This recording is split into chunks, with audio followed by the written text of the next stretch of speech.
Justice Watchers, before we begin, I want to make this absolutely clear. The following broadcast contains public domain courtroom footage, commentary, and legal analysis. This content is presented under the Fair Use Doctrine as defined by 17 U.S.C. 107 and is protected by multiple Supreme Court rulings, which you see below. This stream is transformative, educational, and journalistic in nature. It includes original commentary, trial breakdowns, legal interpretation, and critical analysis, not raw redistribution. We do not claim ownership over any public domain footage, and all use is strictly within legal bounds. If you're watching this content, you're engaging in a protected, transformative experience, grounded in law, never in speculation. And if anyone has a problem with that, take it up with Campbell, Brady, Miranda, and Irvin. Remember, guys, justice always works better when we watch. So keep watching. See you in the courtroom.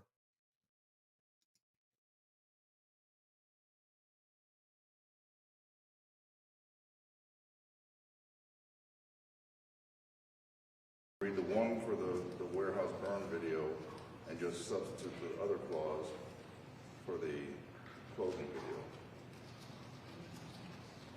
Which are you doing first? Which video? Probably the burn video, the warehouse video. Any position on whether I read it? No, twice? you can break Okay. it. That's fine. Okay. Okay, so just remind me, counsel, to read that when you get to that point. And I'll read it for each video, and then we'll put it in our finals as well. I think that's a good idea to include it in finals. I don't know that that's necessary. Okay, we'll fight Oh, I won't. we'll fight about it later then. Yeah. So I guess jury's not here yet. Any other matters, and we can break until they get I'll here? wait for Skip. I think Skip wanted to address something. Okay. Okay, I'll break until he's here then. Oh, should we wait for Skip on that? Yeah. Yeah. Okay. That might be fine.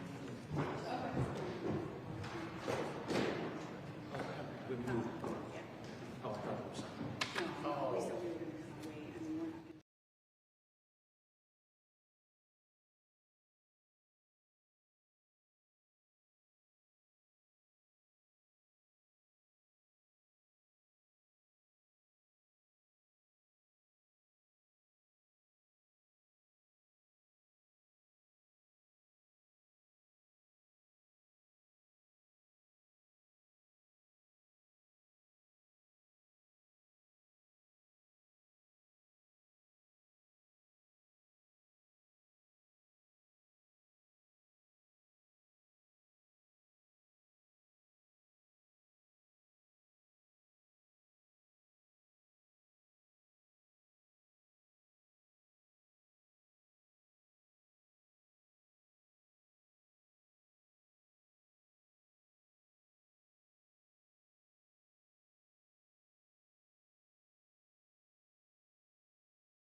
Counsel, I think we're still awaiting one juror.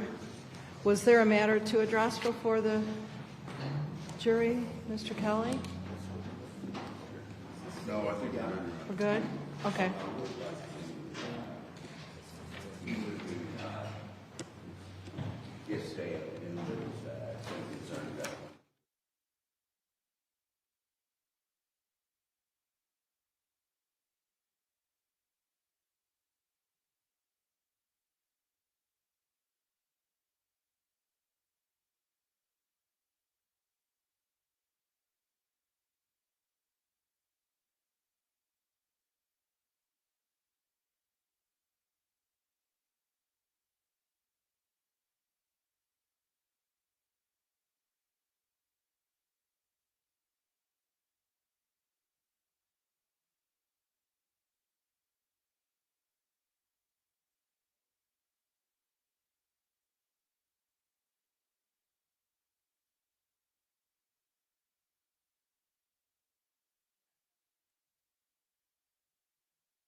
Did you want to talk about the juror issue?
Judge, Yeah. Oh, can I bring up one?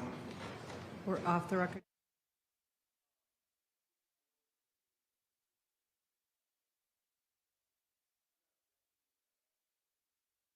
For those as well? Okay. I think that's wholly reasonable, given that they're not, what they are. Can you prepare that for me? We just added on to the others that it's,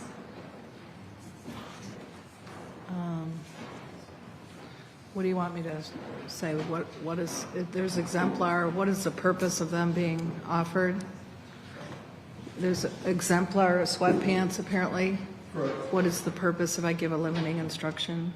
Just, we found a pair.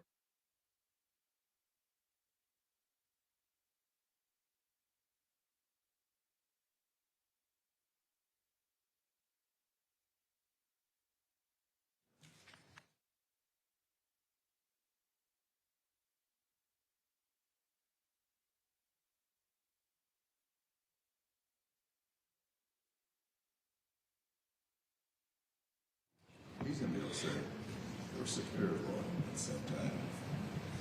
So why doesn't someone else other than me or Joe prepare this for No, you, that's fine, counsel? Judge. I don't have any problem So with that. you Thank two you. can work through how you want the wording before you introduce those.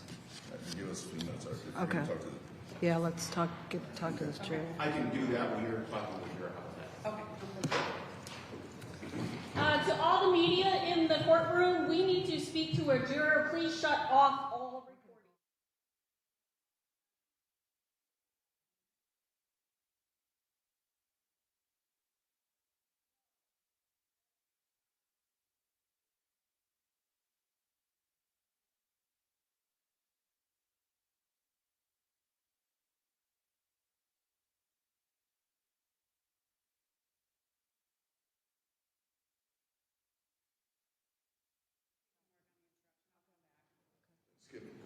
Okay. You want to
it back on the record in the case of People versus Linda Stermer. Any matters to address before we bring in the jury? Your Honor, Mr. Miller just had to run downstairs. I thought he'd be back, but if we could just wait just a few minutes, I'm sure he'll be coming in the door in just a few seconds. Okay, thank you. Thank you, Your Honor. Bursting through the door. Yeah. I think he just forgot something.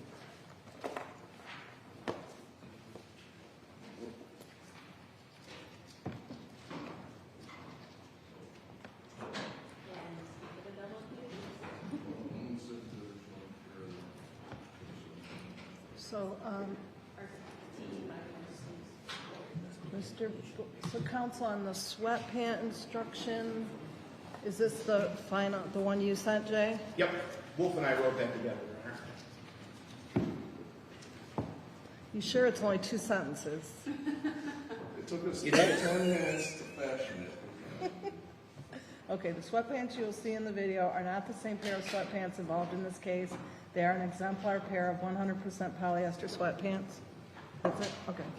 And you'll alert me when it's time to give that instruction, Mr. Mueller or Mr. Blair? Yes. Yes. Okay. Okay, we'll bring in the jury then.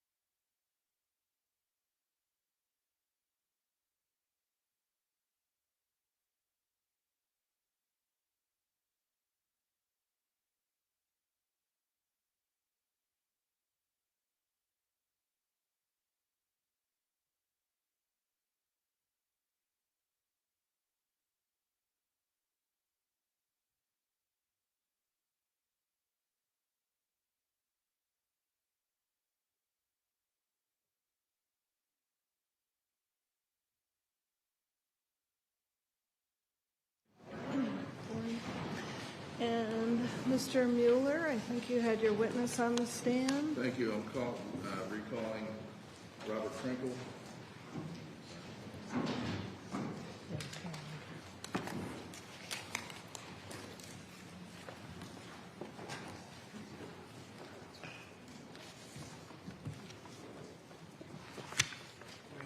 Morning.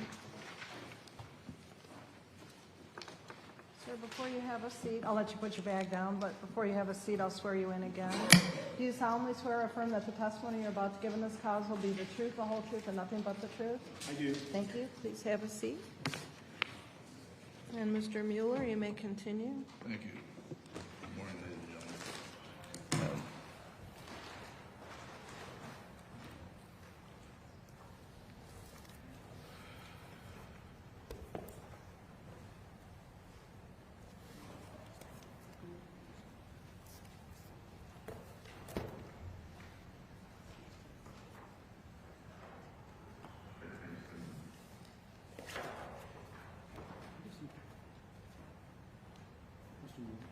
One more thing. What is the witness placing all over the bench? I see a bunch of binders coming out. What are those? They have information, Mr. Leroy's photographs, things of that nature to refer to when I testify. I would prefer well, if they're going to be, are they even exhibits? I mean, we need to rely on either what's been admitted or. Your Honor, I understand that. I'm just kind of throwing that out there so we're all in. Okay. Back. Sir, you can leave them out for now, and we'll deal with it. If there's issues along the way, we'll deal with them as they come up. Thank you. May I begin? Thank you. Mr. Trinkle, yesterday we were talking about the scientific method at the end of the day. You remember that? Yes. And the steps you have to follow. Yes. And the consequences of if you don't follow those steps. You remember that? Yes. There's something that Mr. Leroy had testified to regarding a book called NFPA 921. Can you tell us what that is and what significance that book, that guide, has in the fire origin and cause industry? NFPA 921 is listed as a guide for fire and explosion investigations on the front cover. It was first printed in 1992. The most current print is 2024. And it's a book that assists in how procedures in fire investigation, many of the other variables that relate to and the periphery of fire investigation and direct fire investigation. Okay. In kind of a nutshell, does it give you the do's and don'ts of when you're doing a fire investigation? That would be a good way of putting it. Yes. Is that something that you've been trained on and fire investigators are trained on in the course of their careers? Since 1992, I used that book as one of my texts when I taught in the college level at Medina University, the basic and advanced class. I used that book in Kirk's Fire Investigations as supplement. Is NFPA 921 considered in the industry kind of the golden standard of the guidebook of how you train? Yes. On the front of the book, it says it's an ANSI approved document. It used to say it was an ANSI standard, American National Standards Institute standard, but a standard has to be in the form of shall, will, and must. It's codes. When I enforced codes in the fire inspection and fire department in Detroit, all the codes had to be met specifically. This can't be met specifically because there's too many other materials to cover, but NFPA 1033 is a standard, and it refers to this book as the book to follow. Okay. I want to, as we now talk about your role in this case and what you did, I want to introduce subject matters, and you tell me if NFPA 921 guide you in those areas. I first want to talk about Mr. Leroy's excavation. Does NFPA 921 provide guidance in the importance of excavation? Yes, it does. Let me show you something.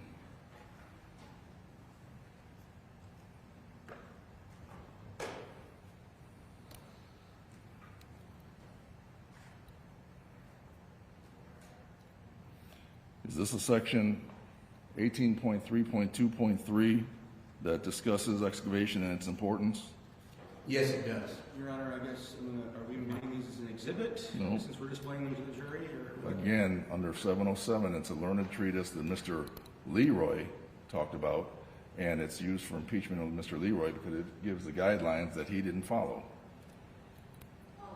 Thank you. It's not going back as an exhibit. So let's talk about what this section says. Oops.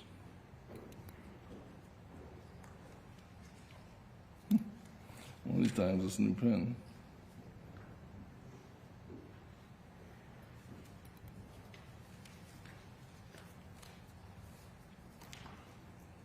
Adequate debris removal is essential for a thorough fire investigation. You agree with that? Absolutely. Why? Why? Because if you don't do adequate debris removal, there's no way you can articulate the exact cause of the fire without clearing everything and making sure there isn't something else that you didn't uncover that could have been a cause.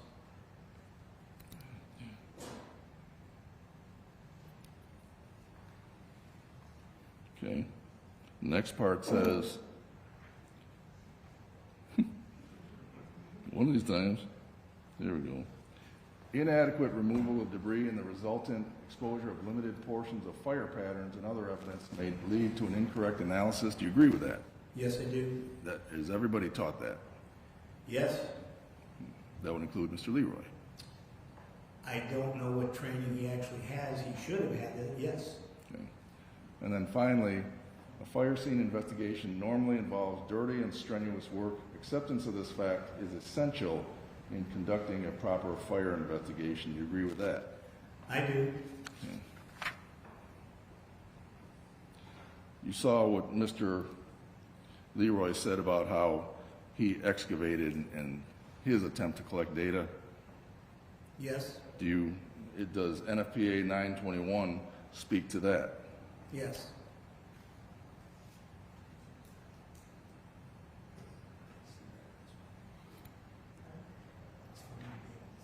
All the large print. Avoiding presumption. Does NFPA, when we talk about avoiding, what happened? When we talk about avoiding presumption, no specific hypothesis can be reasonably formed or tested until some data have been collected, right?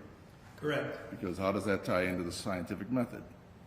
Well, scientific method says that you have to collect data, analyze the data, test your data, and formulate hypotheses. If you don't have all the data, how can you possibly do that? Okay.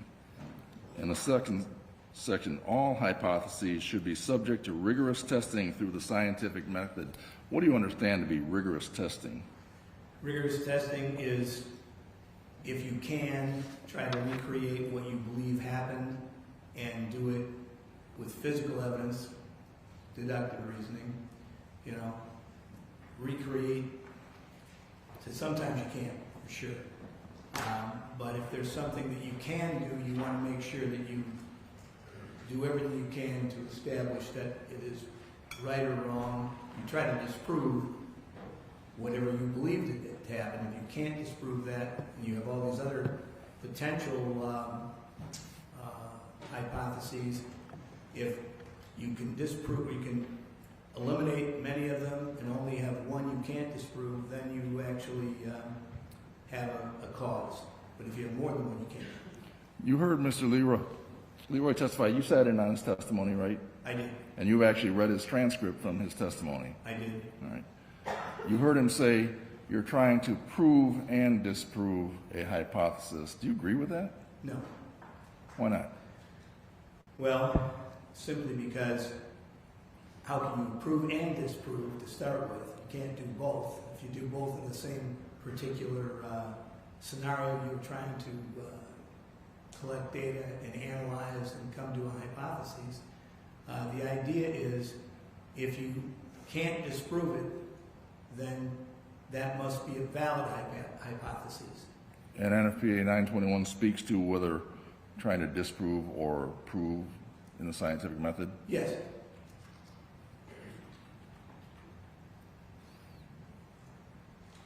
Is this the section you're referring to, 19.6.4?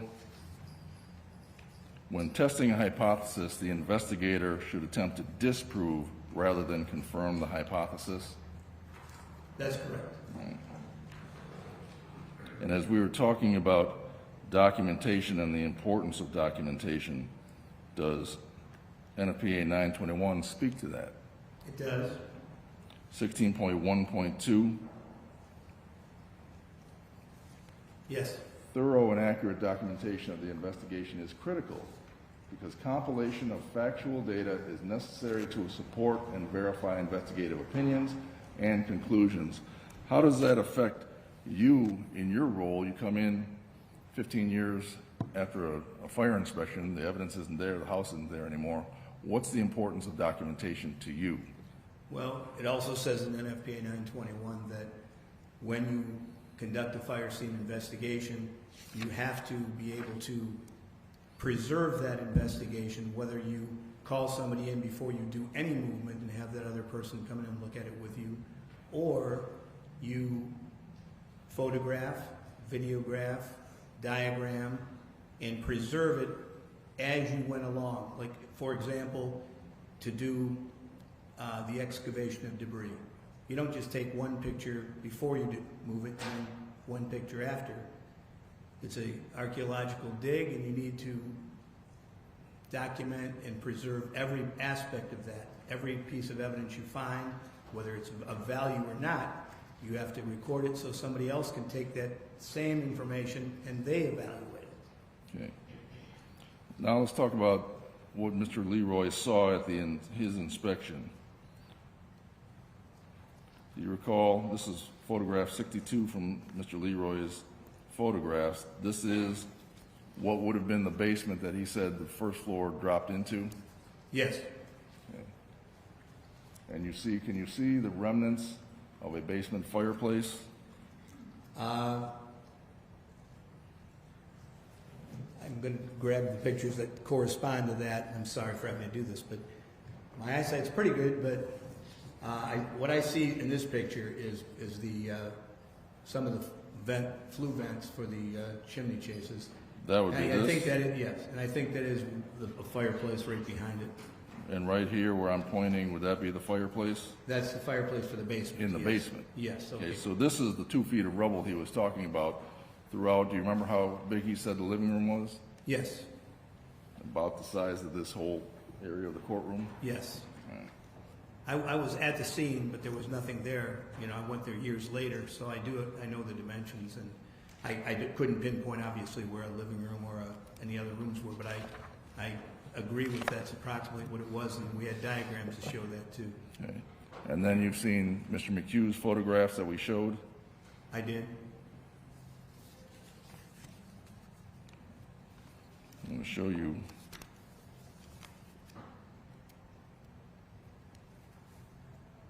What Mr. McHugh had said was the amount of excavation that, or documents of the living room.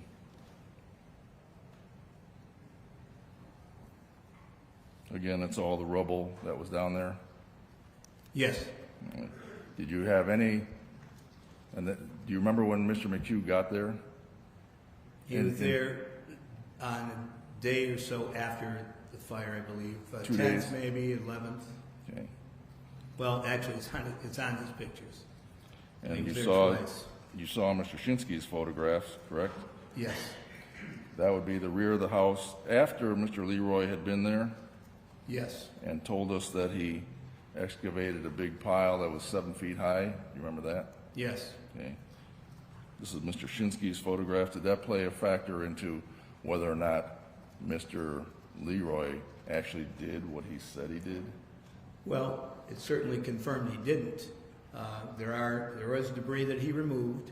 He removed, obviously, the vent pipes that were central to that area, that space.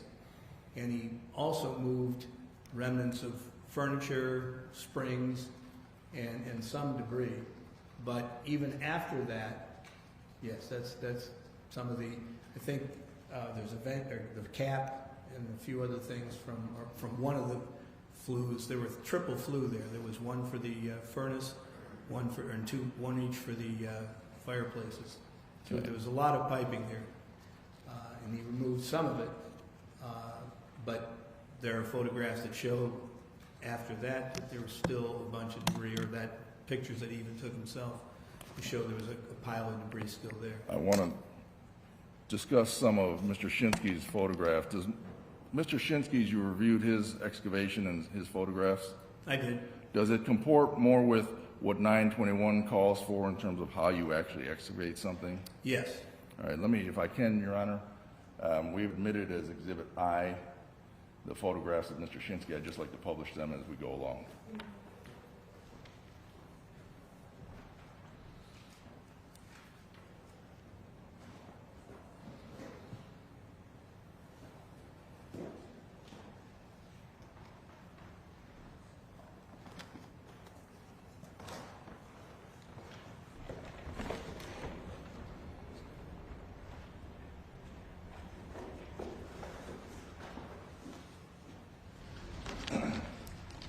I know I brought enough for the whole class last week. I hope I have enough for the whole class this week. Your Honor, can we please stop with the commentary?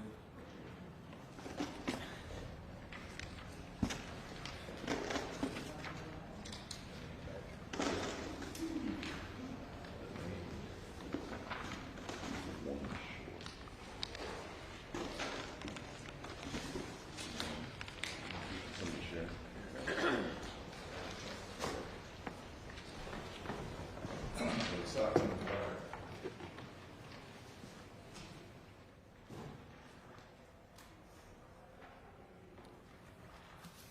This first photograph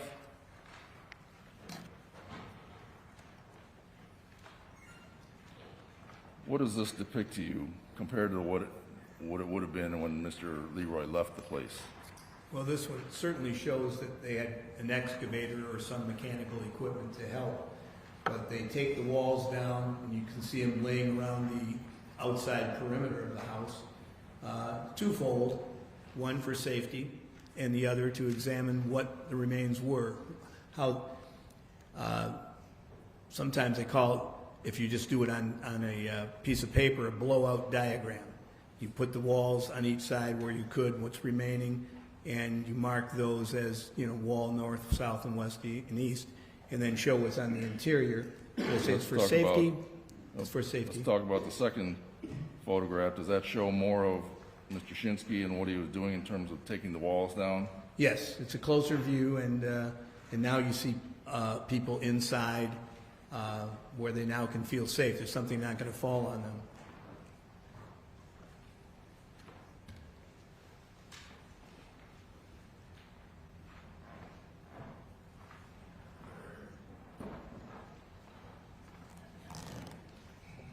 I'm showing you what was marked as Exhibit O, floor plan of the first floor. We kind of get a reference.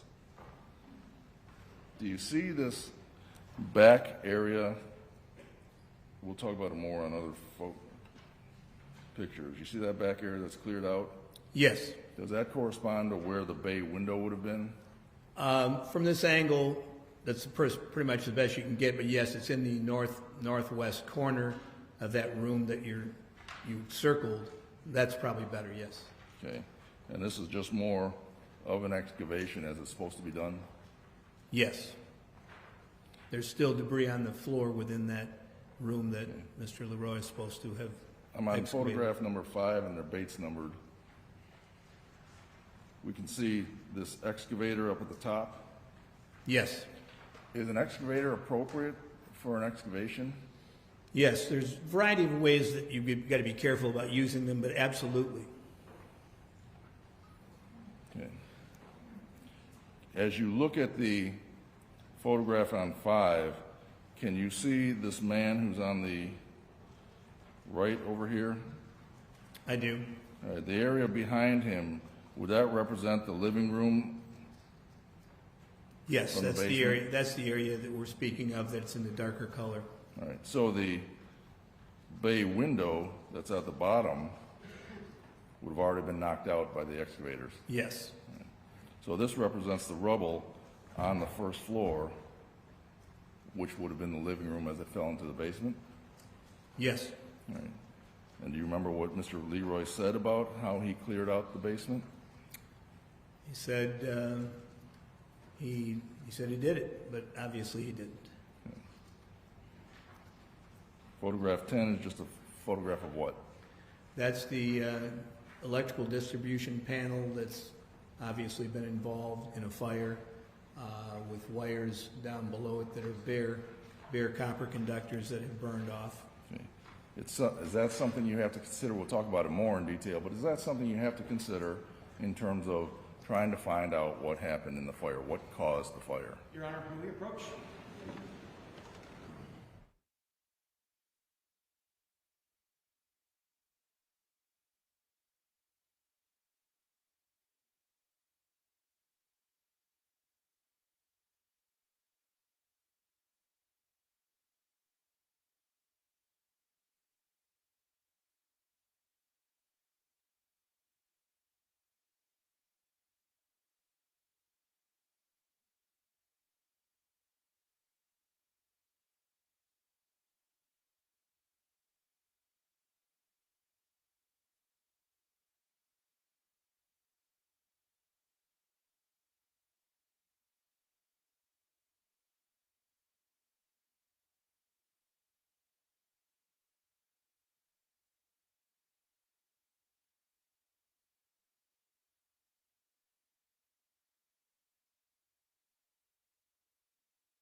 I then want to talk to you about some of the photographs. This is 13 from Mr. Shinsky's photographs of the 15th. What does that show you?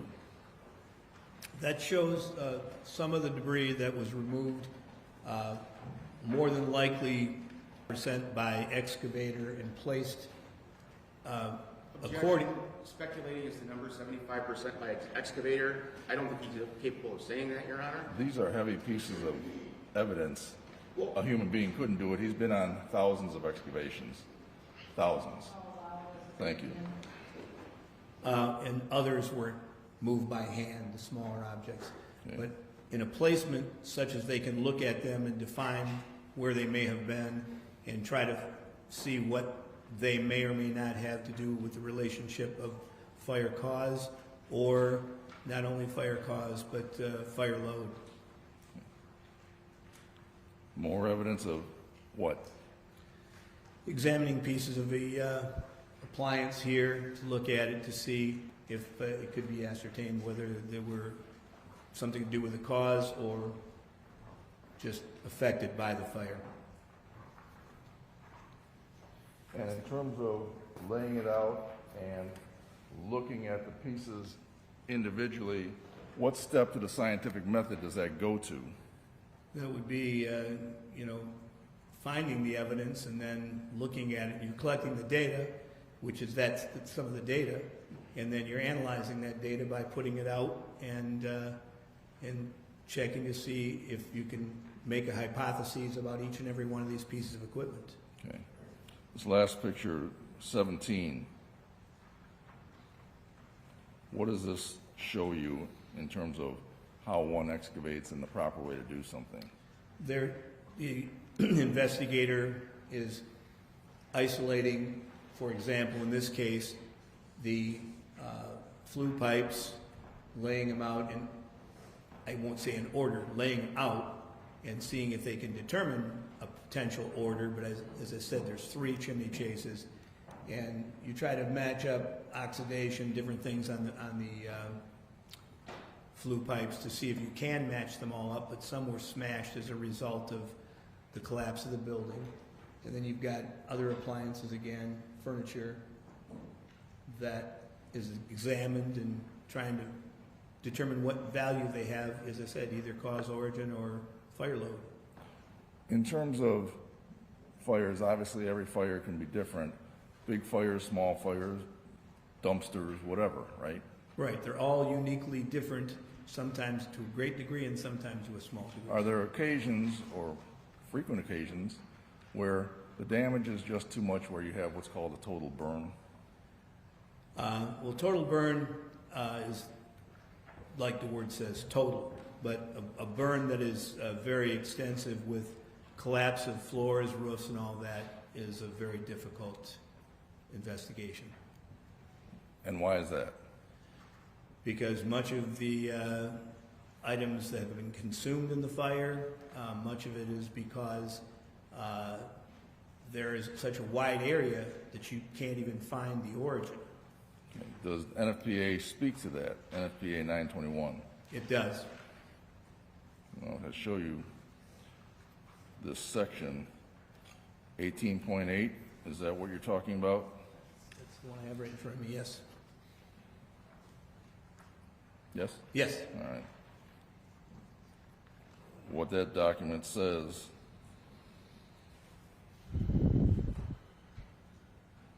is a conclusion of the origin investigation can be the identification of a volume of space too large to identify causal factors, or no practical boundaries can be established around the volume of the origin, right? Correct. All you folks are taught that. Yes. You tested things like that, Yes. and I'm sure you've taught it to firefighters. Yes. Okay. In this particular case, Mr. Leroy defines an area of origin, as we had talked about 20 feet by 20 feet. Is that, in your opinion, a reasonable area of origin? It is not. Why not? Because, as this section says in practical experience, if you, an area, the book talks about an area of origin and a point of origin. Sometimes you actually do have a point of origin, but most of the time you do have an area. But that area consists of a very much smaller diameter or perimeter. Give us an example. Fire starts in a living room. It consumes many of the contents in the living room, flashes over, but by examination of each piece of the evidence there, you can get down to maybe a sofa where somebody was carelessly smoking, or a lightweight electrical cord in the floor that may have been the cause of the fire. But you have to do that, as it says, painstakingly, hard and dirty. Okay. Is there any sense of embarrassment if you say the area is too big, the damage is too much? I have to say it's undetermined where the fire started.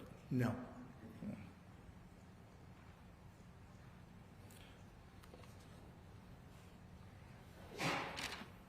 Let's talk about the area of origin as one, the living room, and then two, you reviewed Mr. Leroy's work. Did he adequately consider alternate hypotheses in terms of the area of origin? He did. Why not? I'm sorry, maybe I misunderstood the question. Yes, did he adequately consider anything else other than the living room? He didn't adequately, but he did consider other hypotheses. Okay. Did you, as you looked at the file, see other areas of plausible origins of the fire? I do. Give me an example of one. The most reasonable one is the fire in the chimney chase. And we'll talk about that in I think we're talking about cause, not area of origin. no, we're talking about the area of origin of a fire in the chimney chase. It all allows Okay. examination. You have to get, thank you. Do you have to get to origin before you can get to a cause? Yes, Why? because if you have the wrong origin, you couldn't possibly have the right cause. Okay. In terms of analyzing the chimney chase, what did you look at? I looked at photographs and actually Mr. Leroy's trial testimony in this case, where he said everything I would have said to say the chimney chase is the most probable cause or possible cause. I won't say that. He had information that he said exactly like I would have said to say this is something that we have to consider. Okay. Did you look at, for example, photographs of how the fire was spreading from the in-car video? Yes. And witness statements Yes. from the on-scene folks? Yes. All right. I'm going to show you one of the prosecution's photographs from the in-car video, and what does that describe to you in looking at the house? That's from a dash cam from one of the responding sheriff's officers, and the fire is in the back of the house, burning in the upper portions, and the smoke's coming out from that back central section. Okay. Do you remember witness statements saying they saw flames coming through the roof? Yes. Okay. Would that be consistent with the chimney chase fire? Yes. Did you also look at Mr. Leroy's pictures? I did. I'm going to show you a photograph, and you tell me if that helps give you evidence or data to consider in a chimney chase fire as another point of origin or area of origin. Yes. You tell me what we're looking at and where you want me to point. If you can point toward the second or the first floor fireplace, which is almost dead central in the picture. Right Here? there. Yes. I'll back that up. Go ahead. Okay. The roof is collapsed behind there, behind the chimney, and there's almost nothing else left behind the fireplace where the chimney chase would be. Tell us, what is a chimney chase? Chimney chase is a facade that goes around the flue vents and it's supposed to be a certain distance away from the flue vents. There's not supposed to be anything in direct contact, but that's what's directly behind that the chimney. Excuse me. In that opening where you've got the header and the vertical 2x4s, where Mr. Leroy said, well, that was proof that there was no fire in the fireplace. That really would have had nothing to do with it, because that is a protected area, and there would be no way that it wouldn't burn if everything else burned, except it was protected and it was insulated, and it was what held that fireplace in check. But I don't believe there was a fireplace fire. I believe if there was anything, it was in the chase, and nothing else above here except minuscule amount of rubble, and the chimney or the roof failed at that point, which is a good point of reference to find out where something happened. What causes a chimney chase fire? A variety of things. The flue vents now are circular. They're not just old brick and stuff like they used to be in So you ceramic. saw the aluminum flues. Yeah, they're not aluminum, but steel. Steel. Yeah, stainless steel usually. Some are just plain old. So what can cause a fire to happen in a chimney chase? All right, two With the things. flue. One would be having insulation directly in contact with it. I've had two fires, actually one was one way and one was the other, just within a couple months apart, a couple of years ago. One, because they were putting blown-in insulation in the roof area, and they were supposed to protect the area with a chimney chase, and they didn't. So while they were doing the insulation, it fell into the chase and was in direct contact. So over time, the insulation materials caught on fire, which caught the chase on fire, which caused the house to burn. But it wasn't nearly as bad as this. I mean, it was very clear that that was the cause. The other cause was the result of these flue vents are 4 feet long, or 3, whatever the distance is. I think usually 4 feet. Those look shorter to me in the picture, but they are connected. You twist and connect until you get up to the top, and then you put a cap on the top of that. And that's why it's laid out to analyze whether that could be a cause. Yes. But you have a lot of damage to those. Right. They're too damaged to be, like say, some were, the ones that Leroy took out, some of them were actually almost flattened. I think he even mentioned that in his report or in his testimony. And those you wouldn't be able to tell. But in the other instance, the chimney came down in whole. The whole thing was on the side of the house, and everything, what remains of the chase and the flue came down, so we were able to put it all together. And there was a gap where one was Objection, Your Honor. He's never held any of this evidence. He can't talk about putting things together. How is he testifying to this? Your Honor, he's an expert who's done thousands of investigations, and including chimney fires, and he's talking about how you go about analyzing the evidence, the data. This is part of the scientific method. But he's talking about, we put this together. He's never He didn't touched any of say this. we. How is he testifying? I'll allow him to re-answer the question. I didn't Yes. hear what you heard, Mr. Blair, but Thank Mr. you. Miller? Now, I want to show you, Mr. Trinkle, Yes. I want to show you Mr. Leroy's photographs, his own photograph of what he took out of the house. Yes. One, is this the piece that you're talking about that was flattened? It may be. I'm sure there were more than one, but yeah. And then, does this look like how a proper excavation would lay out evidence? No. So do you have an opinion of whether you can rule out a chimney fire, a chimney chase, as being the area of origin? Yes. What is that opinion? You cannot. And what does that say in terms of Mr. Leroy's conclusions as far as your ability to have confidence in them? You can't have any confidence in them, but I was amazed when I heard him say, and then it's in his, in the transcript, that he explained everything I just explained, basically, and how that could happen. And then ruled it out with what? Any analysis? He said it wasn't low enough. I think, I mean, that might be misquoting, but it was up high, and he explained how the fire would travel upward in the chase from wherever the fault was.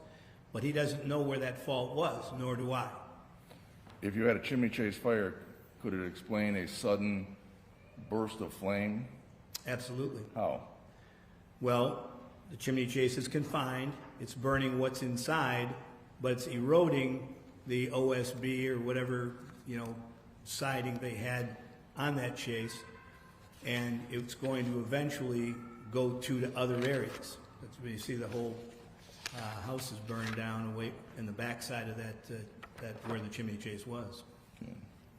Now let's talk about Mr. Leroy's opinions of causation, how the fire started. Does NFPA 921 give us guidance on that? Yes.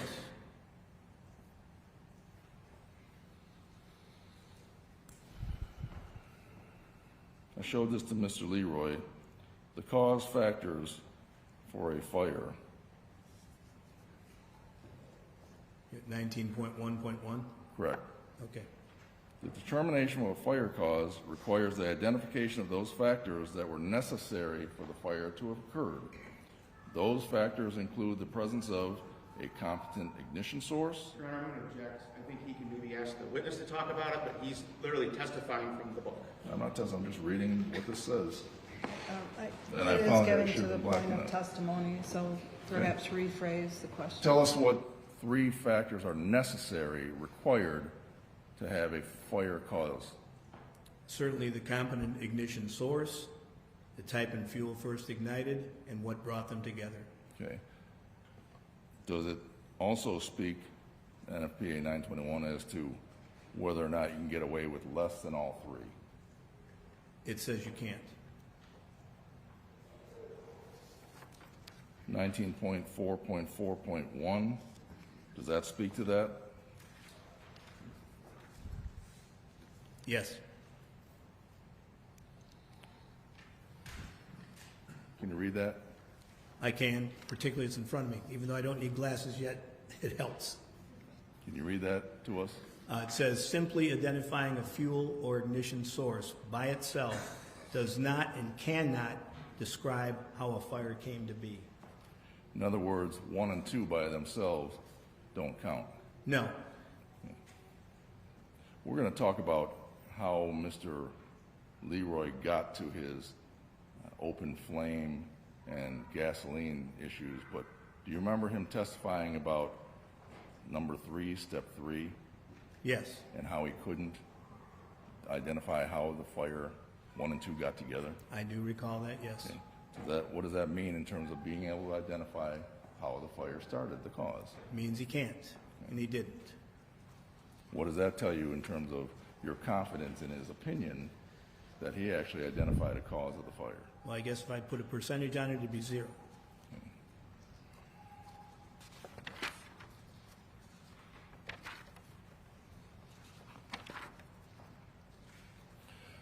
Let's talk about Mr. Leroy's identification of the origin and being in the living room, but how he used Ms. Stermer's testimony to help solidify that basis. You remember him talking about that? Yes. Okay. What's the one thing that you found consistent in every one of Linda Stermer's statements? She was downstairs, he was upstairs, or her husband was upstairs. And then what happened? She heard a sound, a scream, and ran from the basement upstairs and saw that the fire was in the living room. Do you recall whether he agreed with me that you can't be in 2 places at one time? He did. And what does that tell us about Linda Stermer being in the place where Mr. Leroy thought the fire started at the time the fire started? Well, we tell you that there's no way she could have been involved in setting a fire. Objection, speculation, Your Honor. Mr. Blair, could you please bring the emotion down? Sorry. Thank you. That caught me off You guard. have yes, you have an objection, and what is your objection? Speculating as to whether or not the defendant could have started the fire. You can't be. he testifying that she wasn't in the same place as Todd Stermer when the fire started? I'm going to sustain that objection. Okay. Do you recall Mr. Leroy agreeing with me you can't be in two places at one time? Yes. And that Mr. Stermer was by himself when he got caught on fire? Yes. Let's do a hypothesis. Here's a hypothesis. Linda Stermer was upstairs with Todd Stermer when the fire started. Do you have evidence that would support that or disagree with that? Evidence to support it. You have evidence that Linda Stermer was in the basement. Yes. So you can rule out the hypothesis that she was upstairs when the fire started. Yes. Right? That's according to the data that you have, and that's the only consistent data you have, right? Yes. Do you remember that Mr. Leroy found that evidence to be reliable? I do recall he did.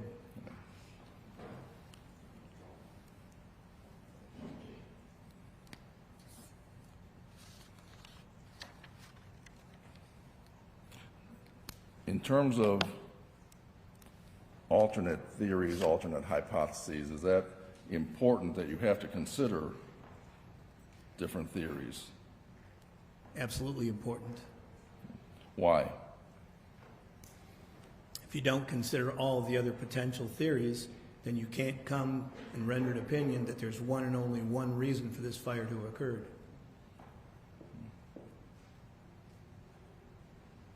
Let's talk about this idea of gasoline on the sweatpants.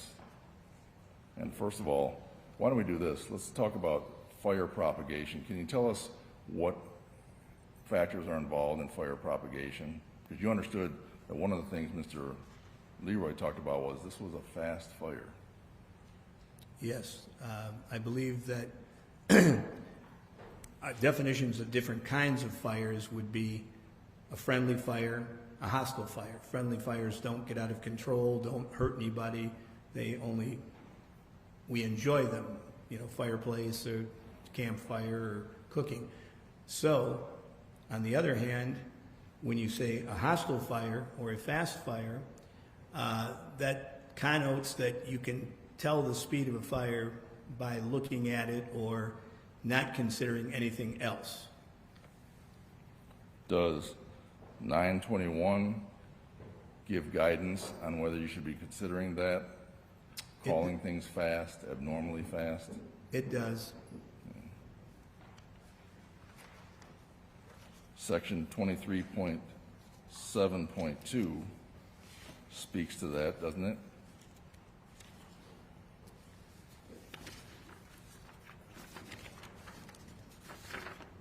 I think it's stuck in the middle. Excuse me. Yes. And what does that say? It says, what the investigator may consider as excessive, unnatural, or abnormal can only occur in an accidental, or can actually occur in an accidental fire, depending on the geometry of the space, the fuel characteristics, and the ventilation of the compartment. Tell us a little bit about that, then I want to show a video that you made. But tell us about the factors that go into it: compartment, fuel load, ventilation. Okay. A fire in a accidental scenario will start, it's called the incipient stage, a very small stage of the fire. It will progress from that point and continue to progress depending on the fuel load and the ventilation. Ventilation is very important. Yes. And fuel, fuel, do we think of it as maybe gas, oil, that kind of thing? Is that what fuel is considered? Sorry, I missed that. Apologize. To a fire investigator, what is fuel? Fuel is anything that burns. Anything in this room, almost everything will burn. Steel, even how they make cars and things by melting steel and reforming it. But in a situation like we're normally used to, wood products, plastic products, cellulosic materials, and flammable and volatile materials. And when windows burst open in a fire, does that help fuel a fire? It does. Why? because now more air and oxygen is let in. You have a video that you made what year? 30 years ago, I think, 1993. And what is that intended to demonstrate? That was intended to demonstrate at that time a specific fire, but it also was intended to show how a fire without any kind of fuel, like liquid potential that can ignite, ignitable liquids they call it now, was not involved. And what's intended to talk about in terms of fire propagation? To show how heat and smoke rise, which is natural, and the fire will continue to burn until there's no more fuel left or no more oxygen or somebody extinguishes it. Were you considering, too, the time duration of how quickly a fire can develop with just accidental cause? Yes, there's all kind of national and other videos that show, you know, a fire can go to flash over from a natural fire in 2 minutes, 3 minutes. Okay. Is it intended to demonstrate principles? Yes. Your Honor, move for the admission of Exhibit JJ, a demonstrative exhibit. Mr. Blair? Other than the limiting instruction I'm going to ask the court to give regarding this exhibit, I have no objection. Okay, thank you. Do you want me to provide that please. instruction now, counsel? Okay. Jury, I have an instruction for you. This video is being admitted only to illustrate this witness's testimony. The parties agree that the video is not in any way a recreation of the events at issue in this trial. You may only consider this video to help you understand and evaluate the witness's testimony as it relates to the speed at which a fire might grow and propagate in the absence of liquid accelerants under certain conditions. Counsel Thank you, Your Honor. satisfied with that instruction? That's fine. Mr. Blair? Yes, sir. Okay, thank you. Yes, what, JJ? JJ? Court will receive Exhibit JJ into evidence. And you can kind of describe for us as what we're seeing. It's okay. Yes. Okay, right now, in that cardboard box, there's crumbled paper product. It was lit with a match. And there's nothing else to influence its growth outside of, you know, the configuration of the structure and the fuel load. And you started at 2:04 p.m.? You know, it says it on that one. I'm not sure the other, there are two camcorders videoing this, and I don't know if the other one says the same thing. I think it does, yes.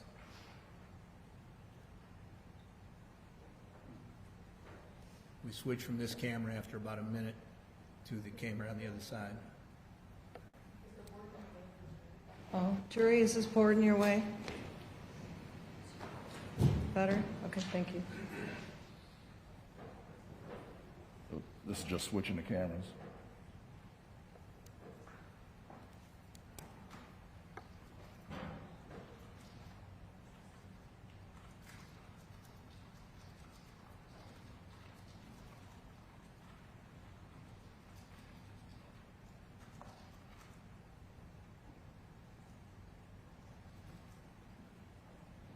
It was getting hot and they were moving it back, the camera.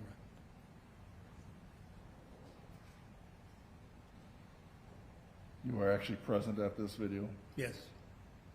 It's burning a building inside my building. Probably not the smartest thing to do.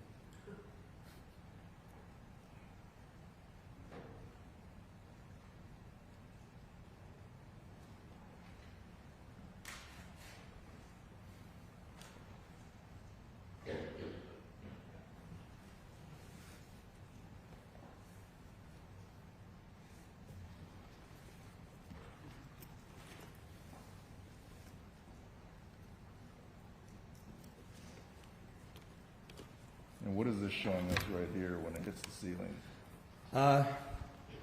Heat and smoke, fire, go to the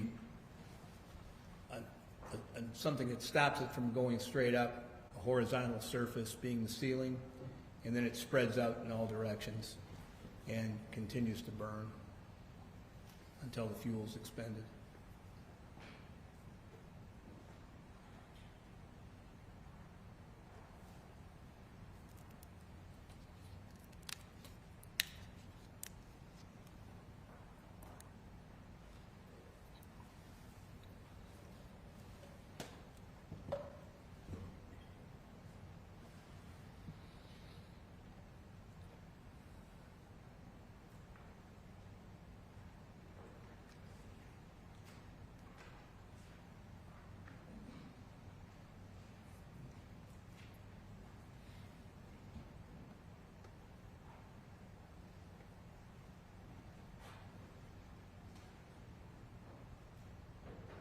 And this is in an enclosed space?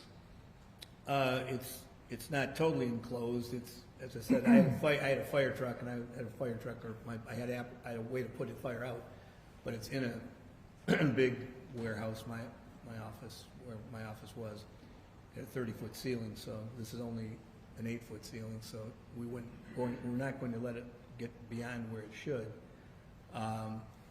But to answer your question, there is sufficient fuel, sufficient oxygen to keep the fire going until we extinguished it. And this is the speed of the fire? Yes, and that's into 3 minutes, I think. Right, that's only about 3 minutes into the fire? Yes.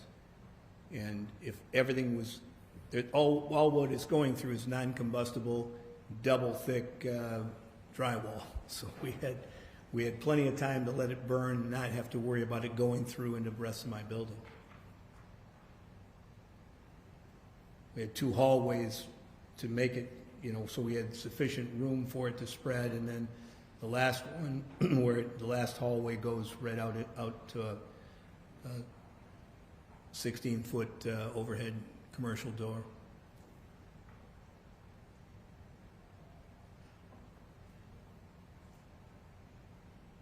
That's only about 4 minutes in, 2:07? Yes.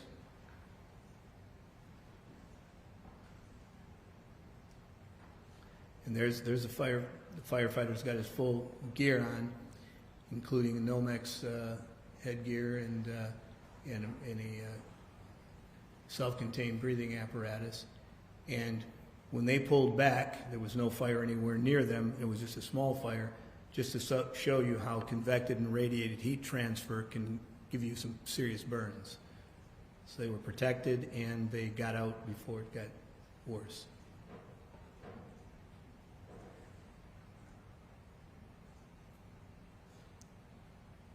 Okay. That's the end of that video. You illustrated that to show how fast fire can propagate even without any liquid accelerant or anything. Yes. Now, you also showed us, that fire is going pretty crazy in a few minutes. You've been in plenty of fires as a firefighter. Is it as dangerous as it gets? Yes, that one's controlled, so everybody knew what was going to happen, and they knew there's no more fuel to ignite to hurt them. So, and they had fire hose lying right there from a fire truck. But let me address this. When you go through your training, is it so that you know how to act in a fire where it's yes, an inferno? Yes, it's your job to put that out no matter what. People always think you see people running away and crazy firemen running in. You have to know what you're doing to do that. What are the things you're combating in terms of critical stress and the way the body reacts? Well, certainly your heart's pumping more than it would normally. You're excited, and you are under a lot of stress, because a lot of times we come to homes, we don't know if there's anybody in there. We always treat the fires as there is somebody there. You've learned about critical stress factors that the body goes through? I'm going to object, Your Honor. I think this is outside his area of expertise. Goes through his training as a firefighter. That's why they do repetitive training. It's getting to be medical. No? If you stay away from any medical opinion, it's fine. I'm not asking for opinions. You have received training on how the body reacts in critical stress situations, right? Yes. And those symptoms include what? I'm going to object, Your Honor, that he's Part of his received training. It doesn't mean he's an expert on giving an opinion to a jury about what it might Maybe be. lay more foundation of what Sure. the training was. Tell us where your training was, what your training was, and what kind of subject matters you covered with respect to how a body might react in critical stress situations. Well, the first 320 hours that we had were classroom training in all aspects of fire, and, as you said, what we go through as a firefighter, and to make sure we were able to cope with that. And what are the things you're trying to cope with and fight against, which is how your training is going to help you?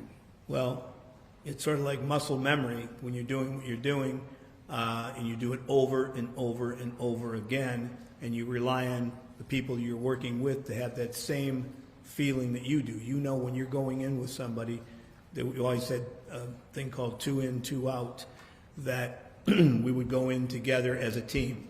And if we were not coming out, both of us were not coming out. If we got out, both of us were going to get out. And so in that process, you know the things you're going to be dealing with. Back in my day, we didn't have self-contained breathing apparatuses, I shouldn't say in my day, in the beginning of my tenure. Mr. Trenkel, with respect to critical stress symptoms, did you learn things like tunnel vision? Yes. Describe for us, please, the other body symptoms that you learned to prepare against with training. Object is to relevance, Your Honor. I don't know how this is even relevant. Well, can I explain the relevance, since he made an objection? I think, is it relating to Ms. Stermer? Is that? Yes, where you're going? these folks train for critical stress. A middle-aged woman does not train for critical stress. That's how it's relevant. We're providing facts into the record here. I'm just concerned about what's going on in front of the jury with some of these statements that are being made. But in addition, he's not an expert on critical stress.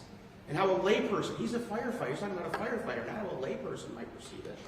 It's based on his To training. testify as to firefighters Yes. and their stress levels and what he's learned through his training, but Right. not laypersons. I didn't ask what a layperson, I just asked what symptoms have you understood through your training that you might go through that the training would help? You said tunnel vision.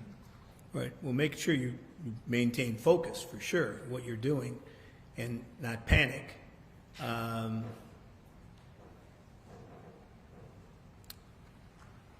not sure the whole program that you were wanting me to tell you, but if you can maybe clarify. Well, have you learned that you lose your fine motor skills? Yes. All right, that's why people fumble with their keys in a high stressful situation. Yes. It's leading and now Thank it's you. outside the scope. I'll sustain. We'll go to something here.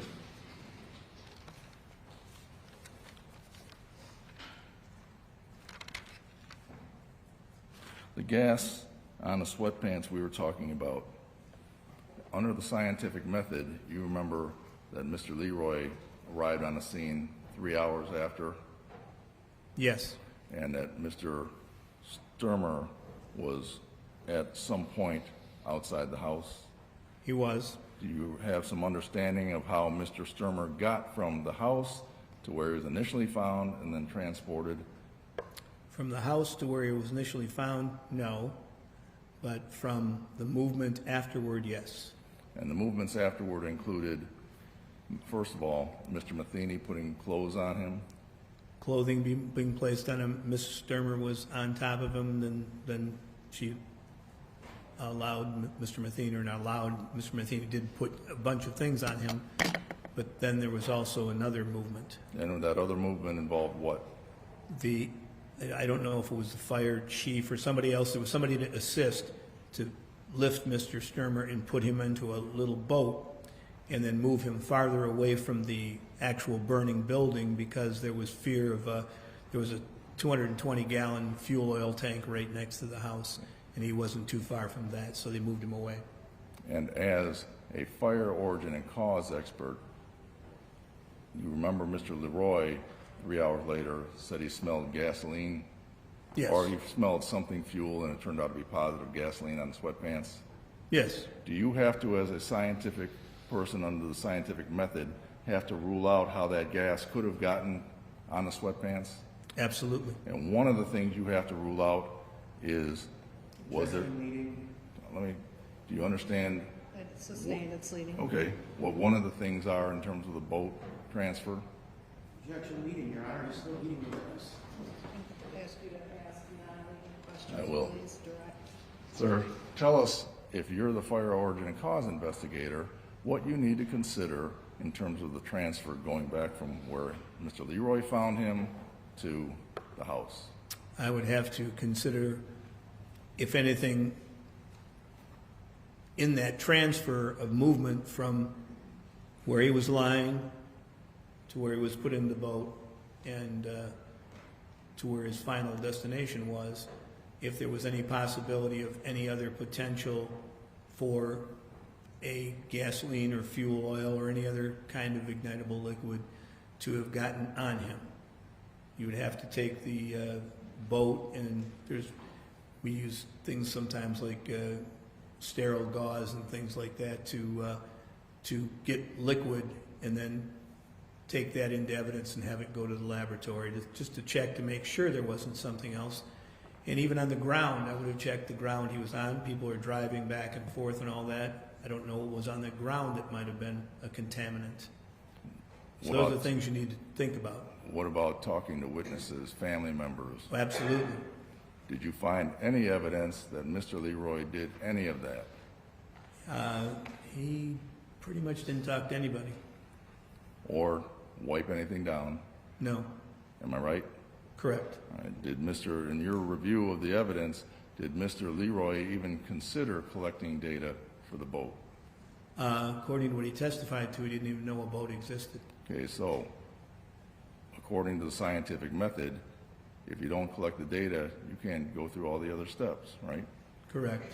And what does that do to your confidence level that he actually ruled out that particular alternate hypothesis? Back to percentage zero.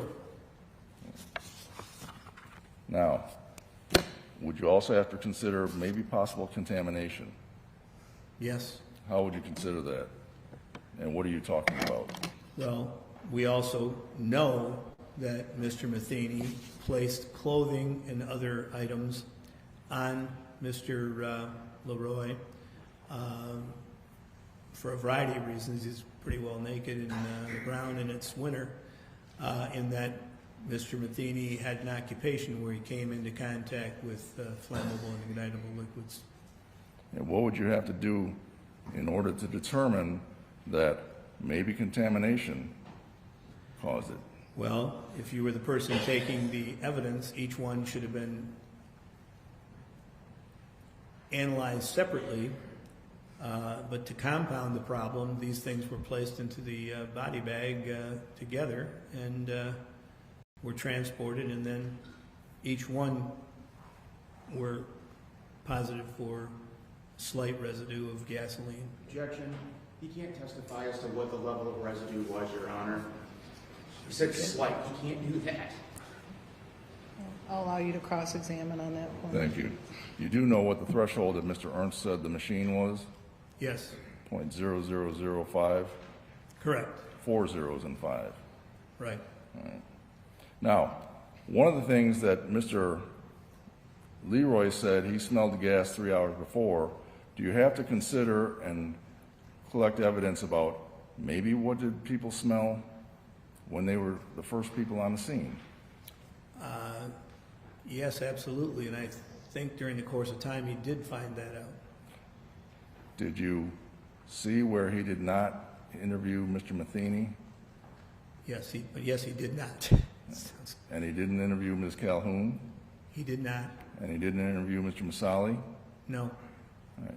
If they have testified in this trial that they didn't smell anything and they were the first 3 people there, would that be something you'd have to consider in terms of whether you could rule out maybe there was contamination, maybe there was something else? That's why I talked to them. Okay. And would you also then, well, let me ask you this. Mr. Leroy says it doesn't matter what they say. Is that appropriate? Selective choice of who you want to interview and believe, I guess, I would say was wrong. Okay. Does NFPA 921 speak to that in terms of confirmation bias? Yes. Tell us what confirmation bias is. Confirmation bias is when you already have a preconceived idea that what happened and you want to confirm that with the evidence, and so it comes to fit your idea of what happened. Okay.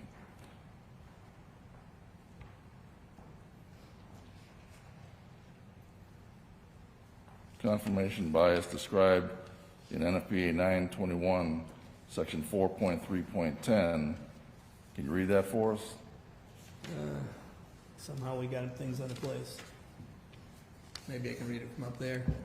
Confirmation bias occurs when the investigator relies exclusively on data that supports the hypotheses and fails to look for, ignores, or dismisses contradictory or non-supporting data. And then it continues, does it not? failure to consider alternate or opposing hypotheses or prematurely discounting seemingly contradictory data without appropriate analysis can result in incorrect conclusions. Okay. Sorry it took me so long. Maybe I do need glasses. Best, from the evidence that you have reviewed, does that fit into what Mr. Leroy did in terms of contradictory data? He did not do anything to do that. Would you say that that fits the definition of confirmation bias, what Mr. Leroy did? Yes. And what does that do for your confidence level in his opinion that the gasoline on the sweatpants related to the house as opposed to anything afterwards? There is no confidence.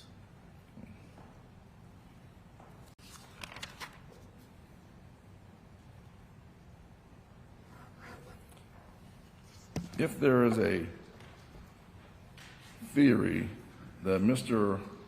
Stermer was set on fire with gasoline, do you remember what Mr. Leroy said in terms of the evidence of any gasoline in the house? He opined that through extrapolating the gas that was detected on his sweatpants confirmed there was gasoline inside the living room. And what is that in terms of scientific certainty versus speculation? All speculation. And what is speculation in terms of an expert? Is that appropriate? It is not. Why not? Sorry. Person who is doing a scientifically proper investigation is trying to disprove those different hypotheses, and there was nothing that Mr. Leroy did to show that there was an intentionally set incendiary fire. And do you recall what he said where he admitted there's no evidence of gasoline in the house other than sweatpants on testing positive? Yes. Do you have experience, sir, in your vast career with what symptoms somebody might show if they were set on fire and inhaled gas, inhaled fire? Not a pathologist. He cannot give this opinion. This isn't, I asked him for his experience with being a fire and origin and cause, attending autopsies, and having experience seeing people who've been caught on fire and what symptoms they exhibited on autopsy. That is absolutely within his background.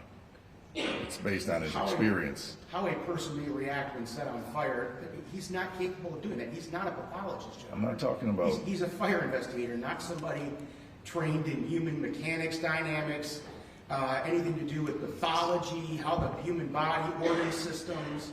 There's just no way. Your Honor, he has experience with autopsies, what he's observed for people in fire investigations where he has actually investigated people who have been caught on fire and inhaled fire and what that exhibits. That's based on his experience. He doesn't have to be a medical doctor. These are his observations. I'm going to sustain the objection. I think it is outside the scope of his area of expertise.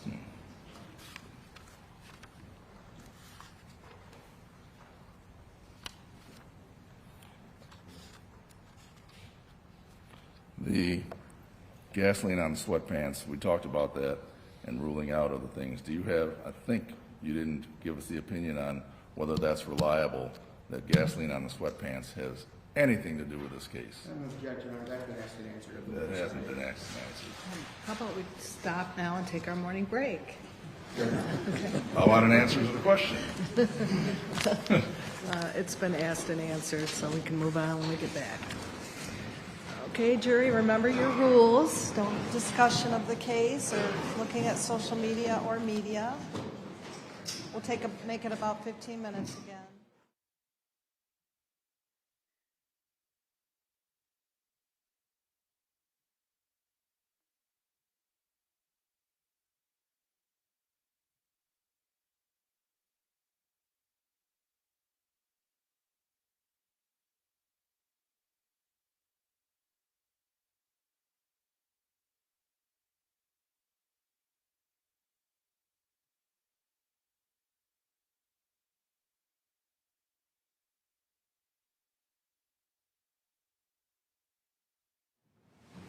Okay, council, jury has left. Any matters to address in the break?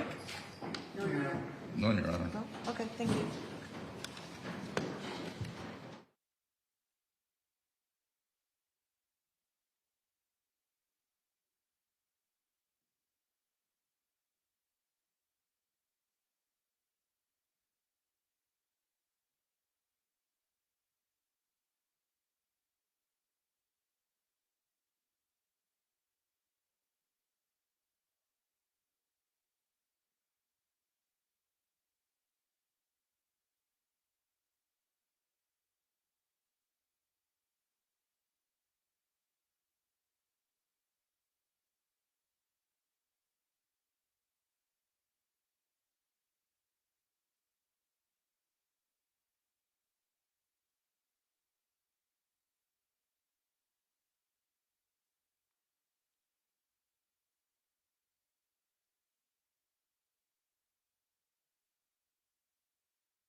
back on the record in the case of People versus Linda Stermer. Any matters to address before we bring in the jury? Yes, Your Honor, can we approach to address it? You may.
Any other matters, counsel? No, I don't think so, Your Honor. Anything else, Mr. Blair, from your end? No, Your Honor. Okay.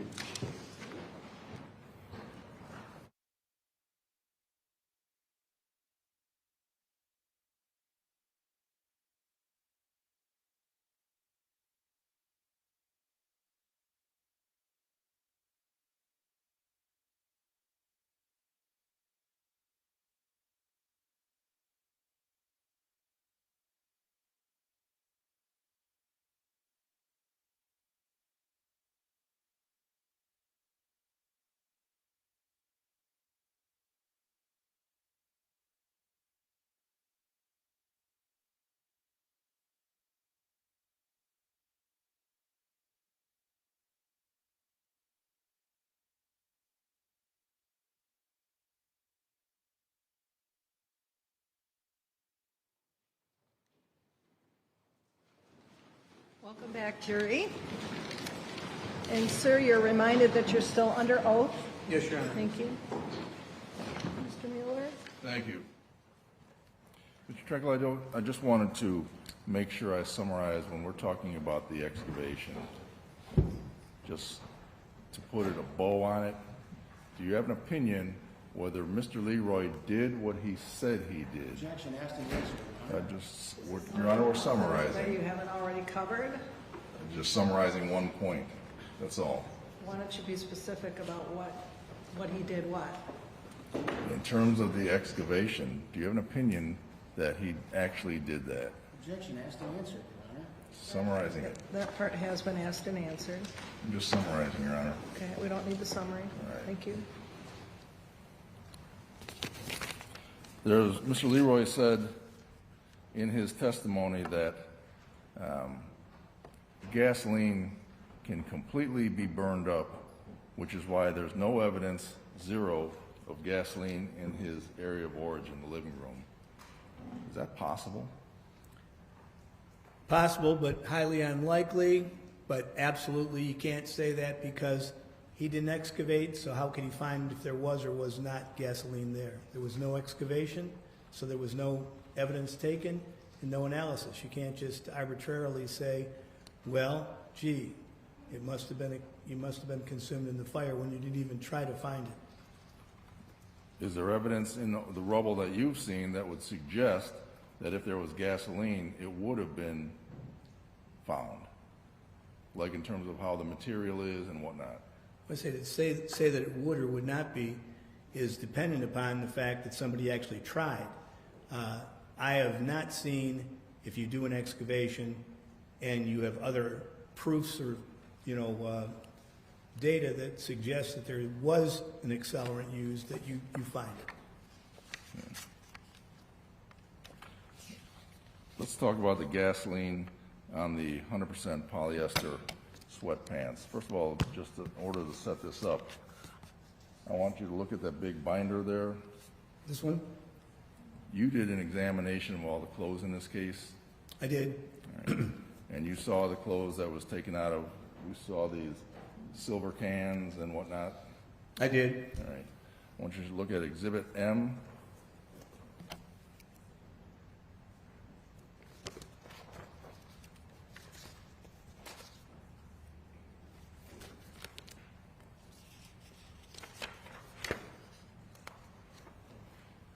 All the various pages, and just tell us if that represents the clothes and the packages that you saw in your examination.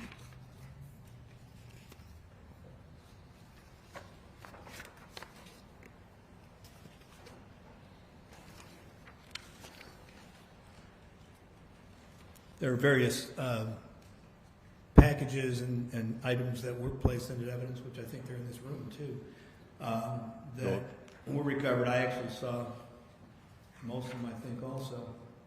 Well, I didn't see some of these. Okay, but you saw the evidence and included the sweatpants? Yes. All right, move for the admission of Exhibit M.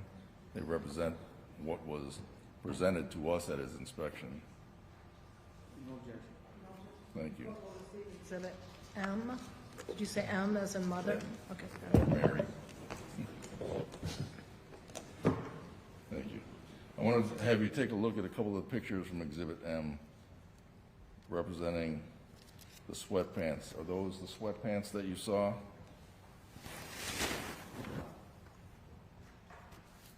They appear to be. Okay.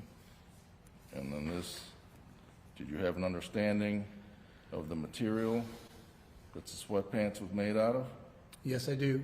100% polyester? Yes. Okay. Did you obtain some polyester 100% polyester sweatpants? I did. Okay. Did you run a video of a test of an exemplar Yes. with and without gasoline?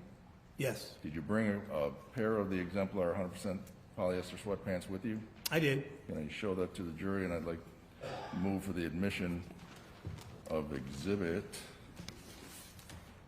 Q. They're in this bag. Don't we take them out? I don't think that's... As long as the court reads the cautionary instruction. Thank you. You want me to read it now? Yes, or- please. Right, is this a good time to read it? let me set up the foundation of the Okay. video. The video, you did a video showing ignition of 100% polyester sweatpants with and without gasoline. Yes. And how much gasoline did you use? 2 ounces. Okay. What was it intended to show? It's intended to show the difference between a fire that is accelerated in the presence of gasoline in the incipient stages. Well, it doesn't really ever have an incipient stage, to showing that with a match, our lighter, polyester resists burning. If it does, it starts melting as opposed to burning. Okay. You can go ahead and read the instruction, Your Honor. Thank you. I will admit the video into Yes, evidence. and let me just for- formally move for the admission of Exhibits R and S. R without the gasoline, S with the gasoline. R and S, Mr. Blair, any objection then? I'm going to read the No. instruction. Okay. Jury, an instruction for you. This video is being admitted only to illustrate the witness's testimony. The parties agree that the video is not in any way a recreation of the events at issue in this trial. You may only consider this video to help you understand, well, I think there's 2, right? 2 videos here. To help you understand and evaluate the witness's testimony as it relates to how polyester clothing might burn when doused with 2 ounces of gasoline versus how it might burn in the absence of any gasoline. Satisfied? There was an instruction about the exemplar sweatpants as well. We had one sentence. Oh, that's the 2-sentence one. see one of you, did you email it? I did.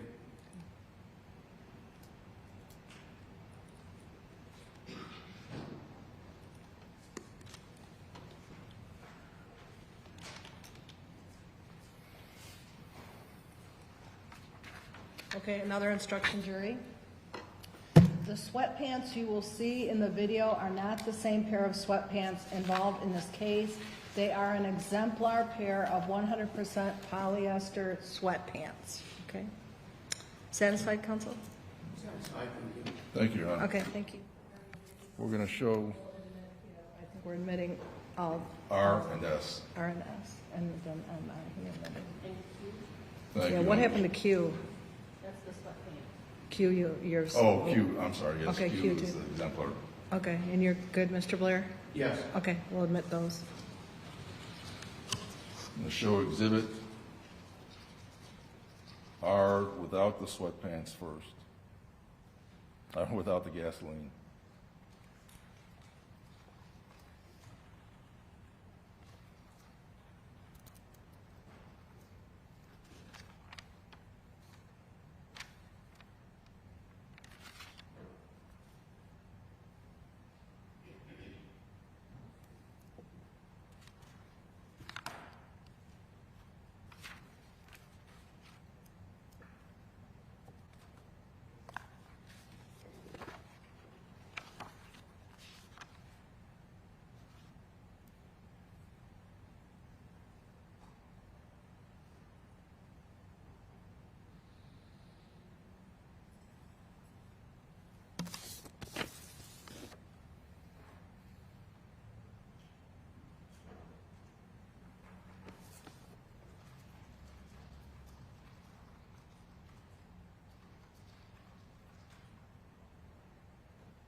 Okay. Now I'm going to show exhibit S, and tell us what you did. I took a 4-ounce metal measuring cup and I filled it half full with 2 ounces of gasoline. And then pants, same situation. And I threw it at it, backed up, and then threw a match. Okay. And ignited it.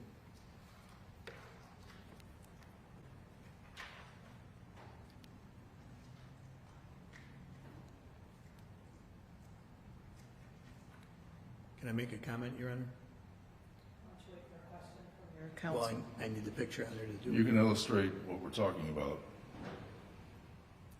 Well, what I want to do is let the jury see the darkened color by the liquid and then see that that stays last thing to burn because it was still liquid. And you can see it, what is it doing right now? It's burning and doing what? And melting and falling to the ground. But I just want, you could see right in the beginning of the picture that when I threw the match, the liquid didn't ignite, everything around it ignited, and that's what I wanted them to see. That would be the first seconds of the video. And as it's continuing now, it's just dripping and burning, you know, because of the presence of the vapors of gasoline. Otherwise, it wouldn't do any of that.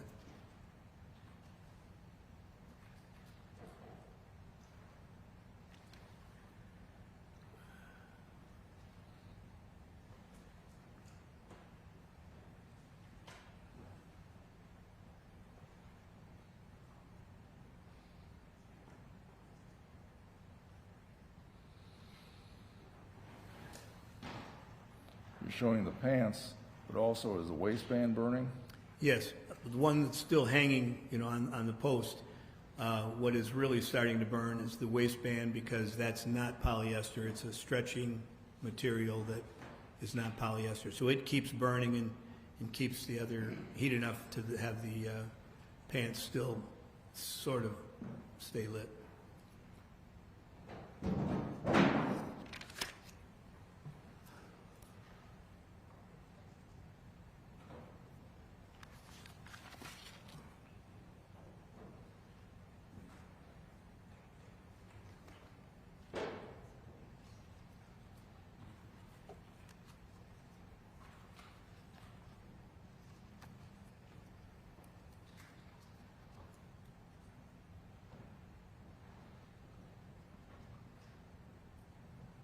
Okay.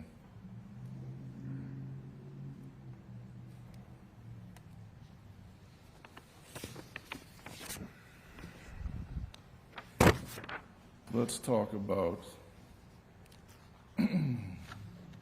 Mr. Leroy's opinion that there was an open flame to gasoline, okay? No. Okay. Which was the open flame was what he considered an ignition source, remember that? Yes. And the gasoline, despite there being no gasoline in the area of origin, right? Correct. Okay. Does NFPA talk about that whole concept? First of all, there was no evidence, or did you find any evidence of an ignition source in anything he did? No. Okay. So what did he do, make one up? With the evidence he had, he would have. Speculation, Your Honor, make one up. I'll sustain that objection. It calls for speculation. If you're supplying an ignition source where there is no evidence of it, does NFPA 921 speak to that? Yes.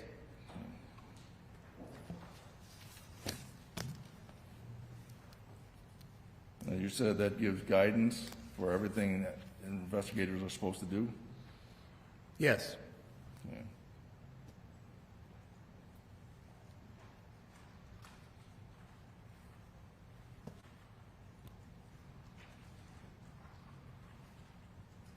First of all, let's look at 23.2.7.3. Can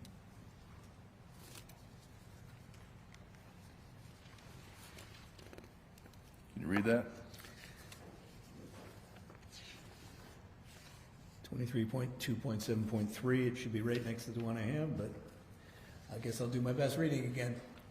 The investigator strongly cautioned against using subjective opinions to support his incendiary cause determination in the absence of physical evidence. Okay. And 19.6.5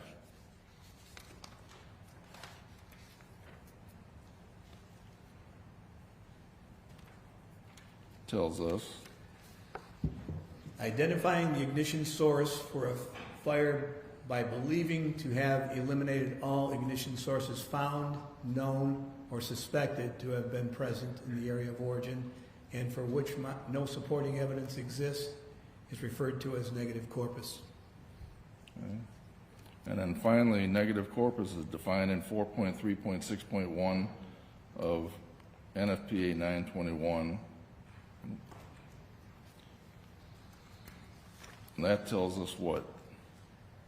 Any hypothesis that is incapable of being tested, either physically or analytically, is an invalid hypothesis.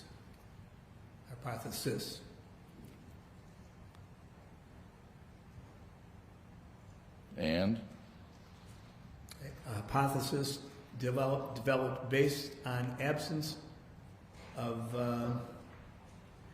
data is an example of a hypothesis that is incapable of being tested. So NFPA guides us in that,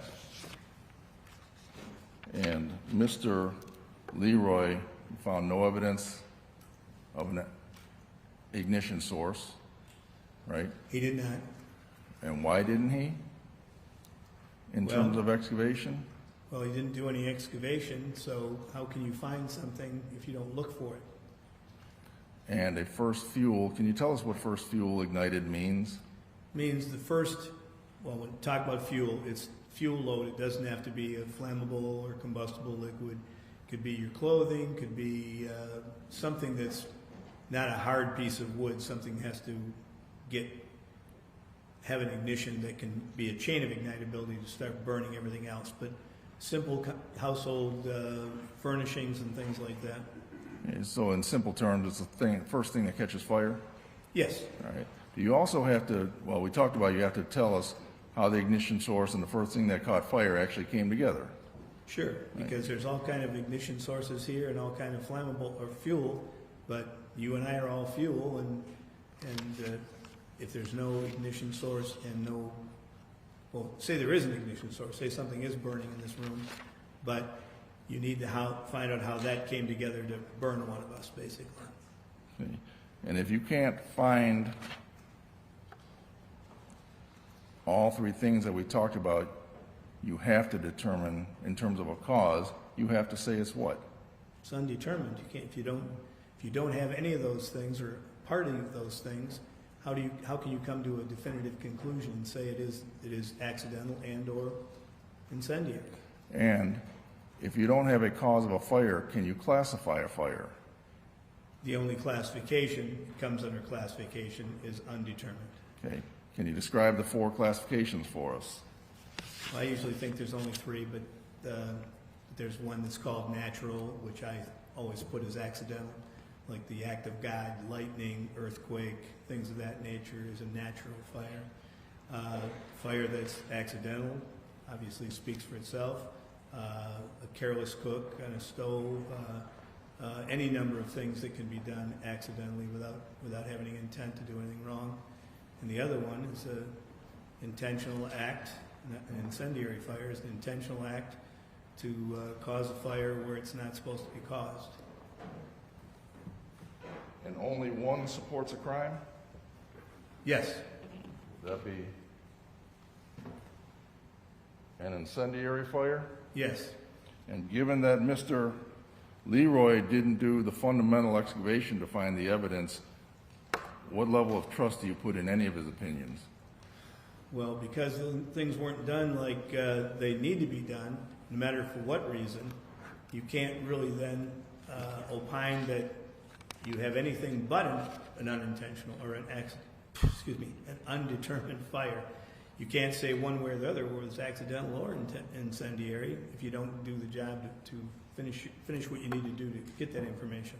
So, in your expert opinion, let's start with the origin, given that you said he didn't adequately consider the chimney chase for one. What trust do you have in his opinion that the living room is the area of origin? I don't have any, because if the fire started in the chimney chase and then extended to the living room, there is no way of telling the difference because of the destruction of the property. It's too badly burned, and that hypothesis, particularly of the chimney chase, as I say, Mr. Leroy actually gave a whole page and a half of his definition how it would happen, but he says it couldn't by no other reason. And now, how would you determine, forget the origin now, going to the cause, what classification is the only one that you could come to given the evidence in this case? Certainly if you had no evidence of where the fire actually originated, it would certainly be even more so impossible to determine a cause. You cannot put a label on something that you're saying, well, how? And if you haven't got the answer to the first one, you certainly can't have the answer to the second one. Okay. So that classification would only have to be Undetermined. right. Do you place a lot of importance and weight on what classification you're going to give to a fire when you're doing your analysis? Yes, absolutely. Why? Because what you're saying, particularly Well, in any circumstance, if you say the fire is accidental and it might affect another family member, and because you did something stupid, for example, you set a situation between people that aren't very good, and if you made a wrong determination even for that, you might cause family strife. If you call something incendiary, that is something that's so important to make sure you have the right call, because you alter people's lives. You change people's lives. Objection, Your Honor. I don't think he can testify to this. This is well outside the scope of expert opinion. He is an expert, and this is the kind of thing he considers when coming to a determination of classification, because there are ramifications. That's what he's testifying to. Thank you. I think the jury understands that. I'm going to sustain the objection. Let's talk about Mr. Leroy's causation issues with respect to time of day, two able-bodied people, and an abnormally fast fire. We talked about the abnormally fast fire, right? Yes. All right. Do you recall Mr. Leroy testifying in the course of this case that the cause of the fire was because of the time of the day and two able-bodied people were in the house, only one survived? Yes, I recall that. Can you show us 921, the book? I can show you 921, but you're not going to find anything like that in the book. Are you going to find that in any book? No. Are you going to find that with any credible source or authority in the fire investigation business? None. How about the idea of two able-bodied people? That was the time of day. Two able-bodied people. Do able-bodied people die in accidental fires? Able-bodied people die in fires, get out of fires, but that is not anything to do with origin and causation of fire. What is your opinion as to the quality of Mr. Leroy's opinion about that? Well, he's totally in error, and he never learned that in school. If he did, we need a new school. Let's talk about this red gas can that was found in the front yard the next day. Have you looked into that idea of somehow could it be related to this fire? Yes.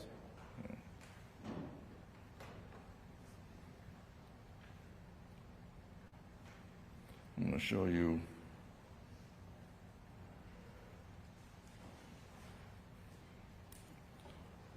photograph 32 from Mr. Leroy's photographs admitted to one of the prosecution exhibits. You see this picture taken the night of the fire and that red gas can?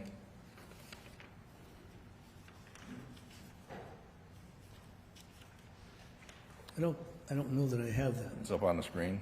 Oh, I guess I don't have to look at it. Yes. Okay. I do recognize there was several pictures like that. Tell us what impact all this firefighting equipment has on the possible location of that. Objection, speculation. No, he's been a firefighter. He knows when to drag hoses around. Thank you. Well, when you can see in the photograph that the gas can is being encircled by hose lines, which are pretty heavy when they've got water in them.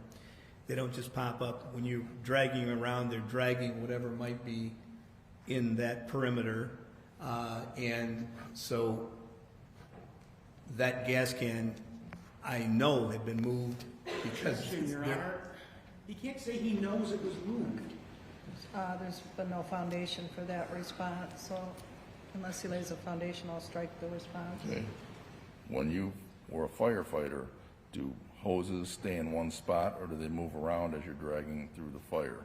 Firefighters are moving the hose lines wherever they are necessary to try to extinguish the fire. And sometimes you have it in one location, you get the fire that you think controlled there, and you go to another avenue to try to put it out. If you look at the front of that house, there's holes cut by the firefighters to give them access to be able to put water into that house. You'll see it all the way around the house. But so that line is being dragged around all over the place. And with the gas can being right in the middle of it, it's impossible for them not to move it. Objection, Your Honor. I'll sustain that objection and strike that response. Jury don't consider the response, please. Okay. The next day, Mr. Leroy showed the photograph, and do you recall, do we have that gas can here? Okay, that the spout was broken in 2 pieces, Yes, and the gas can was very muddy. yes. All right. Do you recall, or did Mr. Ernst, the MSP analyst testimony, affect your opinion on whether the red gas can had anything to do with this fire? Yes. What did you rely on in terms of Mr. Ernst?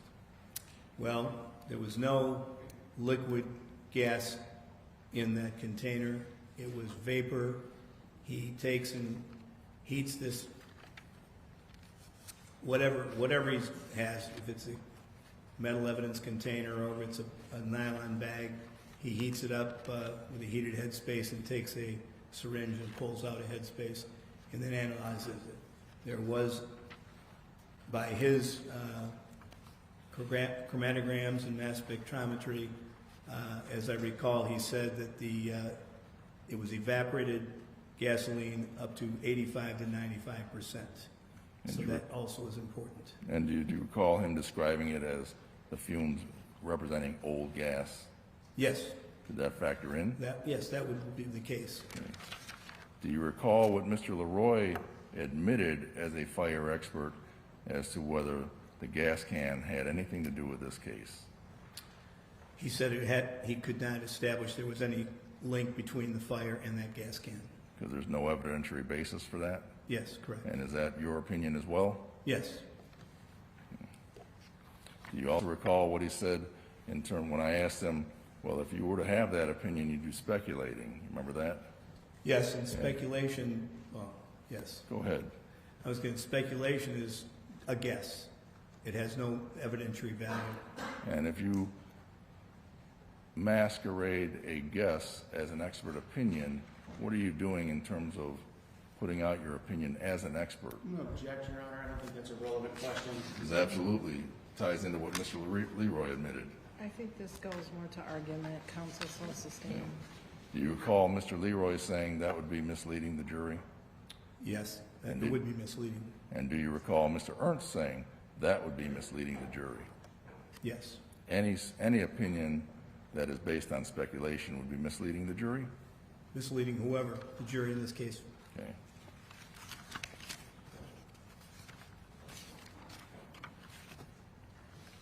Do you have an opinion? Mr. Leroy said that he complied with all the dictates of NFPA 921. Do you have an opinion whether that is true? That he did? Yes. I have an opinion, yes. What is your opinion to the jury? My opinion that obviously he did not. We've come up to several different areas. We've explained that he did not follow or, because you claim to have done it, the evidence speaks for itself or the lack of evidence. Okay. He claimed that he complied with all of the dictates of the scientific method which is required for your business. Do you have an opinion on whether he did that? Yes. What is that opinion? Opinion he did not. Everything that you've had before you and everything that I've seen as a person following up on this case, there is the fact that he said he did an excavation, and there's photographs from Mr. Shinsky that shows that he did not. The fact And that Mr. Shinsky's admission that he did the... Oh yes, that Mr. Shinsky said he did the excavation. We saw the heavy equipment out there and other people there helping in that excavation. And then the fact that Mr. Leroy doesn't have any photographs of that excavation, and he has nothing to prove that he had done it and everything to prove that he didn't. So what does that suggest to you about Mr. Leroy's testimony about whether he did it? Well, he's telling an untruth to you. At this point, you're asking, going into the province of the jury as far as truth and falsehood. Do you have an opinion as to whether Mr. Leroy adequately documented anything that he did in terms of collection of data, evidence? Anything he did? No, he didn't.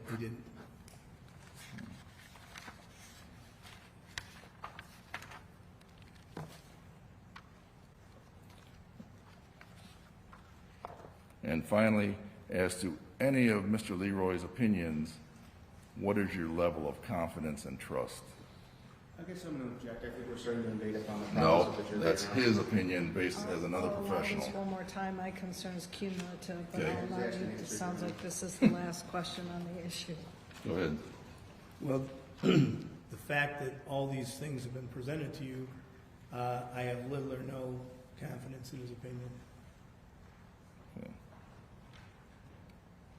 Let me finish up a little bit here with, you and I have been doing this work now on this case since the end of 2018 when you met me, Yes. right?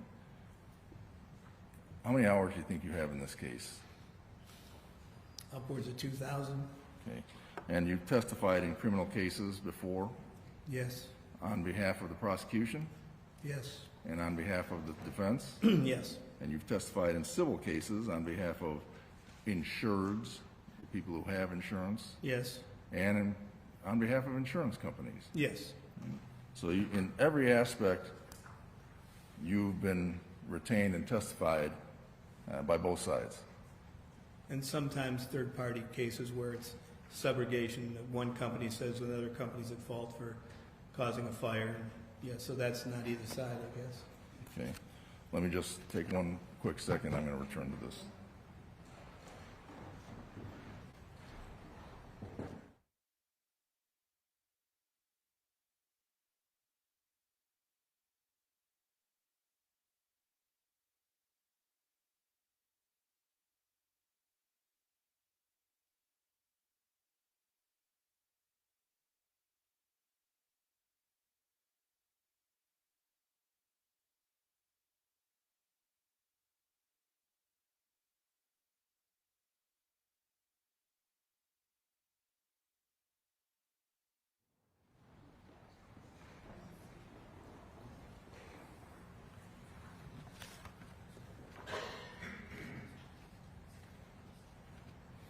Mr.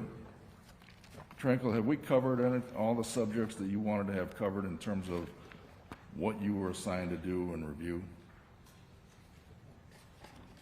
Yeah, I believe you did. Okay. In terms of Mr. Leroy's documentation of his work, were you hamstrung in any way? Well, Your Honor, I guess I'm going to object. I think he's already talked about the adequacy of the documentation, the questions have been asked and answered. That hasn't been asked and answered, Your Honor. I can tell you that. I'm not clear where you're going with it. Just what affected the lack of documentation and the inadequate? I'll allow it. Thank you. Overruled. well, many times, coming after the fact, even, excuse me, when it's been years even, if there's adequate documentation, I could actually make a definitive opinion what may be the cause, either agreeing or not agreeing with the person, but actually coming up with a cause rather than me saying it was undetermined. So that's been the problem in this case. Okay.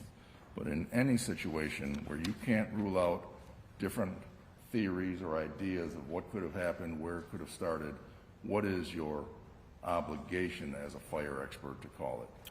My obligation is to be truthful and call it undetermined. I can't tell. And in this case, is the area of origin just too big because of the damage? Objection, asked and answered, Your Honor. Yeah, I'll sustain the objection. I don't have any other questions for you. Thank you, Mr. All right. Frankel.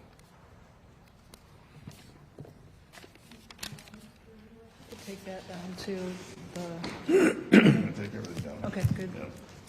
Blocks. Excuse me.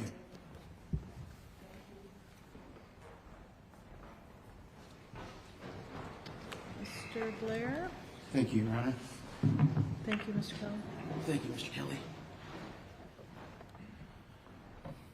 Good afternoon, Mr. Trenkle. Good afternoon. I'd like to kind of circle back to something you said. You indicated you have 2,000 hours into this case. Is that correct?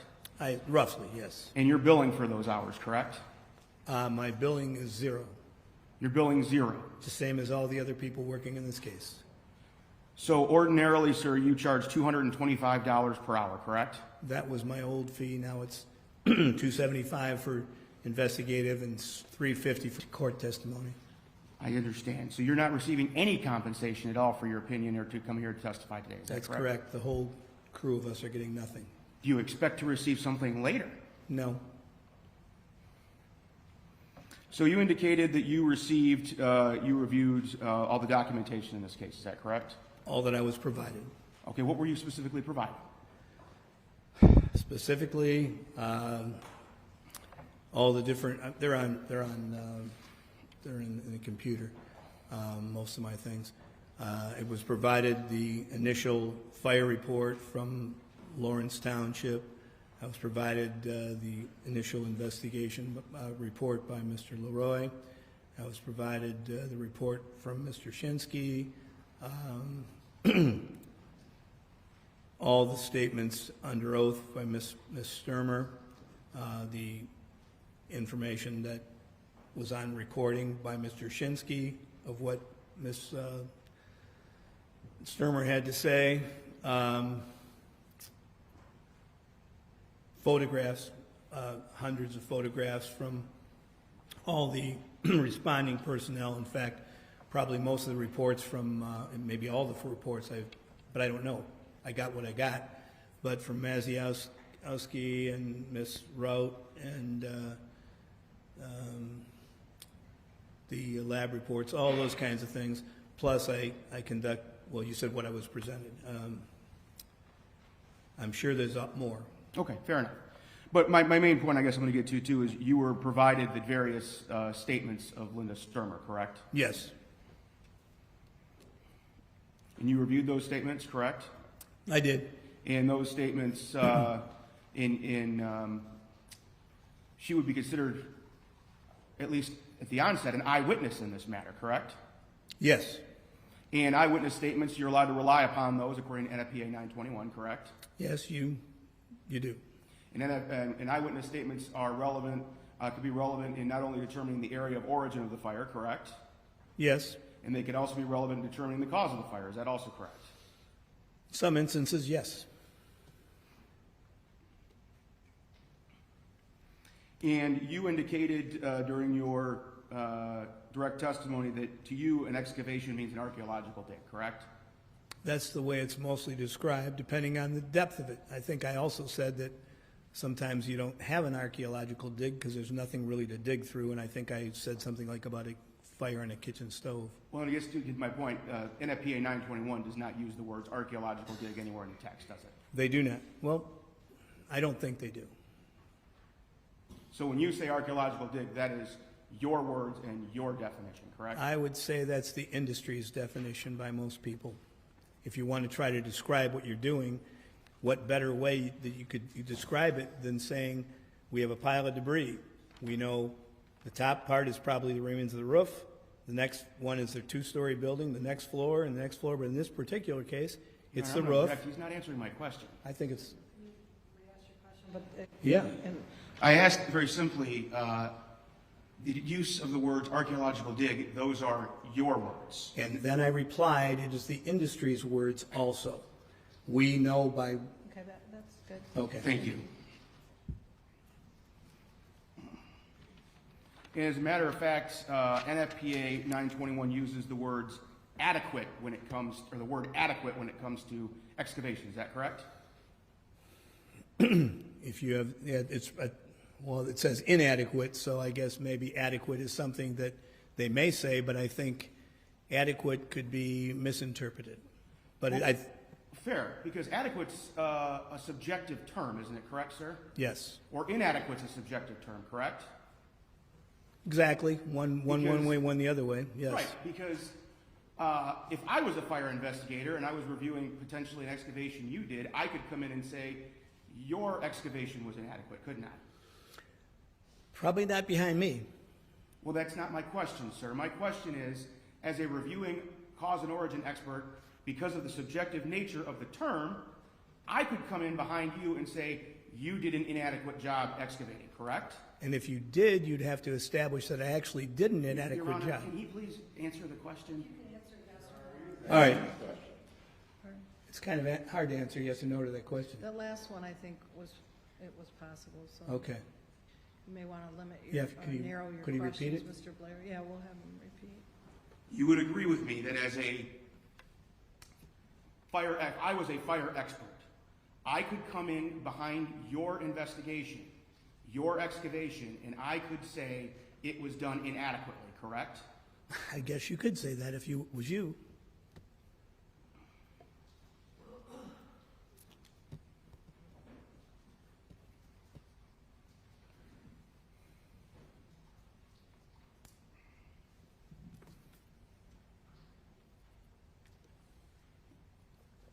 As a matter of fact, in this case, Mr. Leroy did do an excavation, correct? He did move some things, yes. Well, you saw the pictures from Mr. Shinsky, correct? Yes. Were you present here for his testimony in court? I don't think I did that. I think I saw that online. So, would it surprise you to learn that the photograph Mr. Mueller showed you of the back of the Stermer residence with the various piles out back was taken by, you understand it was taken by Mr. Shinsky? I'm not sure who took it. I know that it was different than, go ahead. I don't know who took it. All right. Well, it was part of a packet of Mr. Shinsky's photos that were shown to you, correct? I think it was, yes. And would it surprise you to learn he testified that he took that photograph before he did any excavation? Yes. No, it wouldn't surprise me. No, not at all. It would not surprise me. Foundation, I'm not sure what photograph he's talking about. I asked about the photo of the rear with showing piles of debris. There are pre and post I'll excavation overrule pictures. the objection as the witness has answered it and Thank seems to you. understand what he's talking about. Okay, thank you. Yes. And so that would then indicate that Mr. Leroy did an excavation of the Stermer residence, correct? Yes, there was obviously evidence, and I could even point out what I think he did dig through, but go ahead. Okay, but your complaint is just with the adequacy of the excavation, correct? I guess yes. You guess yes or yes? Well, I think I have to describe what I saw that was left that certainly would make it inadequate. Again, my question, sir, is you take issue with the adequacy of his excavation, correct? Yes.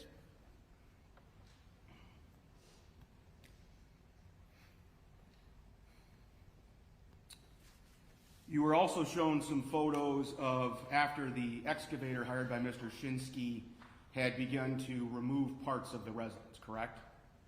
Yes. And you were testifying, I believe, about how there was debris that was down, would be like in the basement level of the Stermer residence. Do you recall that testimony? I commented there was debris, yes. Okay. And you would agree with me that when an excavator is operating and removing things, things are falling into the residence as they're being broken loose by an excavator, correct? Depending on the quality of the excavator, the excavator people I would hire would not let things fall back into the house. Well, some of that may be out of their control, though, right? That's why they take painstaking care in how they do what they do when they're not just moving debris around to throw it in a 40-yard dumpster and have it transferred somewhere. Well, you would agree with me that if I grabbed a hold of a large chunk of, say, roof material or something with an excavator, as I'm lifting that back with an excavator, things might fall off, right? They might.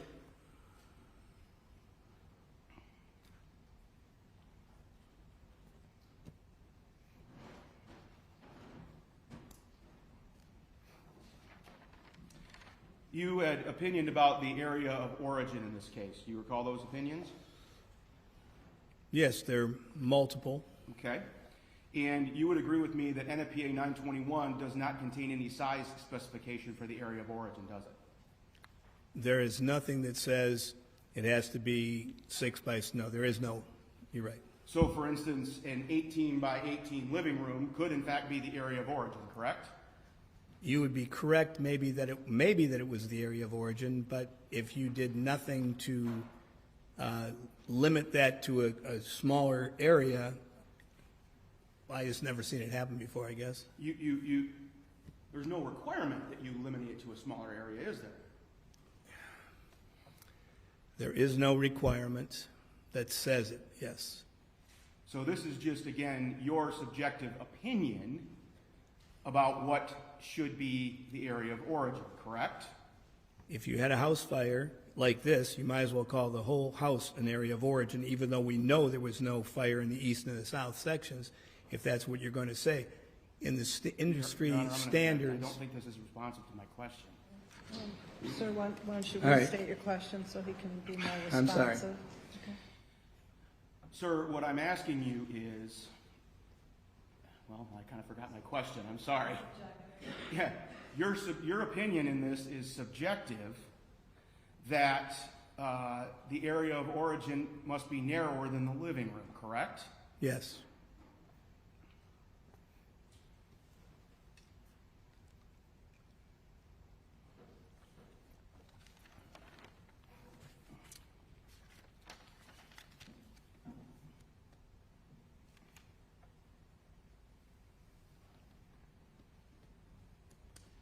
You indicated, I think, on direct that you determined or you believed the area of origin was the chimney chase. Is that correct?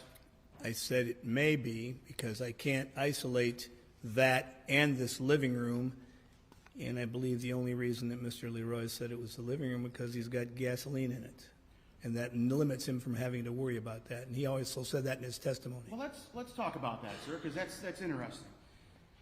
You said you could rely on eyewitness statements, correct? You decide by the physical evidence if what someone That's is not telling. again, Your Honor. No, that's you not my rely on question. it, I but- asked him if he could rely on eyewitness statements. Sir, if you could, In that's a part. question you can answer yes or no. In if part. possible. In part. Okay. And you believe the statements of your client, Linda Stermer, correct? That she was downstairs and No, I'm not asking you for a recitation, sir. I'm asking you if you believe the statements of your client that you've reviewed. If you let the man answer, he's answering the question. You can't cut the witness off. You can re-ask the question. Thank you. You believe the statements of your client, Linda Stermer, correct? in part. In part. Now, you reviewed where she said that she came up the stairs, correct? Yes. And you reviewed where she described that the fire extended from the master bedroom to the Todd's recliner chair, correct? That's what she said. And you reviewed would have been the diagram she would have drawn then in her examination under oath, correct?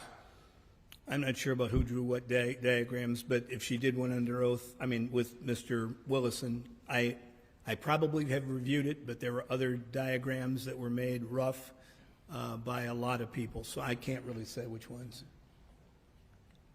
And you also would have read in her statement that she said it wasn't the fireplace, correct? That's what she said. And she indicated in her statement that there was no fire anywhere near the fireplace, correct? That's what she said. And that's an eyewitness statement, correct? It's an eyewitness statement that you take at face value sometimes, and sometimes you don't. She's not a fire expert, so she wouldn't know what my thought process might have been. Witness statements at face value. Let's talk about that since you brought that up. You brought up Mike and Connie Calhoun and Dr. Musali, correct? Yes. Now, you were a police officer for a period of time, correct? I was a fire investigator lieutenant who had police powers. I carried a police badge from the Detroit Fire Department and a Detroit Police Department. I carried 2 badges. And you, so you conducted interviews of witnesses then, correct? All the time. All the time. And you would agree with me that witnesses don't necessarily remember all details, correct? That's one of the reasons you take it. And if it fits the patterns or the things that you know to be true with the physical evidence, that's how you differentiate one from the other. Because based on your experience as an investigator and interviewing witnesses, sometimes the stress of an event can affect how they perceive things. Is that correct? Absolutely, yes. And it can affect the details they might remember, correct? Yes.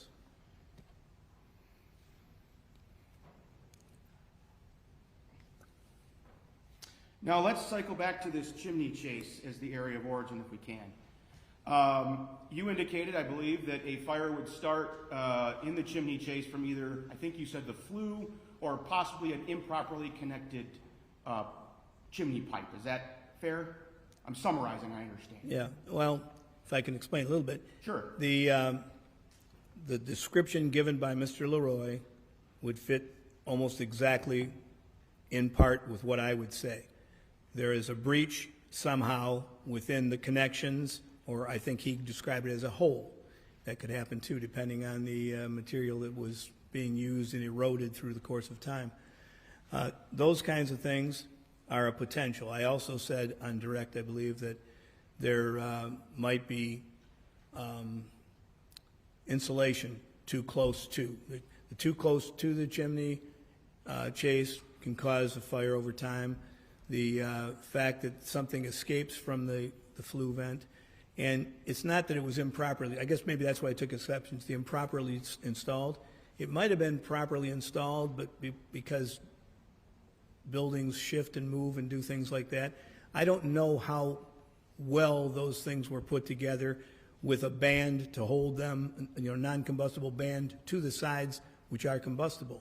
So there's a variety of reasons why, that would happen. I think Mr. Leroy explained it very well, and he eliminated it because he said it would, wherever it happened, it would go up from that point to the top and burn everything out. Well, you've got a confined space, and heat is convected and radiated in that chamber also, and I know it's very possible that there was only OSB, from what I understand, on that wall. And so as that's being eroded or destroyed by the fire, it now is weakening the OSB, which is on fire, and that could have fallen into the living room and been the room of origin. Nothing going the other direction shows any sign, and Mr. Leroy very much covered that. So you obviously, it sounds like you agree with some of the findings of Scott Leroy, is that Yes, correct? yes, absolutely. Now, but you only seem to disagree with those that ultimately lead to this being an intentionally set fire. No, I can't even say it wasn't intentionally set. In fact, I've testified in federal court to say I can't say it was not intentionally set. I said that the way that the investigators said this fire occurred is impossible to have happened. That's what I said. And you've actually previously testified in this, right? Yes, I just said in federal court, yes. And you actually indicated at that time that it didn't look like it was a fireplace malfunction, correct?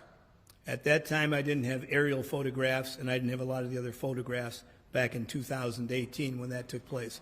7 years hence, I have a lot more stuff. What new stuff do you have? New photographs, more photographs that I didn't have. I mean, they're not new today. They were new from 2018 when I testified.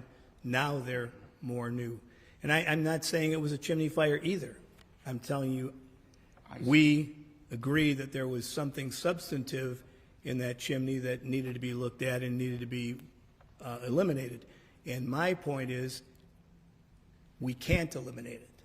Well, let me ask you some questions about this. Sure. Chimney chases, for lack of a better words, are like a long, tall box that's built around the pipes that go up through the roof. Is that kind of a Right. In layman's modern day times, yes. As I think Mr. Leroy also explained how the old chimneys were, brick Correct. and all that. And we're dealing with a modern Yes, setup absolutely, here. absolutely. So that's how it's built. And the purpose of that is also to kind of keep if there is a fire, keep that fire kind of contained in one area. Is that correct? It's supposed to. In this particular case, however, this chimney chase was built directly in the middle of the house. Most chimney chases are on the outside walls, so that's why I was able to tell causes of these things, because they were severely damaged and the remainder of the house wasn't, so we were able to conduct an examination that was enough to prove what happened, and I think there was Well, you're not, hold on, let me just stop. You're not proving what happened here, correct? No. I'm just explaining that you're right. It's supposed to be, it is in a confined area, but it is not, in most cases, there are no fire-resistant materials in the chimney chase. Fair.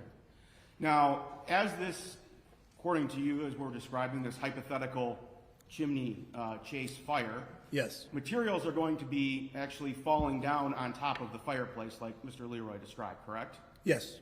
And as a matter of fact, then, those are going to start to catch and burn not only the wall studs behind the fireplace, but also the header above the fireplace, correct? You're speaking of the header that holds the fireplace in place? Yes.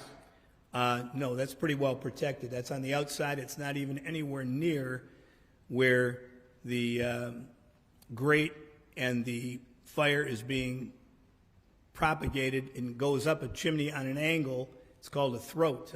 I had a diagram of one and how it's assembled. So, well, go ahead. Let me ask it this way. Maybe I'm not being clear in my question. You saw the photograph that was up on the screen that was put up by one of Mr. Lewis's photographs showing the fireplace, correct? The first floor fireplace. Yes. And it had a wood header that went all the way around it, correct? Header goes just above it. Above it, I'm sorry. And there was framing around it as well still, correct? I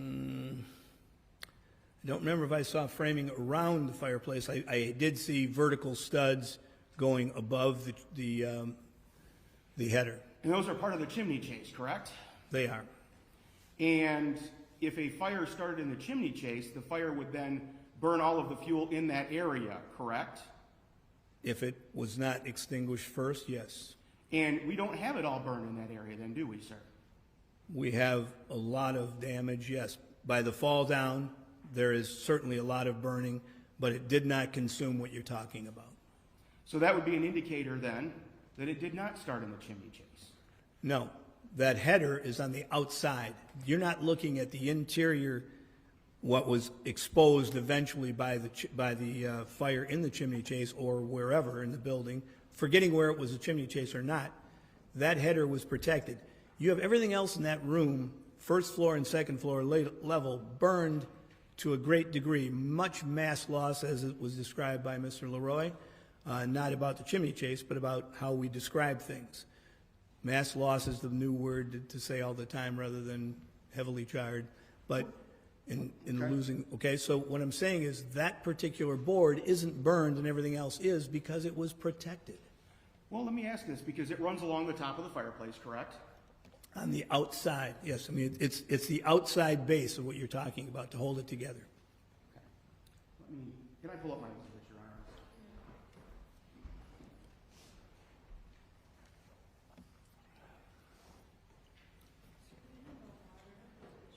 Honor? Yeah, it's pretty empty here. You are so thoughtful.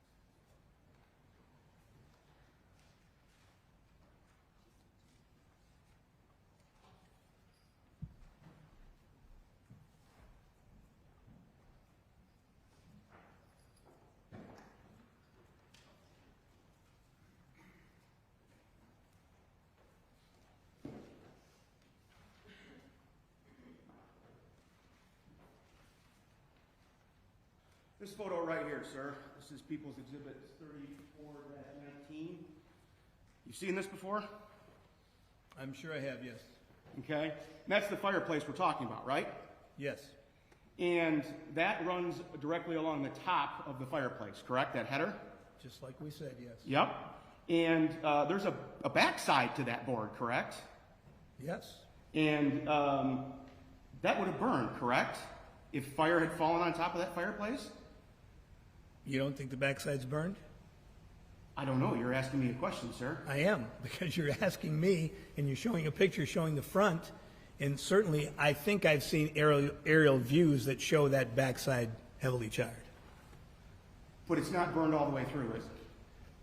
It's a pretty slick piece of wood, and it's not burned all the way through, correct? Because if fire was burning in the chimney chase, when it lands on top of that fireplace, it's going to burn all the way through that board, isn't it? No. It could, but normally, no. The fire's happening above, and you look at what the damage is above there, where OSB wood is no longer, and that would have fallen into the living room. That's the living room side. But This the side. burning debris within the chimney chase would have fallen on top of that fireplace, correct? Some would, for sure. And then it would have ignited that board, correct?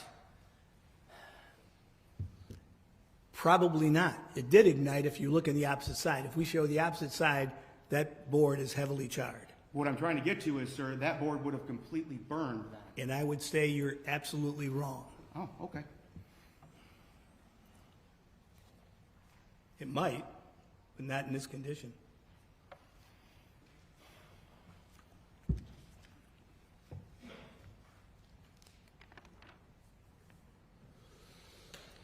You were asked about a little bit about gasoline, so I'll ask you the same question. And just so we lay a proper foundation, the vapors of gasoline are what burn, correct? Correct. And you would agree with me that if I were to, for instance, even in this room, pour gasoline here on the floor possibly, and put a candle over there, that those vapors could ignite, correct? If the vapors got as high as the candle's flame, yes. Okay. And in this case, we have a fireplace that's fairly close to ground level, fair? Fairly close. You see that there's a bottom framing of that. So I mean, I can't tell from the picture, but 6 inches to 12 inches maybe. I could be wrong, but that's what it looks like to me.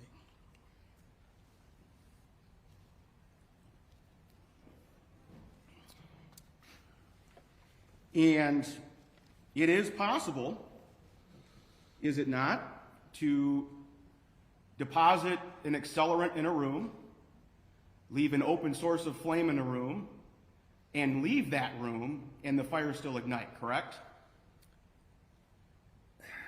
You're asking me a hypothetical, right? Yes, sir. Okay, because I'm going to tell you about it depends, but yes, it could, depending. And there are factors that depend on that, but it could happen, correct? Could happen, but it depends. Understand. It depends on probably, let me guess, the amount of gasoline and the type of ignition source, various factors, correct? Well, I'm just going to object here. We're asking questions, giving hypotheticals that have no basis in the evidence in this case, zero. And it has to be based on evidence in the case. I think it is, and I'll overrule. Okay. So, waiting for a question? Did you do another? I think he You answered the said question, depends. yeah. He said yes, depends, so. Yeah, he did, and that's fine. Okay.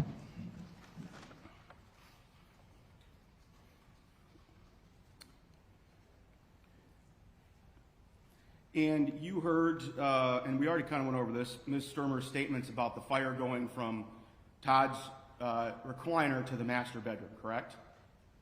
I don't know if she said it was going. I mean, that was the depth and breadth of the fire, I guess. When you say going, it seems like you're suggesting it went from here to there. That is what I'm at. The fire, she described a trail of fire going from the master bedroom or to his recliner or vice versa. I guess I still don't understand. Are you saying she saw this trail here and then go there, or just saw this? Just wide, saw a one continuous trail. How's that? Wide range, yes. Yes.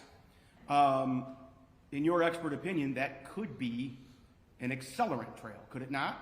Oh, I don't think anything she described would have been anything like a trail unless, as I said, if you're telling me you saw it go from here to here to here, that would be a trailer. But if you see an immense amount of fire going from a chair and including your husband and a wall, that doesn't tell me anything, except there was a fire in a wide area.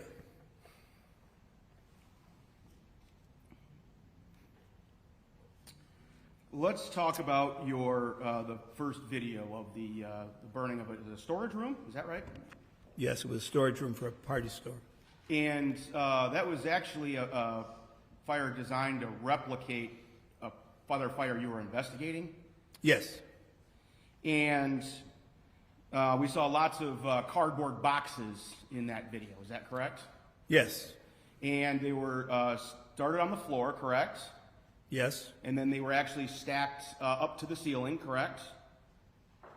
Or close Close, to the, yeah, close, yes. Close to the ceiling, Yes. fair. And then there was also a shelf along the ceiling with more cardboard boxes on there, correct? yes, they were, yeah, just yes. And that fire, those cardboard boxes are fuel, correct? Yes, And would you agree with me, and I understand this is a layman's way to describe it, but cardboard boxes are fairly easy to set on fire. I was going to give you an example what was on the top. They are not easily ignitable up on top. And cardboard, it all depends, I guess, again, but those cardboard boxes, you saw how long it took for the sides to burn and how long it took them to actually become involved in the fire. So they will readily ignite, but not in a fast format or the way they, I don't know what the word I wanted to use. But on the top, they're old, long neck boxes that carried 24 bottles of beer. They don't ignite very easily. They're very strong.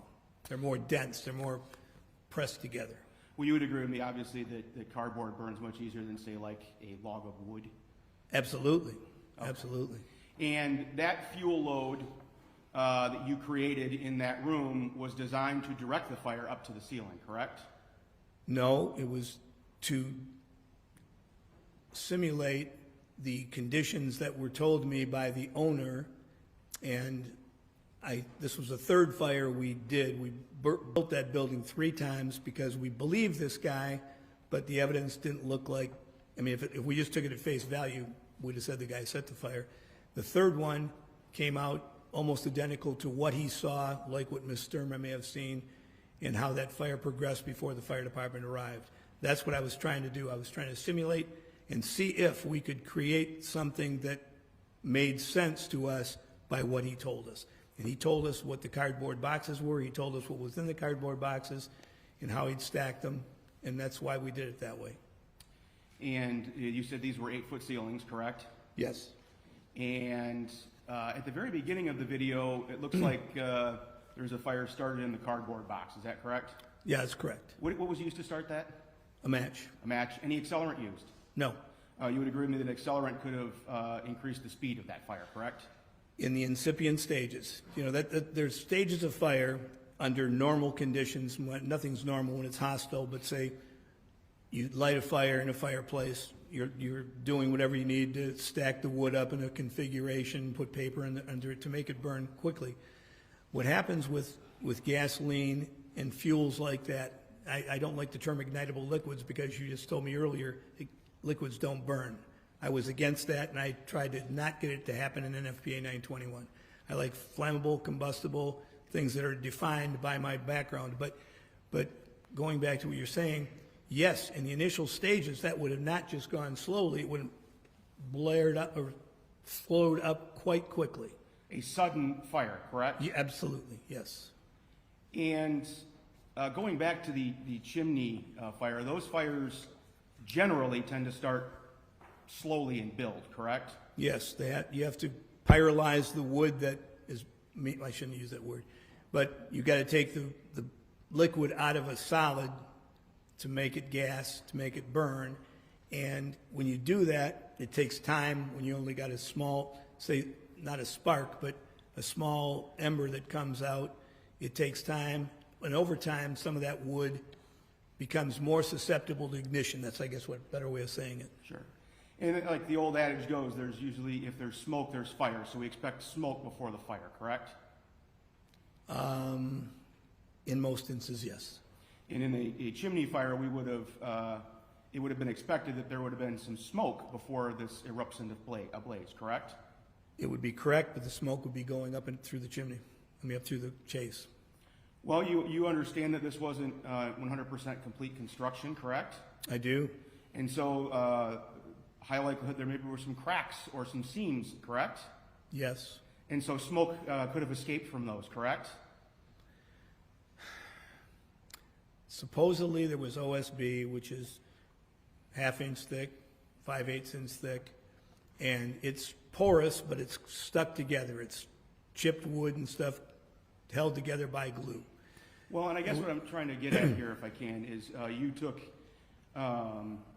were asked questions about there being 2 able-bodied persons in the residence, correct? Yes. And that this was, the time of day was about 3:30 in the afternoon, correct? Maybe a little before. Yeah, 3:30 I think was the fire call. Fair. And you would agree with me then that if a person, that is not necessarily a factor for the cause of the fire, but is something that should be considered by a fire investigator. The idea that there are 2 able-bodied persons in the home and the time of day, correct? Yes, it's good to know, but it doesn't give you any evidence of a fire origin or a fire cause unless those people told you that, and Ms. Stermer was the only one who said she saw this fire in that location. So that would be the only person. But the first call at 3:30 or 3:31, the guy said the fire's coming out behind the chimney. Well, but what I'm trying to get at here, sir, is if this is a chimney fire is a slow starting fire, correct? Correct. And there's going to be smoke, correct? And smoke and heat rise, yes. You would expect then an able-bodied person in the home, especially during the daylight hours, to notice that, correct? You're, Foundation, he's the one who's been making objections all morning yesterday, that how he would What's the speculate objection? someone else- Objection is foundation? Yes. Okay. Response? I think as a fire expert and investigating all these fires he's talked about, I think he can opinion on this. Overrule, allow it. okay, well, I guess I can give an explanation like a hot air balloon. It goes up because there's heat in the balloon to go up. Heat and smoke rise. There had a fireplace, or I had a fire in that chimney, which obviously is emitting smoke also, and that heat and smoke is going to rise. So unless those people were outside, they were only going to see it coming through the chimney flue, or what they thought was the chimney flue. It wouldn't be coming into the house. But as the fire debris begins to fall down with inside the chimney chase, they're going to notice it then, wouldn't they? Chimney chase is still enclosed as far as the fireplace hearth is all enclosed. So there's going to be no indication of that until the fire breaks through that wall.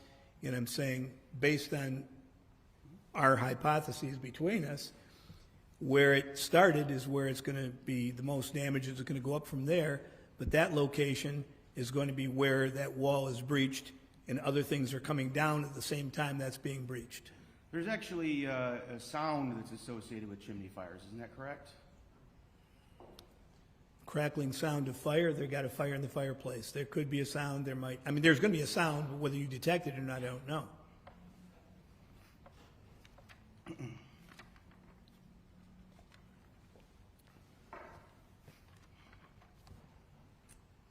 Now, one other thing I wanted to point out, I'm going to circle back, I guess, to your video. I keep finding different avenues as I ask questions, I'm sorry. That's okay. Your video, the first one of the storage unit. Yes. That fire, you would agree with me, doesn't spread to the surrounding boxes for about 2.5 minutes, correct? That's probably, yeah, about right. I mean, we both would watch the time and know for sure, but yeah, somewhere in that general time. It was not that quick and it wasn't that slow. Were you actually inside the building? Yes. Okay, was that you filming? No, my son was filming with another firefighter. These both were Detroit firefighters. They're both retired chiefs now. I'm getting old. Fair. So what I'm getting to is you could have escaped that fire if you had to, correct? Yes. And would have escaped without injury, correct? Yes, unless I would have stayed where you saw the film kind of being jingling around. That's when the heat was too hot for those guys who even had fire gear on. But of course, for that to have happened, you would have had to have sat there and watched this fire overtake you in the matter of 3 minutes or so. Is that correct? Yeah, I mean, if you were able-bodied, you should be getting out.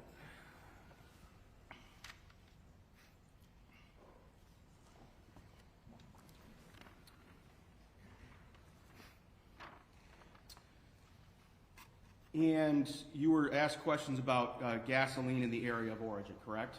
Yes. And we know Todd Stermer had gasoline on his sweatpants, correct?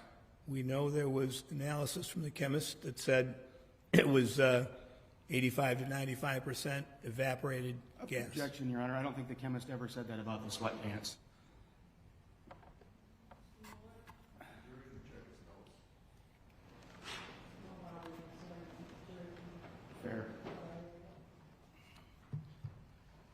But again, you indicated there was, let's just go this way, there was gasoline on sweatpants, correct?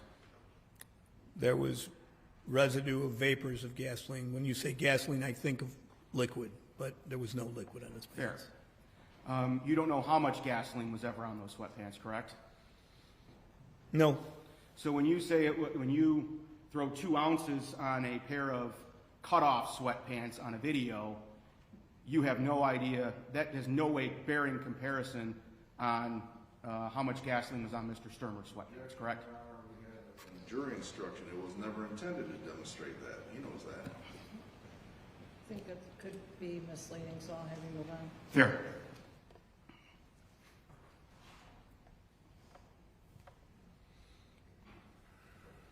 Let's talk about the sweatpants you have as an exemplar and the ones in the video. Those are those the same sweatpants you have there that were bought, that were on that video?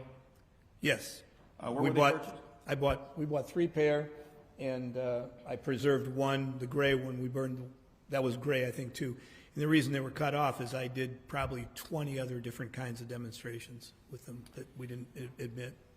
And those are not the same sweatpants that are that were on Mr. Stermer, correct? Same objection, Your Honor. This is misleading. We have a jury instruction, and he knows that. I think this is perfectly relevant, Your Honor. I'll allow it. They're not the same. They're not. They're not the same manufacturer, correct? I don't know. No, they can't be. Well, I shouldn't say they can't be. One was made in Vietnam, and the other one was made in China. These were made in China. Stermers were made in Vietnam. And you can't tell us they're the same thickness, correct? I guess we could compare them. No, I'm asking you. As part of Oh, your as part- right experiment, now- you didn't verify they're the same thickness, correct? Well, I didn't have possession and never did have possession. I looked at the things with Mr. Zerzine. But you had an opportunity to examine those sweatpants, correct? I was able to examine them, and the attorney would not let me do one thing I wanted to do because she's saying it changed Objection. the evidence. Well, Talking hearsay, so I'll have you stop. yes, I'm the one that. Pardon? I'm the one that was there doing it. Okay, thank you, but I'll have you stop here. Okay, for now. all right. Thank you. You can't verify that they're the same weave, correct? I can't. And as a matter of fact, when it comes to polyester materials, there are actually different chemical makeups of polyester, correct? The word poly probably says it. So when it comes to 100% polyester, some may be different. One pair of 100% polyester sweatpants may be different from a different pair of 100% polyester sweatpants, correct? Yes. Yes. And as far as affecting how things burn, you conducted that test out in the open, correct? Correct. They were not on a human analog, such as commonly used are pigs? Nope. And they were open to the air, correct? They were. And there was a breeze blowing actually that day, correct? There was. You can see, and that also feeds into a fire, correct? Usually, yes. So the level of oxygen is important here, correct? I don't think there was a deficiency of oxygen where Mr. Stermer was and or in this fire, so I don't see the difference, but the oxygen is present. I'm just going to renew the objection. He's talking about now differences in ventilation versus this versus the test. It wasn't to recreate anything, it was to illustrate principles. These days now we're getting into trying to compare circumstances. I get your point, but I think it's relevant to the purpose that we stated to this jury as for the offering of the polyester, so I'm going to allow it. Thank you. And again, these were out in the open, correct? Yes. They were not on a person, correct? Correct. And you would agree with me that if they're on a person, that could affect the level of oxygen that they're exposed to, correct? Yeah, they're being exposed to more oxygen interior and exterior. You're correct. And as a matter of fact, that completely discounts any human interaction with the pants, correct? Correct. Because a human, if, for instance, lit on fire, might try to put that out with their hands, correct? that would not be a bad idea. So, Yeah, matter correct. of fact, I guess what I'm trying to get at is, your experiment, we'll call it, was done under the most ideal of conditions, correct? No, I don't see it that way. But it didn't take into account multiple variables that could be, that you needed to consider in this case, correct? No.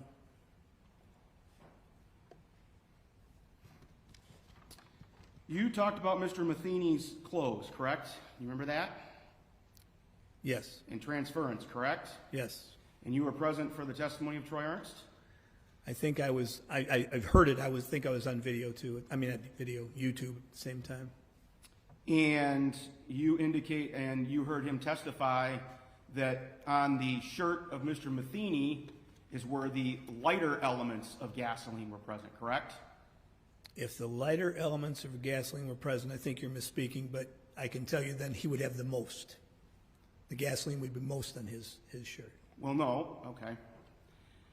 You're not a chemist, correct? Nope. You're not a forensic scientist in the aspect of chemical analysis, correct? No, but I understand lighter and medium and heavy. And when you say lighter, that has more gasoline still residue left than the other way around. I think you just misspoke, but that's okay. All right, fair enough. What I'm trying to get at is you heard him say that it was more likely that the gasoline was transferred from the sweatpants, socks, and underwear of Todd Stermer to the shirt than vice versa. I did hear that, yes. Please. Sure.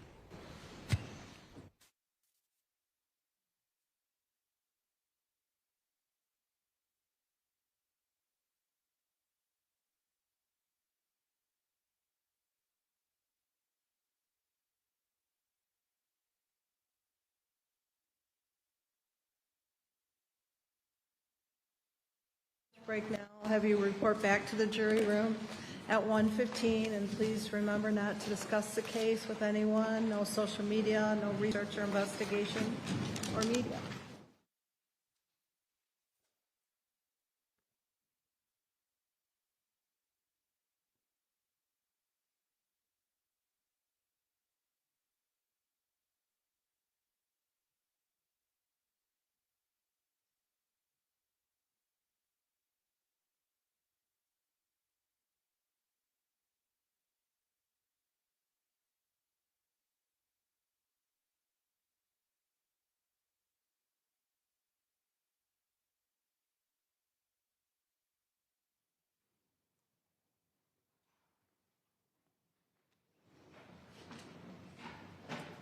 Counsel, the jury's left. Any matters to address in our break? No, Your Honor. No, Your Honor. Anything, Mr. Mueller or Mr. Kelly? Okay, we'll be in recess.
Counsel, any matters to address before we bring the jury back in? I've done, Your Done, Honor. Your Honor. Okay, we'll bring in the jury.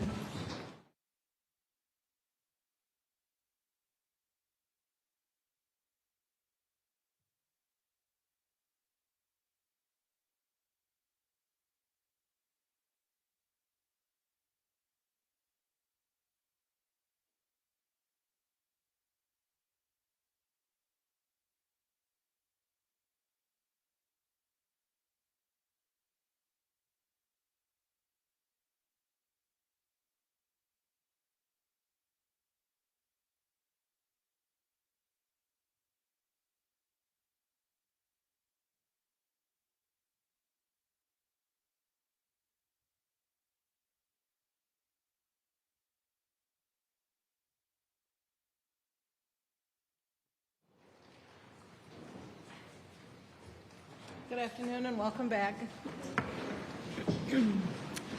And sir, you're reminded you're still under oath. Yes, Your Honor. Thank you. And Mr. Blair, continued cross. Thank you. Mr. Trinkle, I want to talk to you about formulating a hypothesis, if I can. Okay. There is some common sense that's used in this, correct? I would hope so. Because, I mean, hypothetically speaking, and this is very hypothetical, an alien spacecraft could shoot a laser beam into a house. That could be a hypothesis, correct? It would be wrong, but it would be a hypothesis. Fair, and that's what I'm trying to get at. There are some hypotheses that are just automatically discounted because they're very illogical, correct? Yes, And not likely to have happened, correct? correct. So when we're talking about considering hypothesis, we're talking about what the investigator may consider to be a logical hypothesis, correct? Correct. Based on maybe the circumstances that they observe, correct? Yes.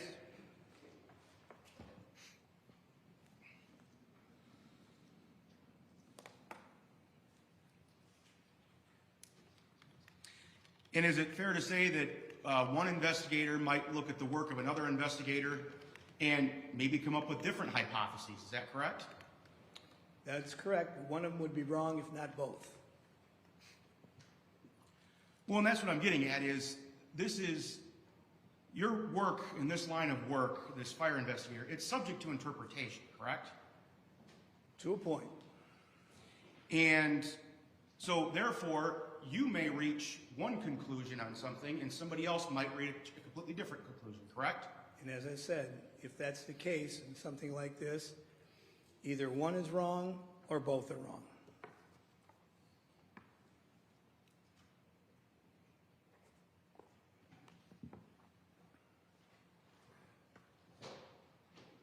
And obviously, you're not reaching any conclusion here today, correct? My conclusions are that I, with the information I have, cannot make a conclusion other than undetermined. Fair.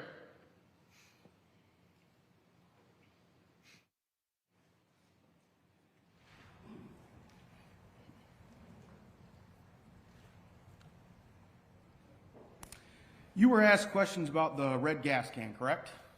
Yes, And you at one time were a government investigator working for the city of Detroit, correct? I was.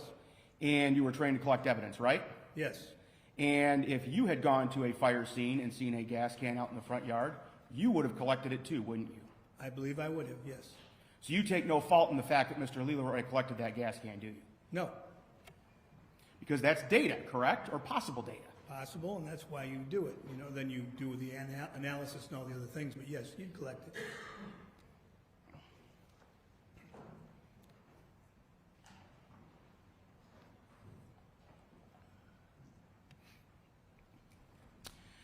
And you were asked questions about there being an ignition source in the living room. Do you recall those questions?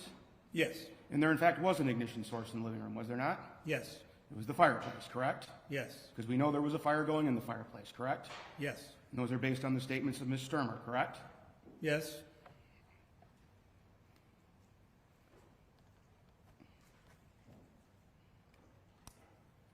Were you aware that we heard testimony about the boat that was used to move Mr. Stermer yesterday? heard testimony. I've heard different bits of testimony. I'm not sure what you're referring to, however. Fair. Did you hear the testimony of Trevor Stermer? Jeff Stermer. I didn't know. I was in the conference room. I wasn't allowed to be in here for that. Would it surprise you to learn that it was a 6-foot plastic boat? No. Would it surprise you to learn that it never had a gasoline engine on it? Never had what, sir? Foundation. I think it's an appropriate question of impeachment, Your Honor. He's been talking about it, and we learned testimony yesterday that there was no gasoline engine on it. The objection foundation is misrepresenting the testimony. Jurors can look at their notes. I'm not sure he is, so I will overrule the objection. Your question again was? Sure. It would surprise you to learn that there was never a gasoline engine on that boat.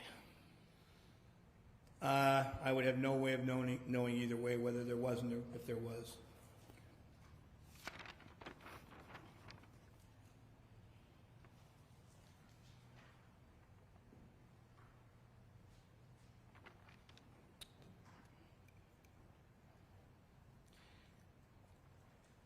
And you've been doing fire investigations for about 52 years, is that right? Let's see, 71, 29, 49, yes. Yeah? All Yes. right. All right.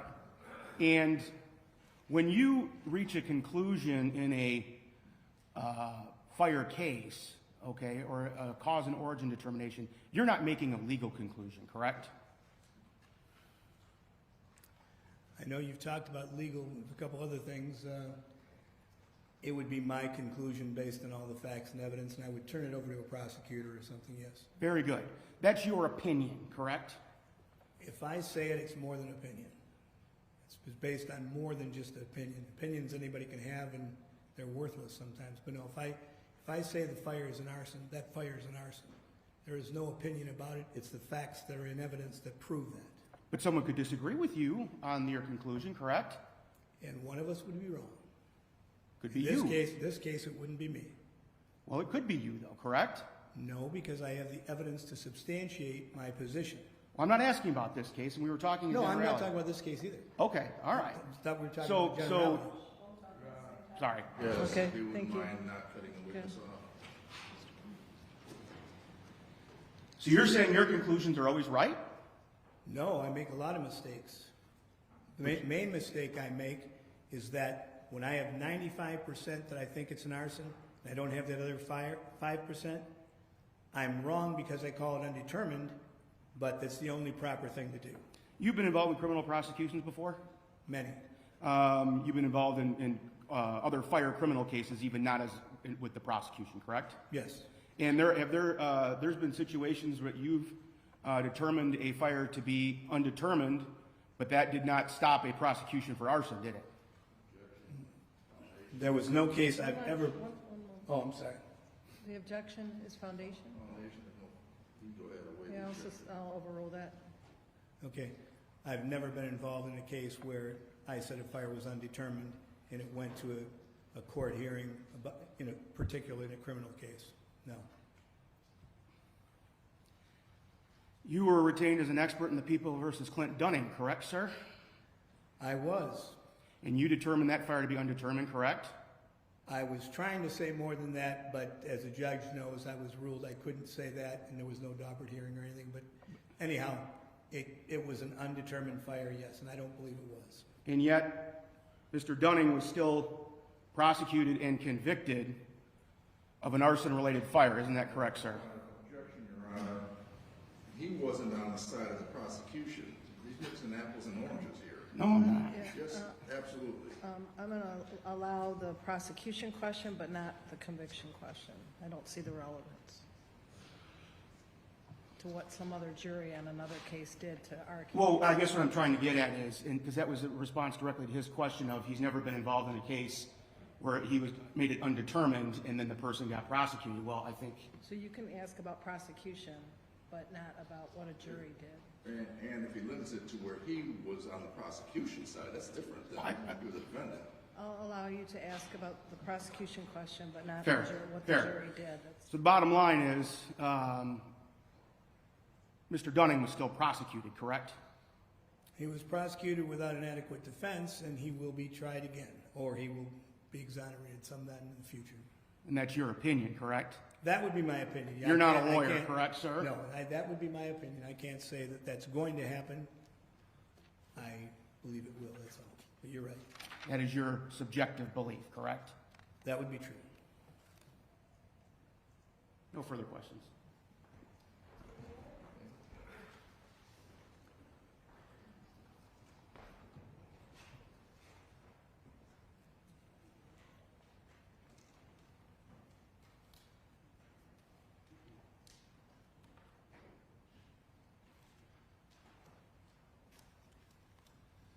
These last couple questions, sir, that you were asked, you were testifying for the defendant.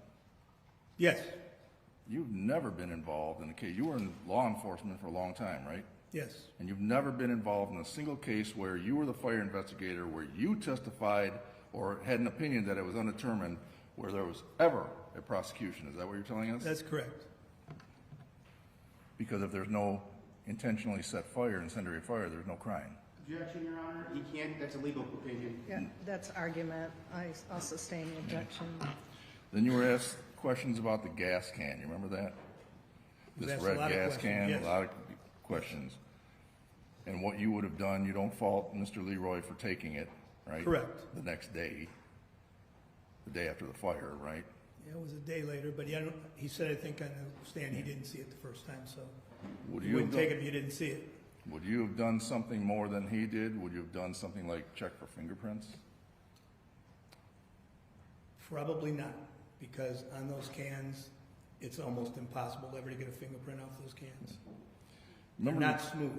Remember the questions you were asked about the scientific method, and could different experts look at things, same data, same evidence, and come up with different conclusions? You remember that? Yes, The point of the scientific method is that you have reliability and reproducibility, isn't it?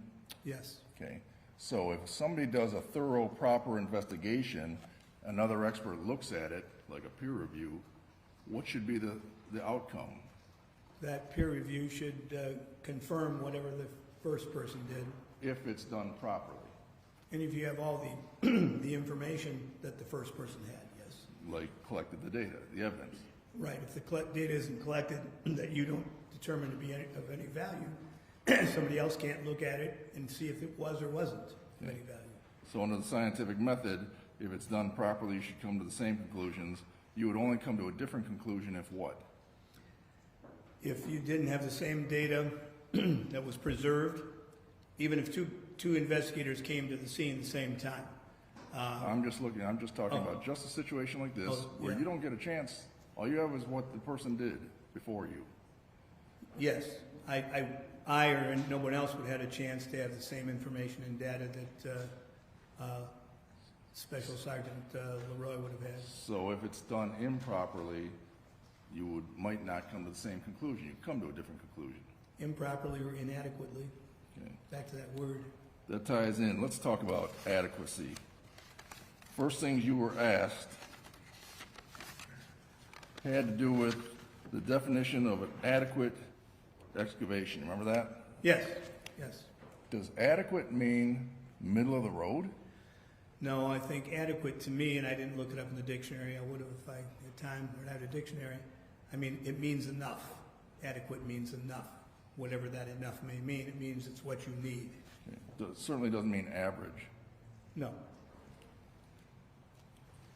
In your opinion, was there any excavation that Mr. Leroy did that could be deemed adequate by any standard in your field? Well, if Mr. Leroy said he removed all the evidence, I saw that. Your Honor, I guess I'm going to object. I think he can give his opinion about what he believes, but not the entire field. I don't think he can speak for every cause and origin expert on the face of the earth. You could limit the question. I'll limit the question. You're certified by AIAA, Yes, the NAIA. yes, You've taught for years. yes, You trained for years. yes. Is there any, in your experience, any type of organization that would suggest that what Mr. Leroy did with his excavation was adequate? Objection, Your Honor. He can't speak for every organization. He can speak for himself. I'll sustain the Okay. objection. In your opinion, sir, did Mr. Leroy do anything close to an adequate investigation? Anything close is very vague. I would say that NFPA 921, there's a photograph and some things you need to do, particularly in a fatal fire, about sifting debris. There was a grid search, I don't know, I got it marked, but ultimately, I think we talk about it depends, you know. Well, let me ask you this, sir. He testified he cleared the floor, 18 by 18. You remember that? Yes. Did you see any evidence that he did that? I saw a space of maybe, I can't really tell you dimensions, 4 by 6 toward the fireplace that was cleared, and I saw other debris outside. But going back to my layered talk, because we have collapse of roof and flooring and everything, you'd have to get down to the floor, but he said he did it to the floor. Did you see evidence that he cleared an 18-foot by 18-foot by 2-foot area of rubble, sir? I did not. Did you see any evidence of a 7-foot pile of rubble, 4 feet by 8 feet by 7 feet, that he said he did? The cubic foot thing, how much we had for 18 by 18 by 2 or 3, if it comes to that, 7-foot pile, no, I didn't see anything like that. Now, you were asked a lot of questions about area of origin and the size of origin. NFPA 921 guides us on that, doesn't it? Yes. Ideally, you'd like to find a point of origin, am I right? That's the goal. And what happens as you get larger and larger and larger areas of origin? What happens to the reliability of your opinions? The larger it is, and you can't confine it to something smaller, how can you actually say what occurred if you have that big of an area of origin? To say this is what the origin was and this was the cause. I want to go back to Mr. Shinsky's photograph when you talked about, let's see if I can get this now. Mr. Shinsky's, oh, that's what it is.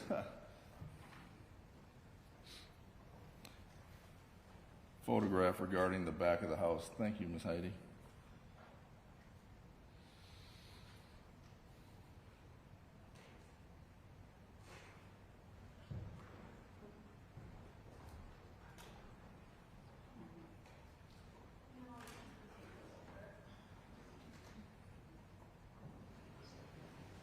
I think that's it.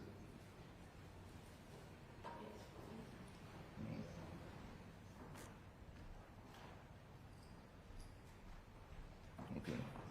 Getting back to Mr. Shinsky's photograph of the house, you were given a lot of questions about the chimney chase, remember?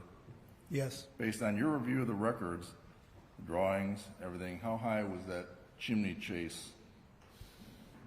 It would have to be higher than the peak of what was covering that, those 2, 4, 6, 8 bay windows. Okay.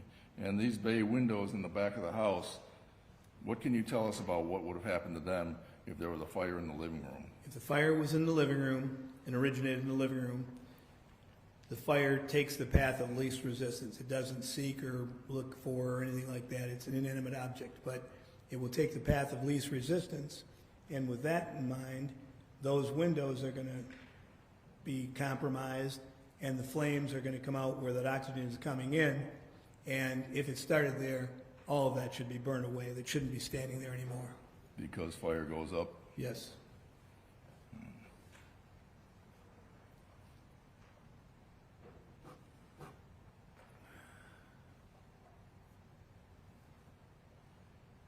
And also, if we're talking about, you said there was OSB board, the testimony has been a lot of wood, open wood in the house, and around the chimney chase, OSB board. Yes. If that is up there, and we're talking about 2 stories, how is it going to fall into the living room? Well, again, where it actually started, which none of us know, where that fall, if that's what the cause was.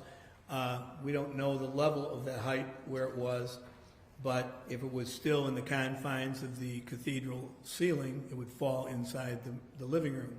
If it was above that, it's going to fail and fall on the roof, basically, and cause a fire up there. And you're not here to tell this jury definitively, based on everything you could find, that the chimney chase is the area of origin, are you? Correct. No, I'm not saying that's what happened. I'm saying that was a very strong possibility, but I could not say it was. And it's a strong possibility that has to be ruled out by the fire investigator? Yes. And did he? No. Well, he ruled it out, but he didn't have evidence to rule it out. Okay. Okay. All right. So, under the scientific method, what you folks always use, you have to rule out these alternate probabilities, possibilities, right? Right. You have to be able to disprove everything else except your final hypotheses. Right. Now, let me ask you about possibilities. Since Mr.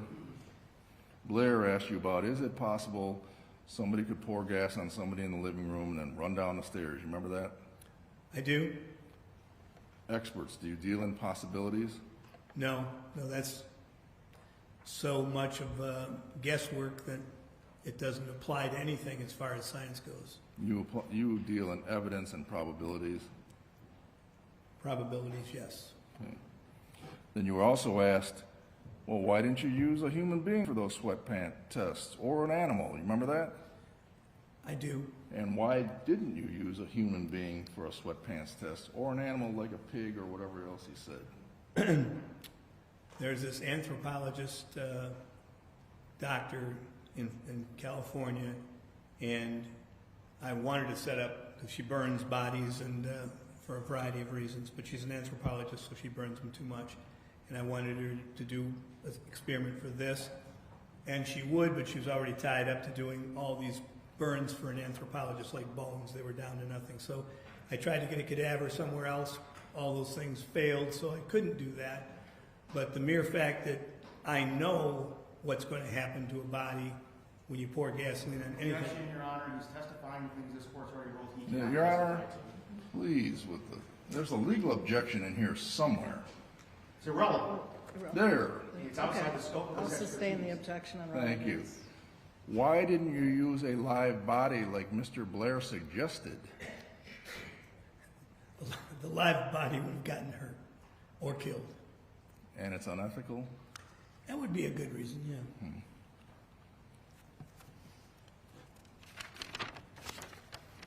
Oh, you were also asked about some questions about polyester and difference in polyester. First of all, you do understand polyester is a man-made synthetic It is, plastic, yes. so it doesn't matter what kind of little blend of polyester it is. Correct, Polyester melts, yes, and that's what you're trying to illustrate in that video.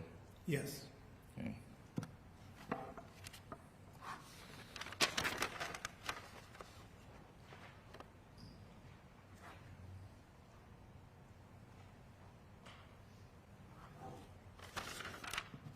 Give me 1 second, Your Honor. I think I might be finished.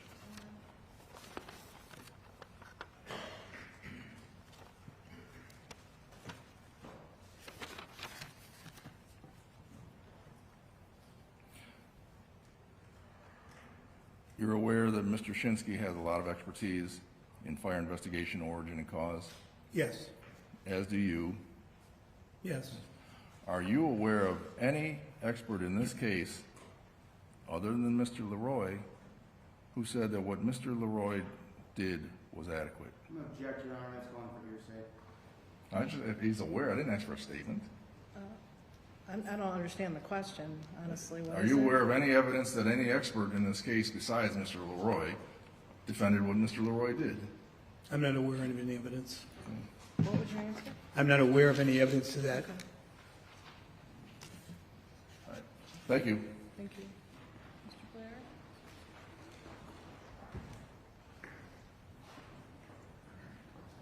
You would agree with me, sir, that cause and origin investigation is not a, like, quote-unquote, hard science. Would you agree with me there? What do you mean by hard? Well, that's a bad question. Let me rephrase that. Like, for instance, a chemist in a lab or a DNA expert working in a forensics lab that rely on very controlled environments, scientific instruments, etc. Yes. So you would agree with me that that cause and origin is not a hard science? There are variables that are uncontrollable, yes. Because a lot of this relies on your training and experience, correct? Correct. And it's your interpretation of fire patterns, is that correct? Fire patterns are being more and more discounted unless you have them covered with gasoline or some accelerant well, it depends what patterns you're talking about. I misspoke. That's okay. That's all right. I'm asking in very general sense. It's you looking at something and then evaluating it based on your training and experience, correct? Correct. It's not something that you bring out a special instrument and it measures it and it gives you a answer within a reasonable degree of scientific certainty, correct? No, we don't have that yet. All right.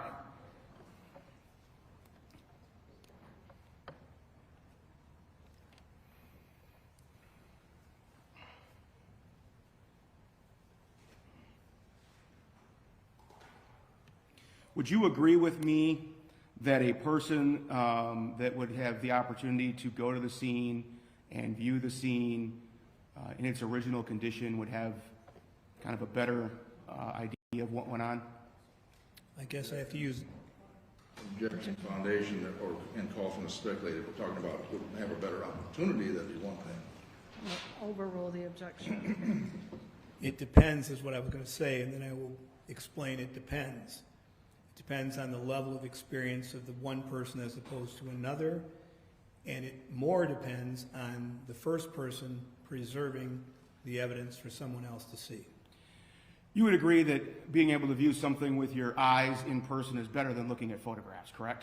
Absolutely, but that can't be done in fire investigations because you're moving debris and changing the aspects of the scene as a way to get to the cause of the fire, and that's why you have to document it.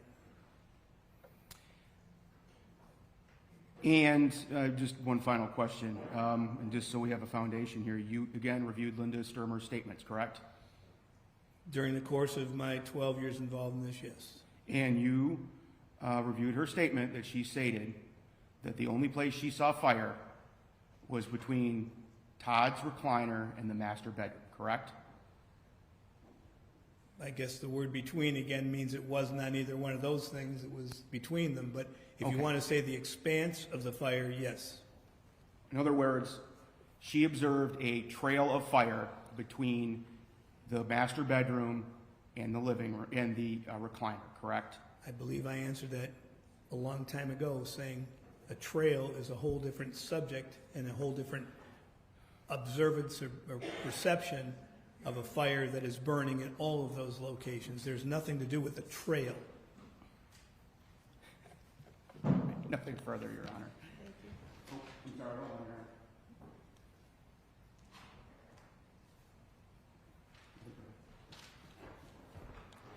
Mr. Mueller, briefly. Two or three more questions.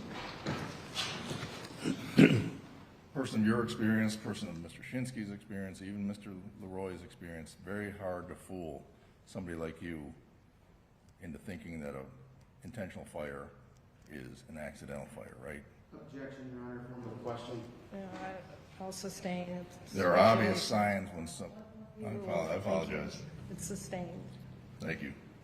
There are obvious signs when somebody is trying to intentionally start a fire, right? Objection, Your Honor, calls for, well, it's a very broad answer, it calls for speculation. He's got 50 years. The way it's phrased, I'll sustain on speculation. Okay. Can you tell us you mentioned trailers. Explain for the judge what a trailer is. A trailer for the jury. Yes, observing a trailer. There was more of that years ago than there are now, but people would pour gasoline. I think that Mr. Blair actually said, you know, if you walked in this room and somebody poured a trail and set it on fire, you would very clearly see it visually if the fire flashed and went out. I think I remember Mr. Leroy was asked about a flash fire before too. And it's very obvious to see, and you'll smell the gasoline and you'll see this pattern. But it doesn't conform to the question I was asked and what Ms. Stermer saw. Okay. A trailer would be obvious as opposed to that there was gas within a boundary. Well, trailer can also, I mean, strike that, not gas, fire within a boundary versus a trailer. right, exactly. And a trailer is a whole different meaning by me in all the years and way before 921. It clearly shows whether it was more masked by a flashover or whatever the case may be. The whole room may be involved, but hypothetically and sometimes often, when you go through the debris, you'll find this pattern, which is called a trailer. But the question I've been asking is not anything to do with a trail or a trailer. There were no evidence of a trailer in this case, was there? No.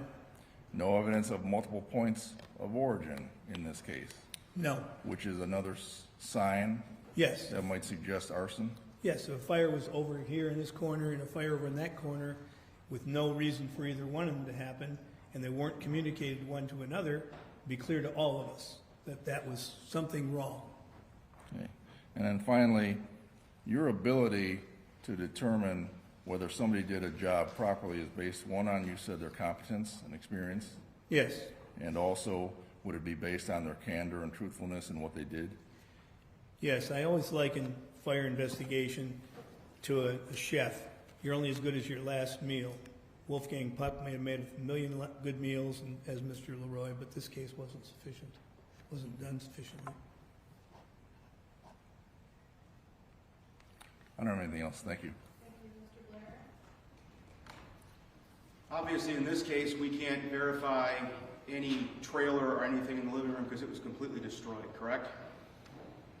The floor was, yeah, it was OSB, it went down below. Whatever was below, you might find the remnants of a ignitable liquid, but you wouldn't find the trailer, correct?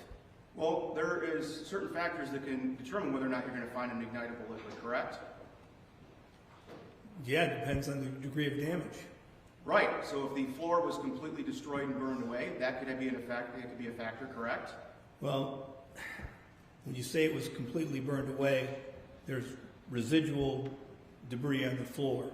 Yes, a lot of it was consumed and fell. The condition of how much was left is something I'll never know. And another factor that could affect gasoline would actually be the amount of water used by a fire department, correct?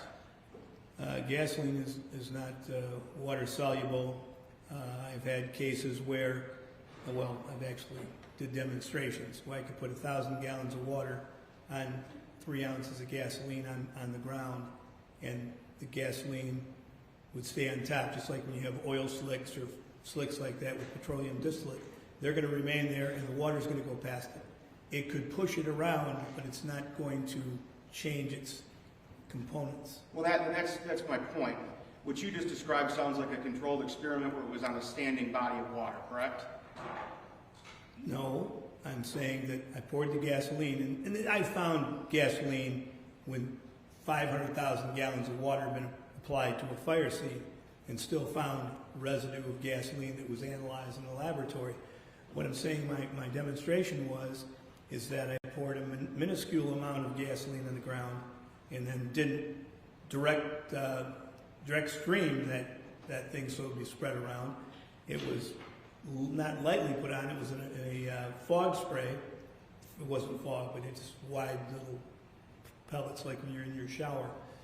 And then we let it sit for a while and wet and still get the gasoline. But I'm saying in the real world, I've done that also. You know, we know sometimes that there had to be something to accelerate a fire based on witness information, based on what we could see physically, and we have come up with a gasoline sample after going through all the debris. Sometimes you don't, correct? Sometimes you don't, correct. And you would agree with me, obviously, that a fire hose is different pressure and different volume of water than that of your hose you use in your experiment, correct? No, I used fire hose. Oh, you used a fire hose. Maybe I was first off, I had a fire truck of my own, but that was done, I believe, in Detroit. We did it with a bigger truck. I had a mini pumper. That was not in a burned out house, correct? No, but I have had the same experiences in a burned out house. And by the way, I can tell you the pressure, if you want to let me, it's usually 200 pounds per square inch is what we fight fires with. Can vary a little bit here and there, but All right. No further. it's a lot of pressure. Thank you. Yeah, just finally, whether you can find any remnants of gasoline depends on how good you do your excavation and how thorough it is. Certainly would be part of it. Okay. And any evidence you have of evidence samples for gasoline that Mr. Leroy took, there was no evidence of gasoline, right? We didn't take any sample. Okay. Thank you. Jury, do you have questions of this witness? Okay, I see some coming in.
Questions from the jury, sir? Are NFPA guidelines interpreted subjectively or absolutely? Well, as I said, NFP guidelines total? I'm sorry. It just says, are NFPA guidelines interpreted subjectively or absolutely? Depends. Some are absolute and some, are, they can't be used as a standard or a, doctrine of how you do things. But I think they're probably referring to 921 though, don't you think, or not? Does it say? Yeah, it just says NFPA guidelines. My guess is the 921. Yeah. So, no, 921 is a guide, but it is a guide that is supposed to be a subjective, not a subjective, an objective document that you take, because it talks about don't be subjective in a lot of the areas. I think some we put on the screen. So, but it's not an absolute, it's not something you must do, but if you don't follow, I can tell you that it won't be good for you in the end. If you could answer this one with a yes or no, please. Okay. Do you have any personal connection with Linda Stermer or her family? I do not. Do you conduct all investigations remotely? If not, why? Almost never remotely. I'm almost always at the scene conducting an investigation like Mr. Leroy does. Not too many other ways of doing it other than if you're going to be trying to assess somebody else's work. Where was the electrical panel installed in the house? Basement level along the south wall. According to NFPA 921 regarding excavation and debris examination, the terms adequate, in quotes, and some, in quotes, were shown. Does the investigator determine what these terms include? I'm not sure about the word some. I'd have to, see that paper again. But there's a lot of, an investigator is given some latitude about what he feels is necessary. But if you're going to make a definitive cause determination, you have to go above and beyond that adequate level to make sure that your determination is correct. Thank you. In Leroy's photo of the rear of the house that you reviewed, more of the exterior is burned away on the north side of the bay window than the south side. If the fire started in the chimney chase, why would you get an asymmetrical burn pattern on the window area? There's only one picture I think that was shown. I don't know in Mr. Leroy's, I don't think he showed any other ones, but the dash cam from the sheriff's department, first arriving sheriff, you can see that the wind was coming out of the southwest, going across the house to the northeast. That's the explanation. Well, ventilation and fire suppression also. How common is it for you to be called to review a case done by someone who was an expert in their field?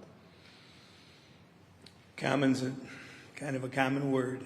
I guess if I took percentages of how many fires I do and do somebody else's, do a technical review as opposed to my own, it would be slight.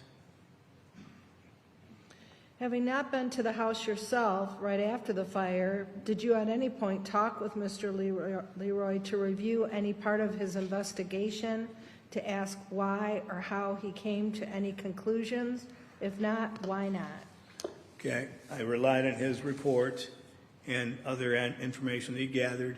Normally speaking, we don't communicate, although we had the federal evidentiary hearing, we may have spoken a little bit, but it really wouldn't have been getting into the meat of the matter of the fire. It would be what he reported and what he testified to and what I testified to.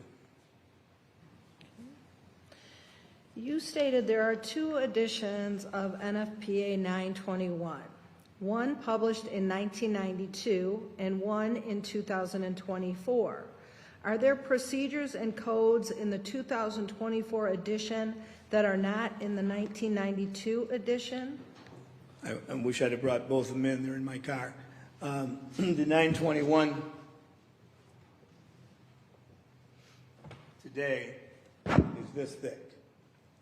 The 921 in 1992 was 1/5 of the dimension of this book. But I didn't mean to confuse you. These are not the only two. They're published and printed almost every 3 years. The first one in 92, then there was one in 95, 98, 2001, 2005, then 2008, then 2011, 2014, 17, 21, and then this book. Each one of them, became more refined, had more information for us to have a better knowledge base. A lot of the book really doesn't have a direct relationship to what Mr. Leroy and I do, but it's something we should know about and how to proceed from there.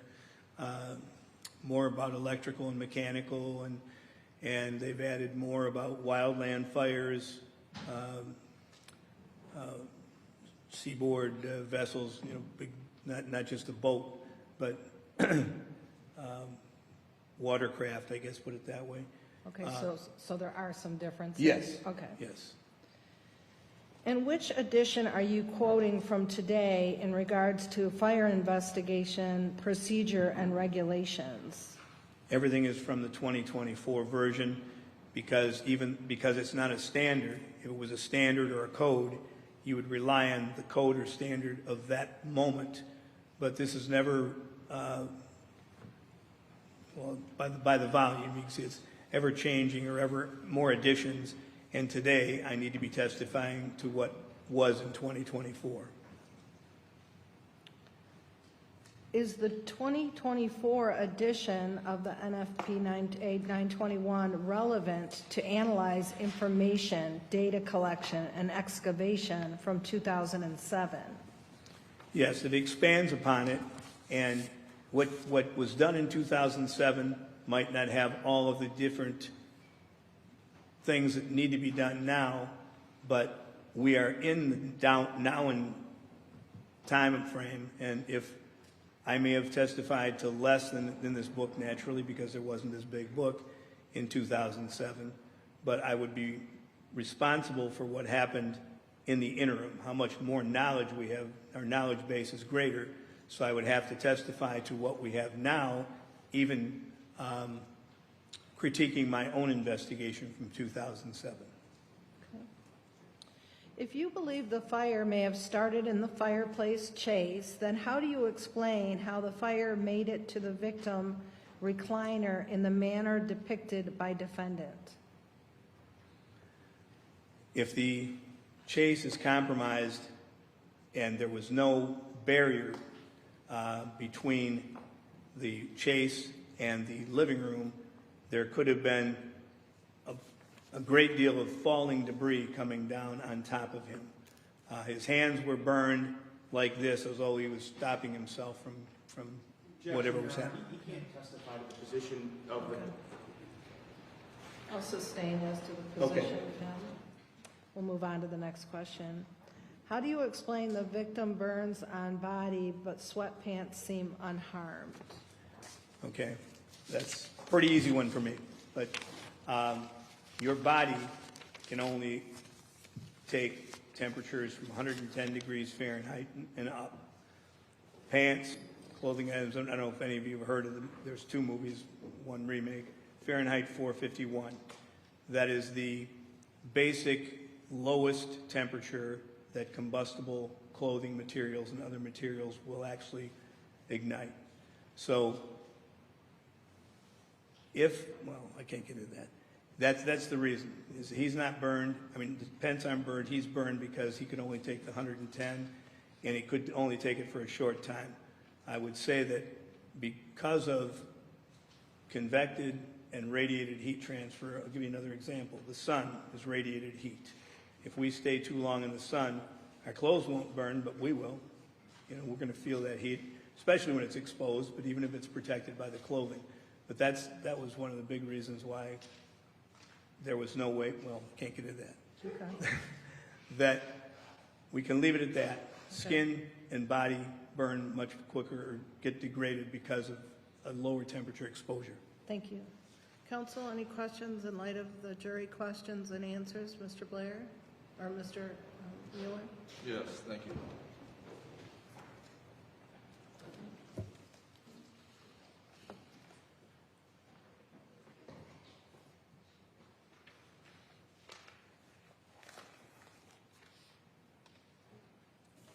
I'm going to go backwards because it's freshest in my mind. This idea of skin burning, but the clothes didn't burn. Does NFPA 921 speak to that? They do, or it does. Do you have a section on that you can tell us about? Not sure if I have that section marked anymore. I might have taken it out, but I'll find it. How about section 24.2.5? And 24.2.5.1. How about we go there? Okay.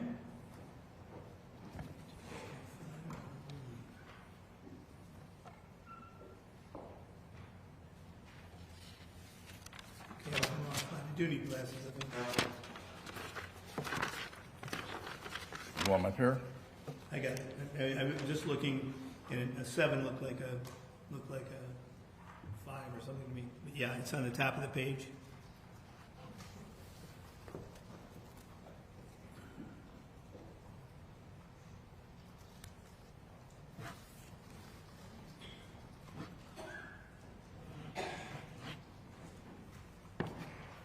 Yes. I got it. 22.4, all right, 24.2.5. 24.2.5, yes. All right, what does that tell us skin burns at? Thermal burns begin. Wasn't the section I thought it was going to, but let me see.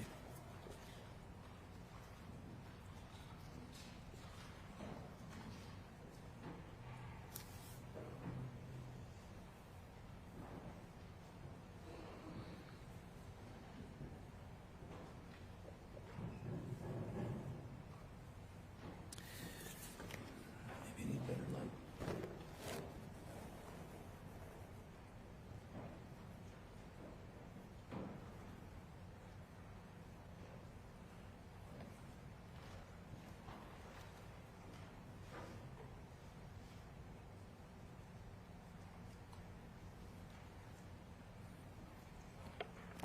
This That talks section, about- does that section, do we have a section that tells us thermal burns begin at 110 degrees?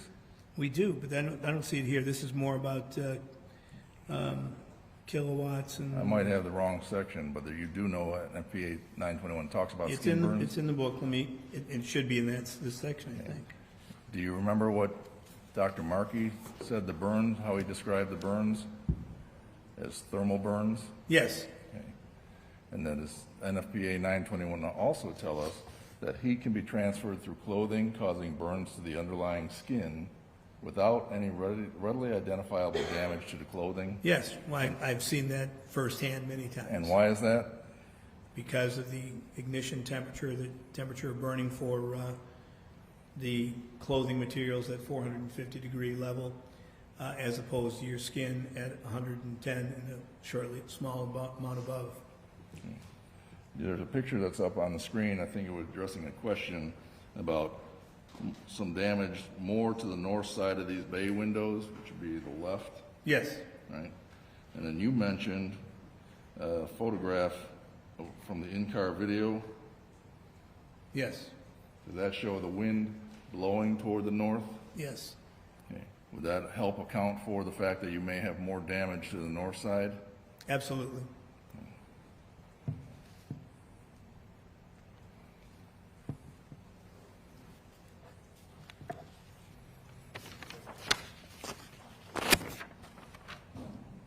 And with regard to one, you said NFPA 921 changes about every 3 years. Yes, It's it's supposed to be consistent every 3 years. I can tell you that I was on technical committees, and I'm not on now. I get no more time, but hopefully I have a lot more time. I didn't mean it that way. Once this goes into print and comes out, the technical committees are already working on anything else that's new and advanced. And then there's the technical committee, like the judge, takes these things and looks at them, and then if they're valid, or I would say any of your questions are invalid, but questions that really make an impact for a newer section in the book or even a sentence, that will be put in, and then it's voted on by all any NFPA members at the end. Mr. Trinkle, some questions addressed 2007's version and what might have been in effect then versus 2024. We are here in a 2025 trial. You as an expert, and any expert has to be open to change, right?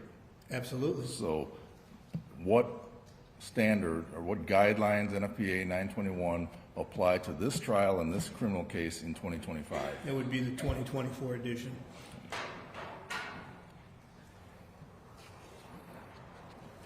And just with respect to the various guides, if you're not open to change, what is that evidence of? Can't be stagnant. You always got to be moving forward and learning every day. I learn something every day. Sometimes it's irrelevant, but like stepping on a Lego coming out of my bed. Oh, the wrong I foot. have a question. Yes. There was a question regarding are some of the guidelines absolute or subjective? You remember that? Yes. The scientific method has been in effect since 1992 and before. Yes. Right? That has to be complied with. Well, the caveat is it has to be utilized and complied with unless you can absolutely say you did something equivalent and it comes out to the same thing. You know, just trying to get to what caused the fire. But normally speaking, if you said you didn't do this, they wouldn't even allow you to testify in most courts. Certainly, Mr. Leroy was subject to scientific method in 2007, just as he is today, just as you are. Yes. And you have an opinion, you said, as to whether he complied or not with the scientific method, and that was? No. Okay.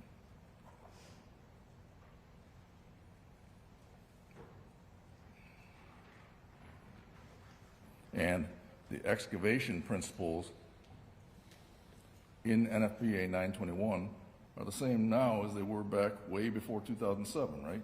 Yes. So the fact that he didn't do what he told the jury he did, that would be in effect, you're held to those same standards. Yes, you are.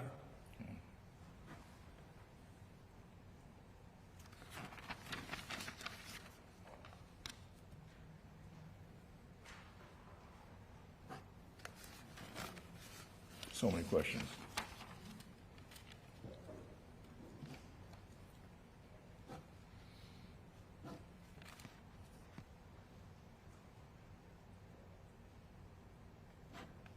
Okay.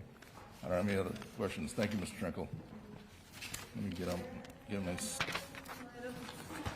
Yes. Thank you.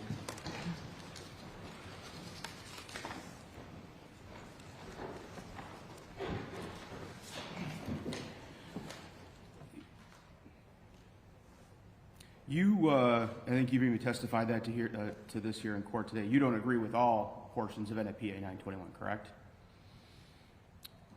Some get revised, and people like Mr. Leroy and myself would look at them and ask, or put a suggestion in, like the jury box, to make a change. I've had some times where the computer section was new, and the second edition that came out, I think it's 2005 and 2008, one of them said this is, and it was wrong. It was, a typo, but a big typo. And so then they put it now is not, but they left them both in. Well, but I think you've even testified this here in court. You don't agree with some of the information or the way they define things in NFPA 921, correct? I guess define, you have to explain what definitions you're talking about. I think we talked about you used ignitable liquid. Oh, yes, I don't like that, yes. You don't like that, I correct? do not, because I have to explain to a jury that liquid doesn't ignite. It takes me more time to get to the point of fact. And NFPA 921 is not an absolute, correct? Correct. It is, there's no requirement that you follow it, correct? Requirements. Legal requirement. I guess there is no legal requirement.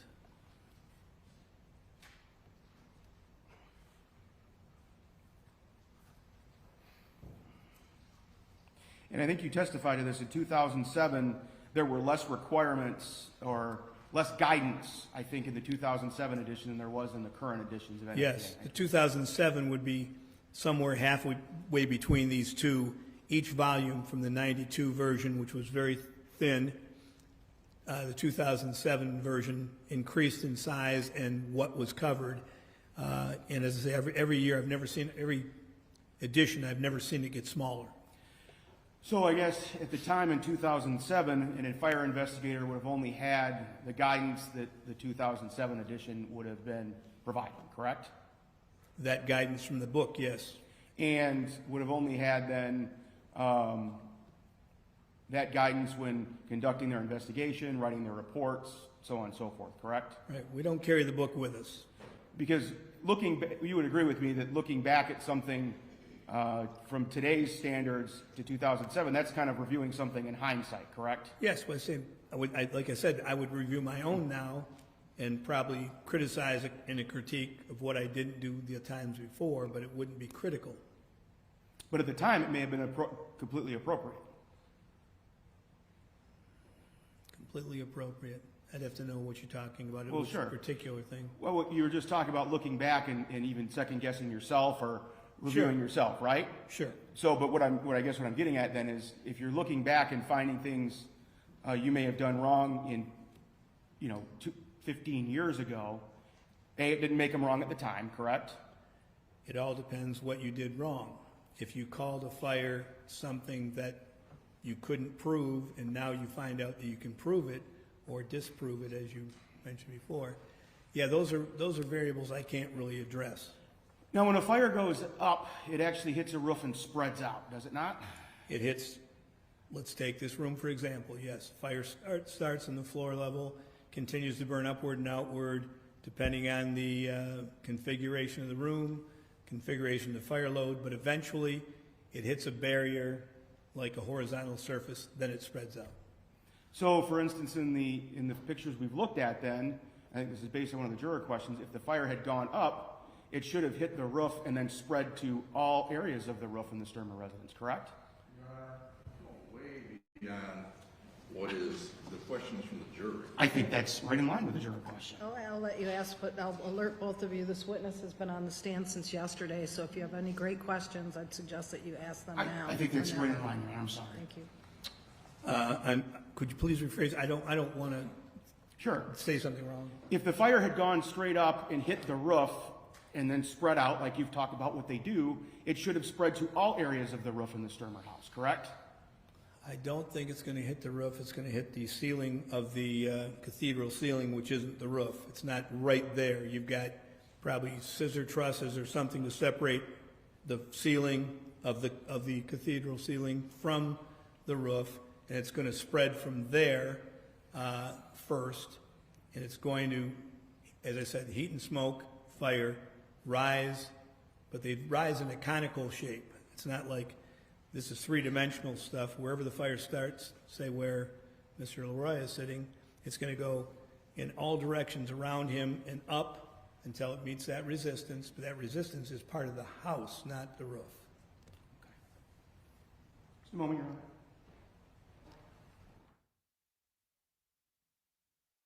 Questions, Your Honor? Thank you. I think you're limited to great questions. Yeah, brief, great questions. You were just asking questions about complying, excavation, documentation. Those were absolutely required in 2007, just as they are now, right? That's correct. And that is ingrained in fire experts from the time they start training, right? Yes.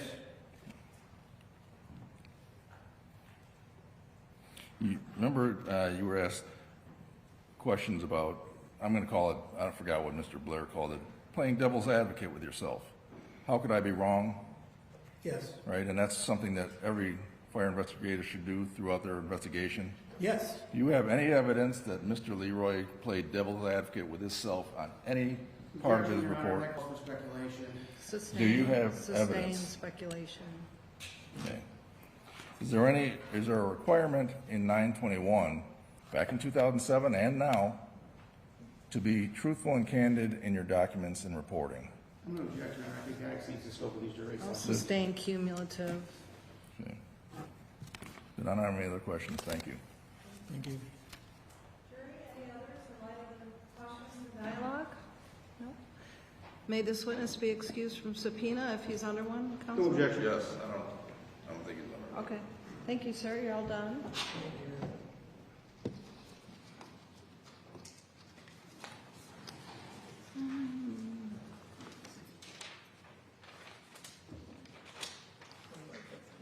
You want me to take this trash to discard?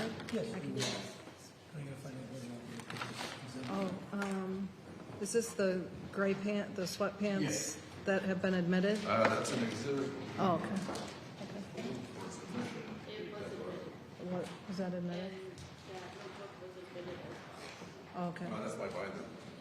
Was that admitted? No. No, this is my, Okay. I just referred into Okay. it. So, Mr. Mueller, Mr. Kelly, any other witnesses? Any other witnesses? Okay. You may call your next witness.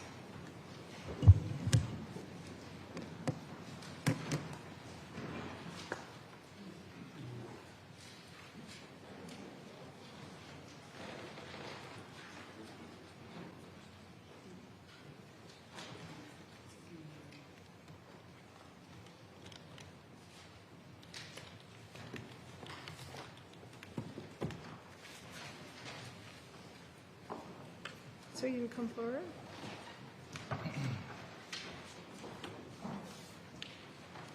If you pause briefly. Do you solemnly swear or affirm that the testimony you're about to give in this cause will be the truth, the whole truth, and nothing but the truth? I do. Thank you. Please have a seat.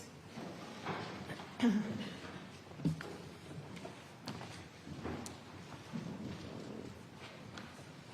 once you're settled in, we'll have you tell us your full name and spell the last, please. My name is Mariusz Ziejewski, Ziejewski.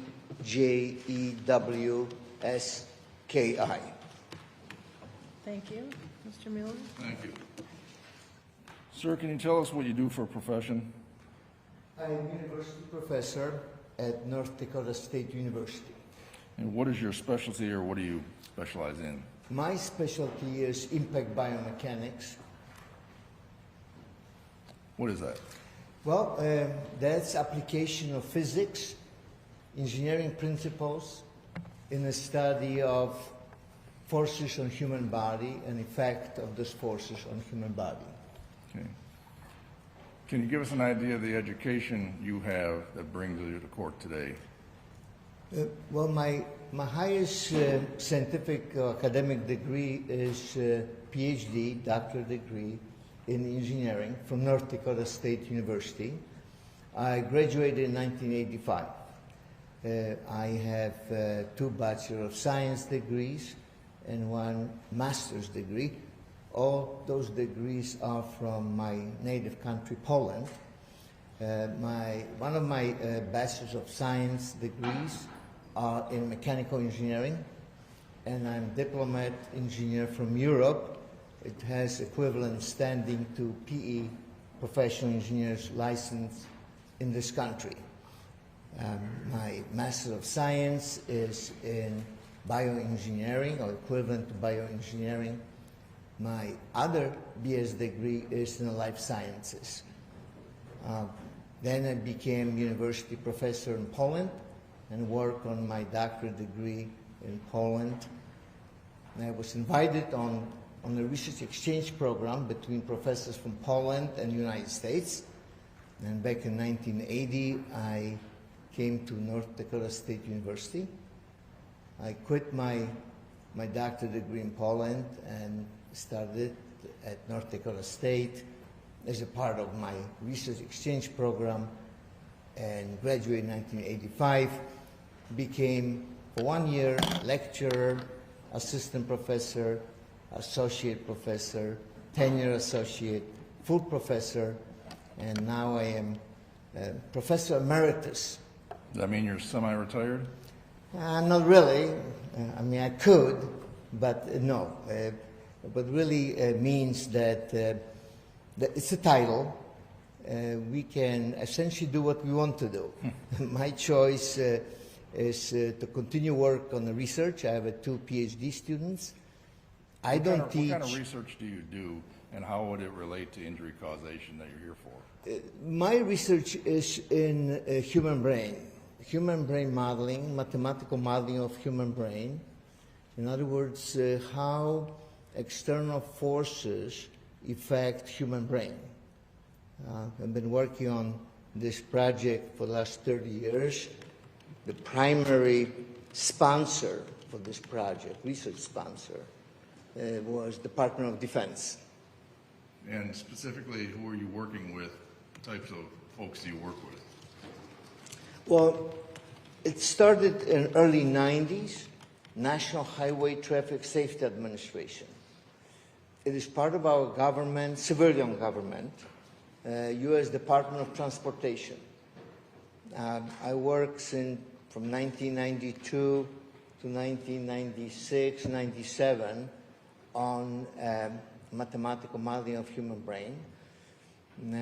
NHTSA, for short, used this program that I developed in the study of real-life car crashes to understand the effect of head strike into the A-pillar.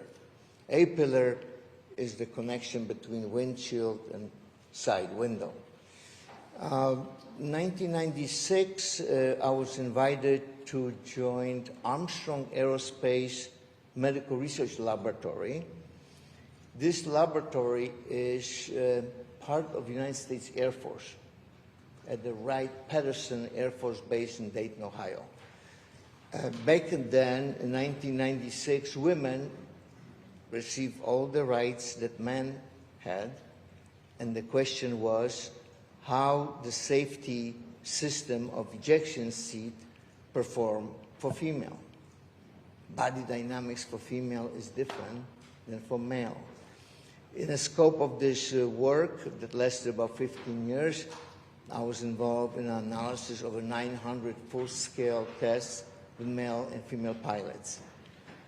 In 2007, now remember Afghanistan war, a lot of traumatic brain injury cases, and unfortunately many of our soldiers were released to civilian life with a clean bill of health, and actually they had the brain injury.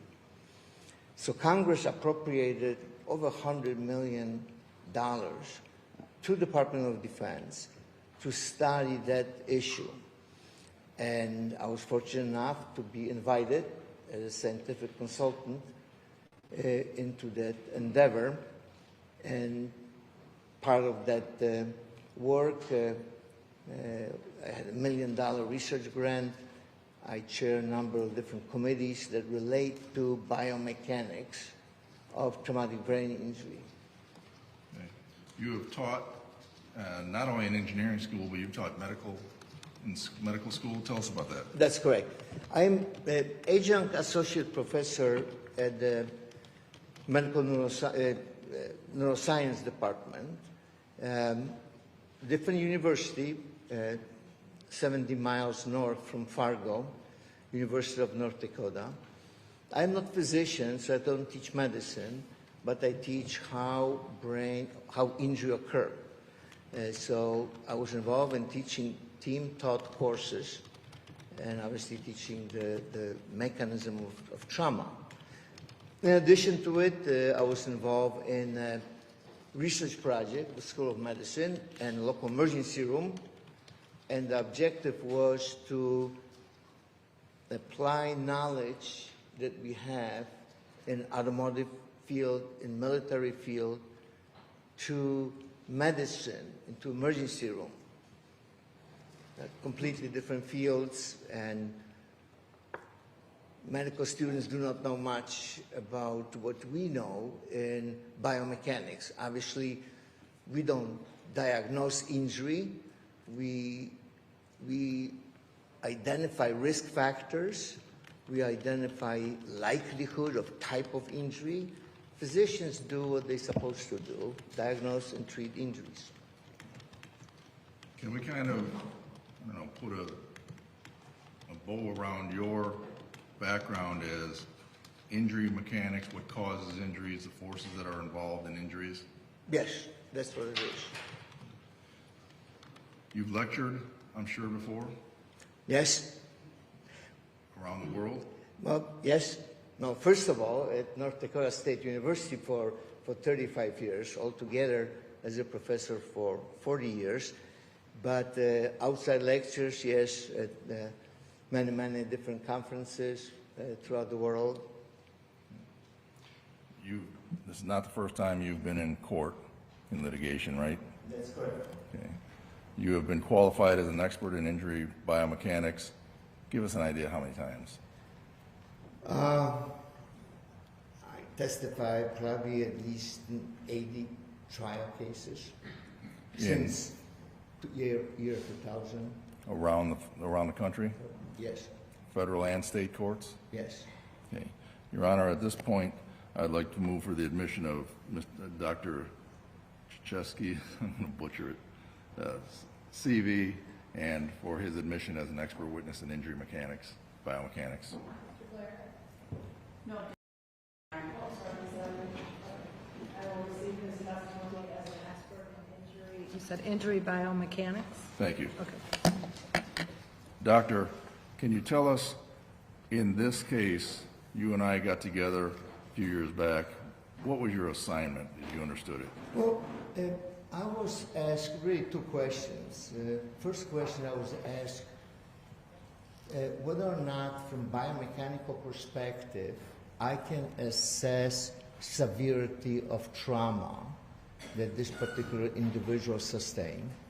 And the second question was whether or not we can determine how fast the vehicle, the Ford, was traveling at the time of the contact with the individual.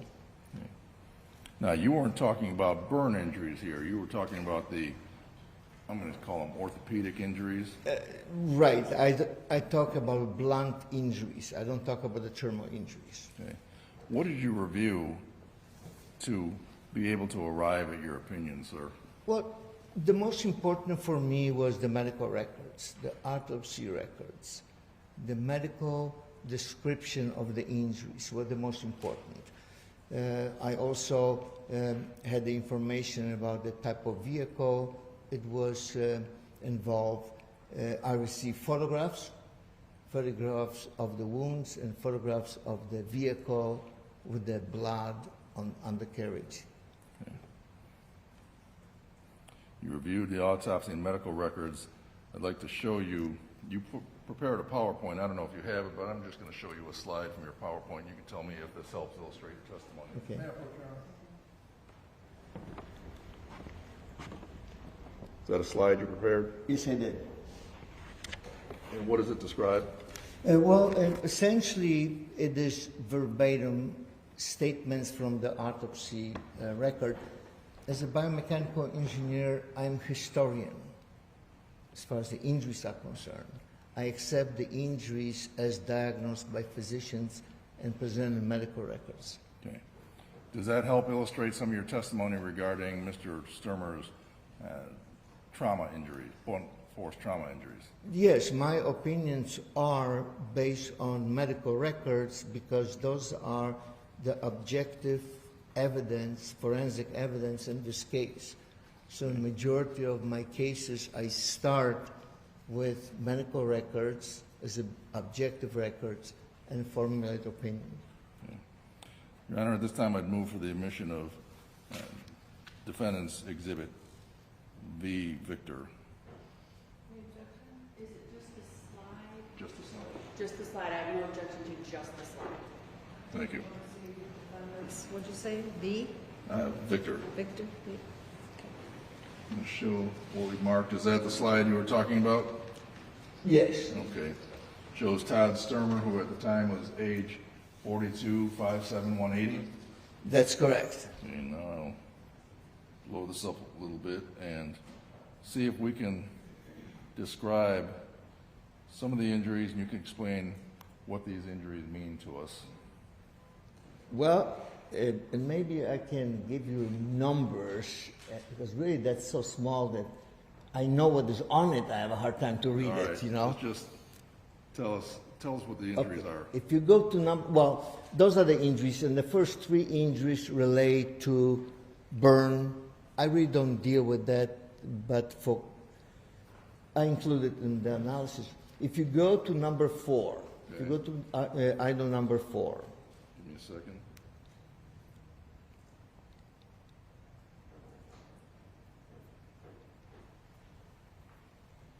Very good. We have 4 lacerations on the skull. So we have evidence of 4 separate contacts to the head. Then And what? the next one, if I can lead that, go to number 5. Okay.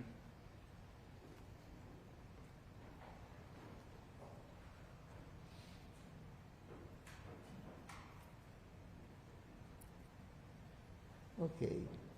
Minimally depressed marks, defects of the outer table of the skull underlying 2 of the lacerations. Let's break that down. What is a depressed mark or defect? And then I'll ask you, what is the outer table of the skull? What are we talking about? Skull is like a sandwich. We have a dense layer at the top and dense layer at the bottom, and we have this porous layer in the middle. This description indicates that only top portion of the dense layer of the skull was, as was described, depressed. Normally, if you have a linear fracture, you have a linear fracture all the way through the skull. It didn't happen. It just simply top portion was compressed. Now, it is important that that type of description relates to 2 lacerations. So already we are connecting the 2 lacerations to one event that is quite similar in nature. I mean, the chances are that you might have a very similar outcome from completely 2 independent blows. It can happen, but clearly this will be more consistent with head contacting something that is on one side and another side. There's a rigid object in one motion, head motion, with respect to the rigid structure, created those laceration and depressed, minimally depressed skull. In 2 spots. 2 spots. Okay. What else? And now what I would like you to maybe skip to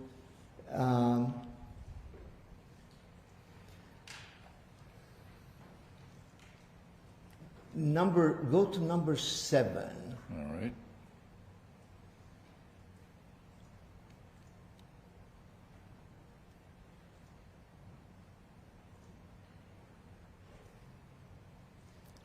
Okay, so now we have a depression of outer area of the left parietal bone of the skull. What's the parietal bone?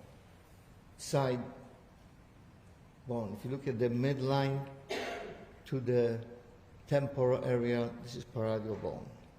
So we have depressed area in that location. It's on the left.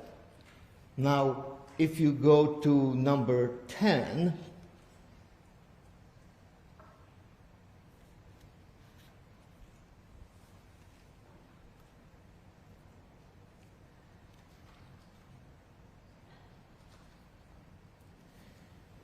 now you have a depressed mark on the outer table of right parietal bone underlying laceration.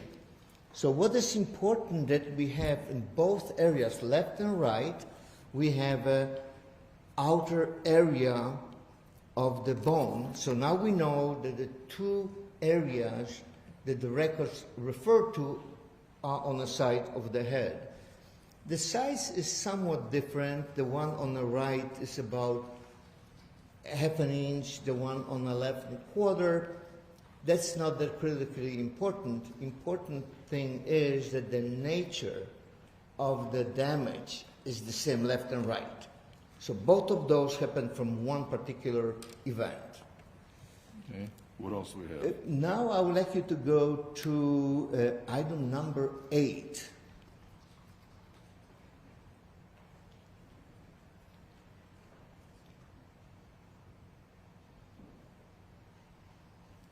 Okay. V-shaped laceration in a midline, posterior, frontal / anterior parietal scalp over the vortex of the skull. A lot of words, but midline is midline of the head. Posterior is the back. Well, the word frontal tells you is front / anterior, because anterior really means front. Parietal scalp over the vortex of skull. So there's some laceration close to the vortex area. Remember, we have 4 lacerations. We explained 2. Now we are dealing with the third one on the vortex. Where are these words coming from? Directly from, by the way, notice that after each sentence, I have a parenthesis, document 1:17. That's document 1 in my list of material studies. That's the autopsy record. And :17, that's page 17. In addition to it, I attach the date for this diagnosis, 1/8/7. Date of the autopsy. That's correct. Okay. Where are we going next? And the last one really would be number 11.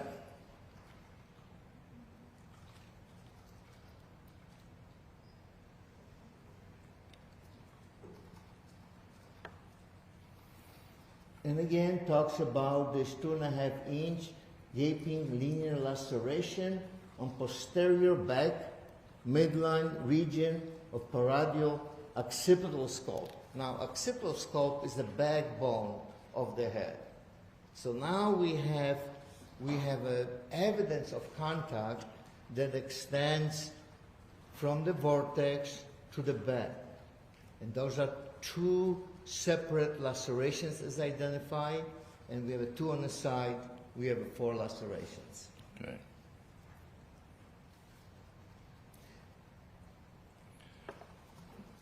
Anything else we need to see there? No, those are the most important aspect to us, because lacerations are AIS level 1. AIS stands for Abbreviated Injury Scale. It's a trauma scale that we use in civilian and military organization to link diagnoses to engineering parameters. Now we want to medical field and engineering field to communicate. And AIS scale allows us to do that. Based on AIS scale, we can use the evidence of the injury, and we have an engineering component attached to different level of AIS scale. Essentially, AIS scale is fatality scale. AIS level 1, 0 fatality. So all the lacerations that you see, the likelihood of fatality from it is 0. The next level, AIS level 1, is linear skull fracture. We don't even have linear fracture. What is a linear fracture? Well, linear fracture versus depressed fracture. Linear fracture, the skull gets hit and fracture. You have a line, fracture line for the skull. Depressed fracture, when you have additional energy that causes comminuted or complex fracture of the skull. Here we don't even have linear fracture because it doesn't go all the way through the skull. But still, I would assign AIS level 2 score according to the scale, because there is portion of the skull that is fractured. And probability of fatality is very low.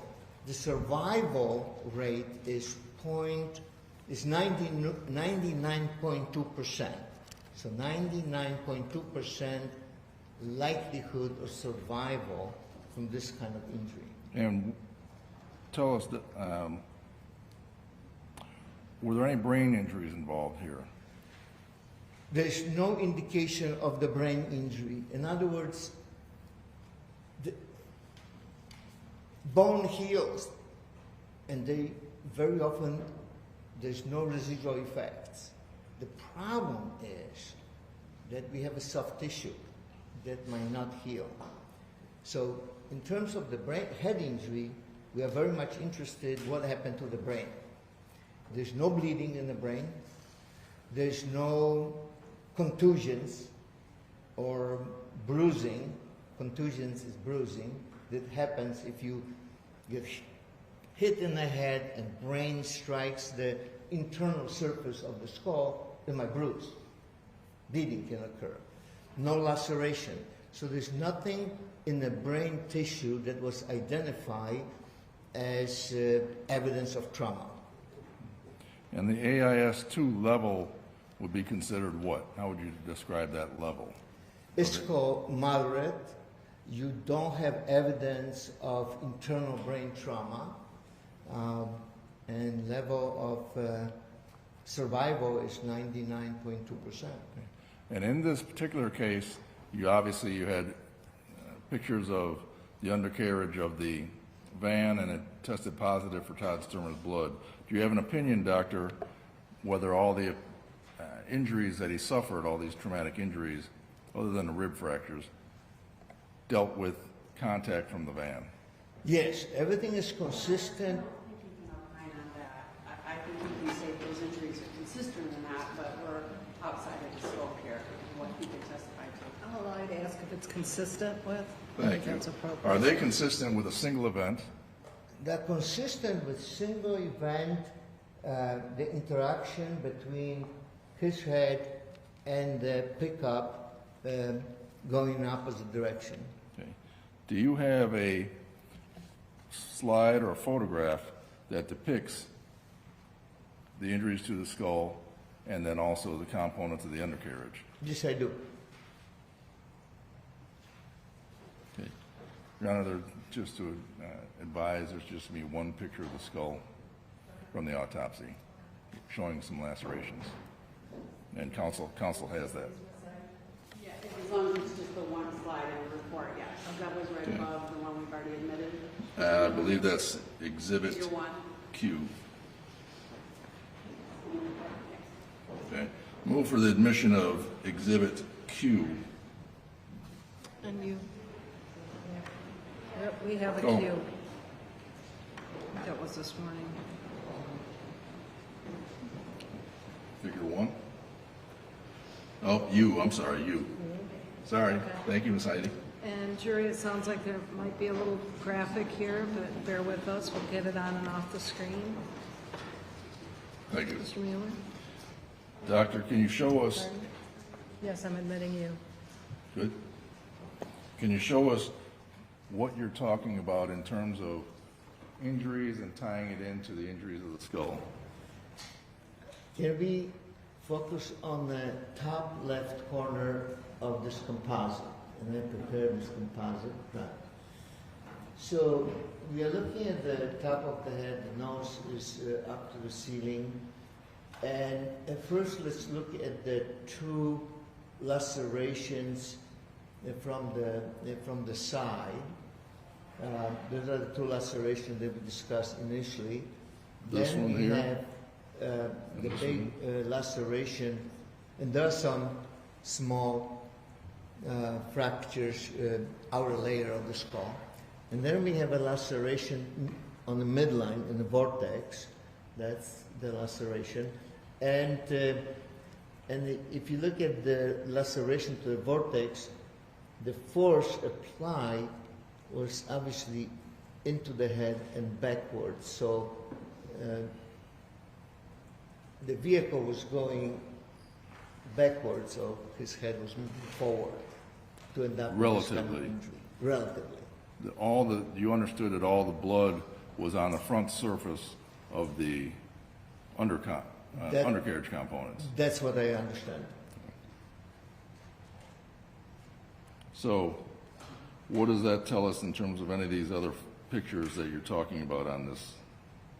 Well, what is really is telling us that from biomechanical perspective, I see one event, his individual with the head orientation into the front bumper of the pickup, and the pickup going over his head, and those injury took place. Okay.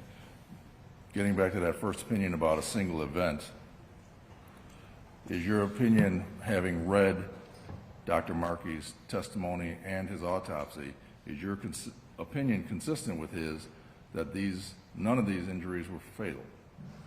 That's correct. I am.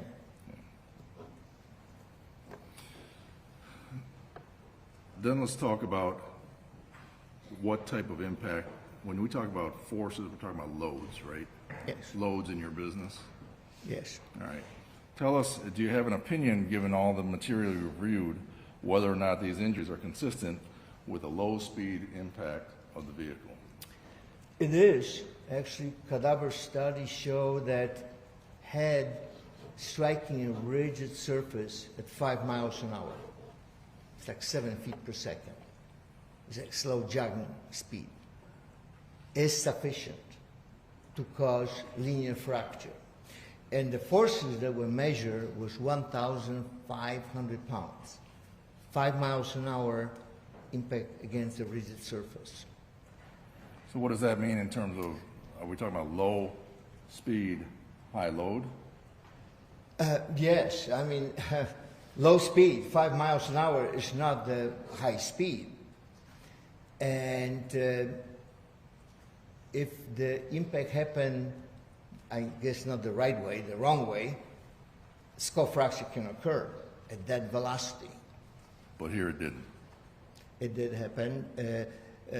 We have some minor fractures, which I would not, again, classify as linear fracture, somewhat less than linear fracture. So less than 5 miles an hour. Do you have an opinion based on your review of the photographs, the medical records, the injuries, in terms of the relative height of Todd Stermer's body as to the vehicle on impact? Well, the only thing I can talk to you about is what the head was. So the head to be somewhere at the height of the bumper or somewhere below, because they had to go under the carriage. Finally, there's been some talk about the possibility of a frying pan being involved in this impact, in an impact. First of all, as a medical expert, do you deal in possibilities? No, I don't. That's speculation. In terms of your review of this case, do you have an opinion as to whether there is any evidence that suggests that a frying pan could have been involved in this trauma? I don't see any evidence, because all the evidence that we have aligns very nicely in the sequence that I described to you. So more likely than not basis, there was only one event, the interaction of his head with the undercarriage of the vehicle. And can you describe any significance to, I think you said, some symmetry between the lacerations? It is. From very beginning, I mentioned to you the side fracture, position very symmetrical, pretty much the same extent of the fracture, meaning the same loads. So something there under the pickup, how it's designed, that there were two edges of sort that came in contact with his head in those two locations. And then there was less severe, there was the contact with the midline from the vertex to the back of the head. Okay. Your Honor, just give me 1 second.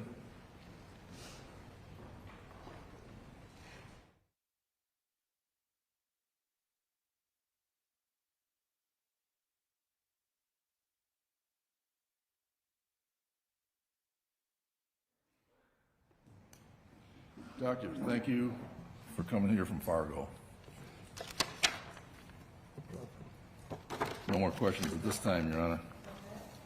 Ms. Ziderbean, any cross? Yes, thank you, Your Honor. Good afternoon, Doctor. Good afternoon. So I just want to be clear, you study the force that an injury, what force it takes to cause an injury on a skull. That's correct. In lay people's terms. That's very well described. Okay. You're not a doctor of medicine. Right, I'm a doctor of medicine. You're not a forensic pathologist. That's correct. And you're not here to opine about injury patterns or that sort of thing on a body at autopsy. No, actually, injury pattern is part of biomechanical evaluation because we are talking about the forces. And we are very much interested in the pattern because lack of pattern creates additional body kinematics, additional body motion. We are interested in that. So symmetrical pattern obviously tells us not much rotation either way, just uniform body position. So pattern is actually part of the geometry, part of physics. Not the physicians do not understand what pattern is. We all understand. So I'm going to stop you there. You're talking about patterns of maybe where lacerations are? Correct. So you're not looking at like a pattern, like if somebody were to be hit with something with dots on it, that it would cause a pattern on their skin. No, We're not talking about that, right? No, I do, or we do, because the type of imprint, you have a silly part, you put the finger, and somebody will ask us what caused this imprint. It's important that we will be able to figure out it was a human finger that left the imprint. So, no, we are very much interested in the geometry of trauma. Okay. We are. But looking at this, we're just looking at lacerations and where they're located on the skull. Lacerations, nature of lacerations, location of lacerations.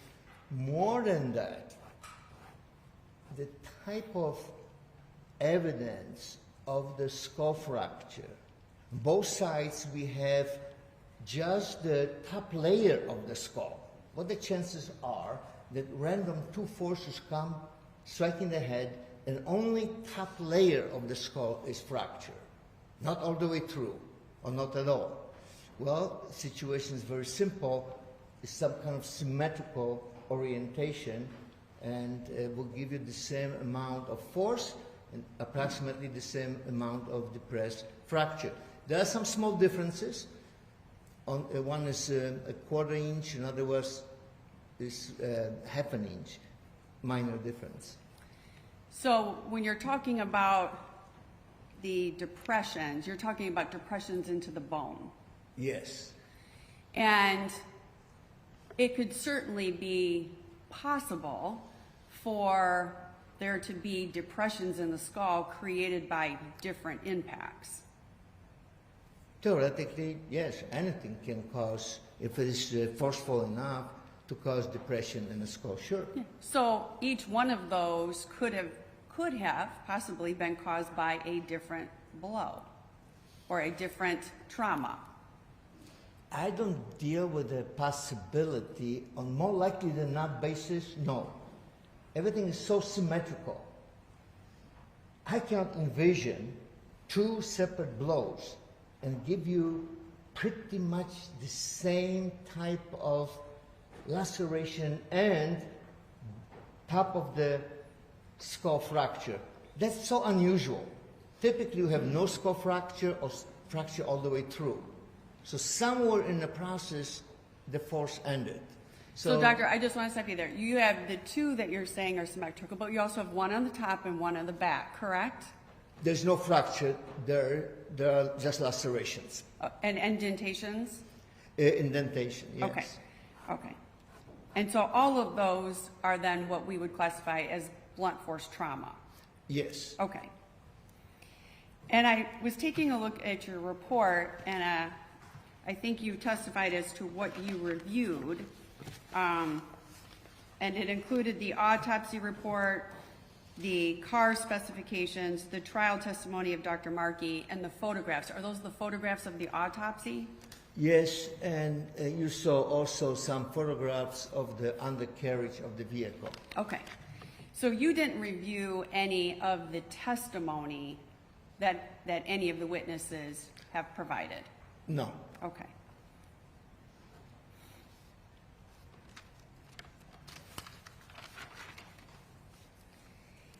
And a blunt force trauma to the head, if somebody were to hit a skull, a human skull, with an object, would you expect to see the same sort of indentation or laceration?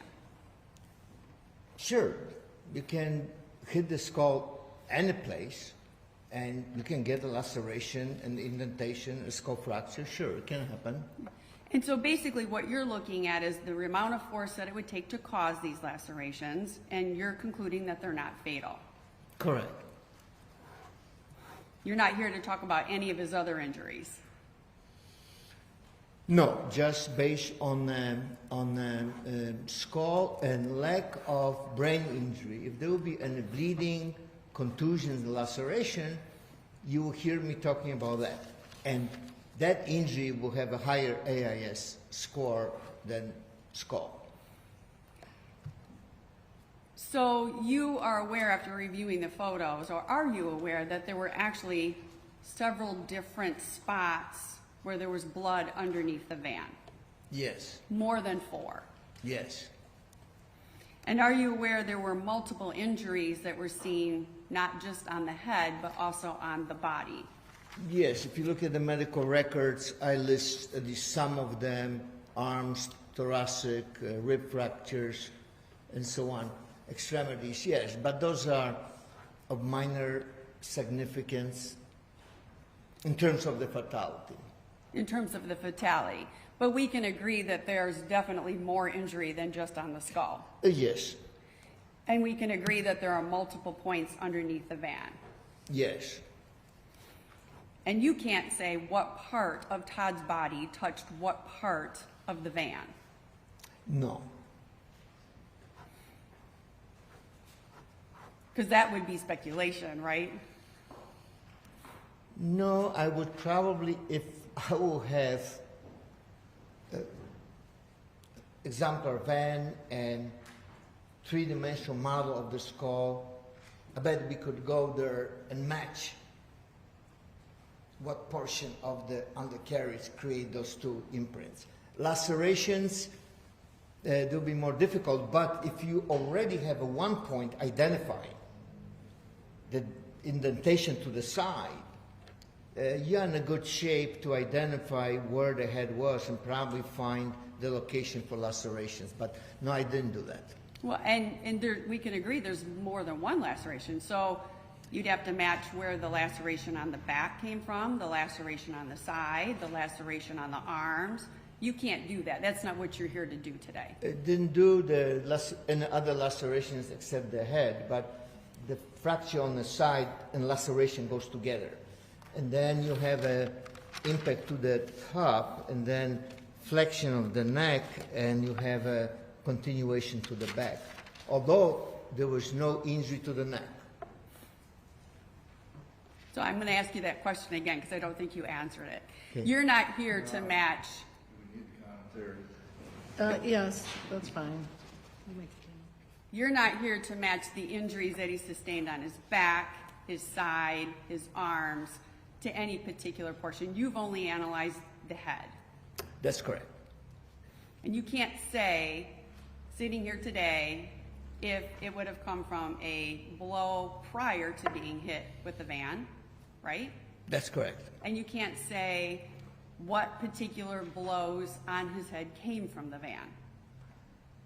No, as far as the blows to the head, Your Honor, it's not unresponsive. I just needed an answer. Thank you.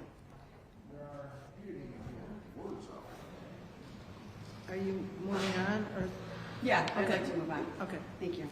And I just want to be clear, you've reviewed no testimony from any other witnesses, and you've seen no testimony that was provided that somebody claimed that Todd Stermer was hit prior to being hit by the van with a blunt object. Correct. Then have not seen this testimony.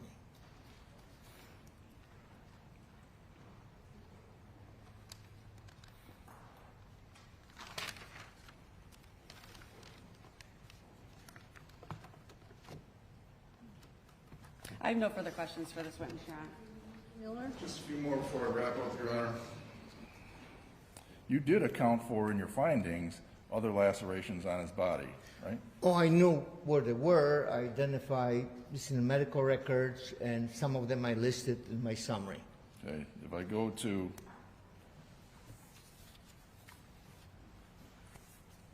number 14,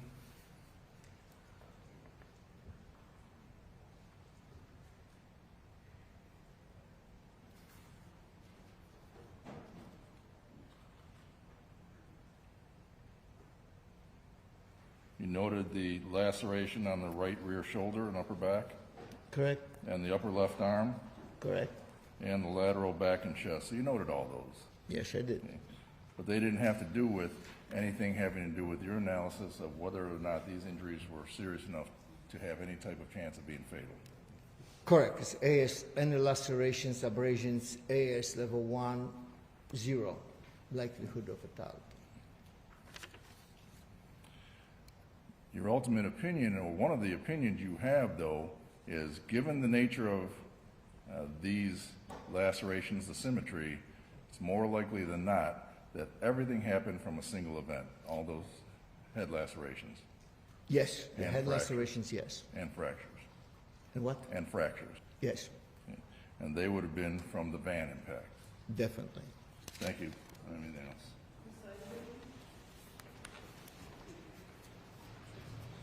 I just want to be clear, you said that the two on the side of the head were symmetrical. Those would have maybe come from one incident. But then I believe your testimony was that the other ones were not then associated to the two on the side. It might be. I'm just saying that those two very much symmetrical, and then we have a top and extending to the back. I did not match with the exemplar vehicle, so I don't know if the structure, undercarriage structure, that will leave the side depression, also have close a surface consistent with the contact with the top. If it does, everything happened right there. If not, it happens somewhat later. And that would address 3 out of the 4 lacerations. No, because this laceration on the top, there's extension. Everything is the midline of the head, so it's extension to the back. Now we have 4.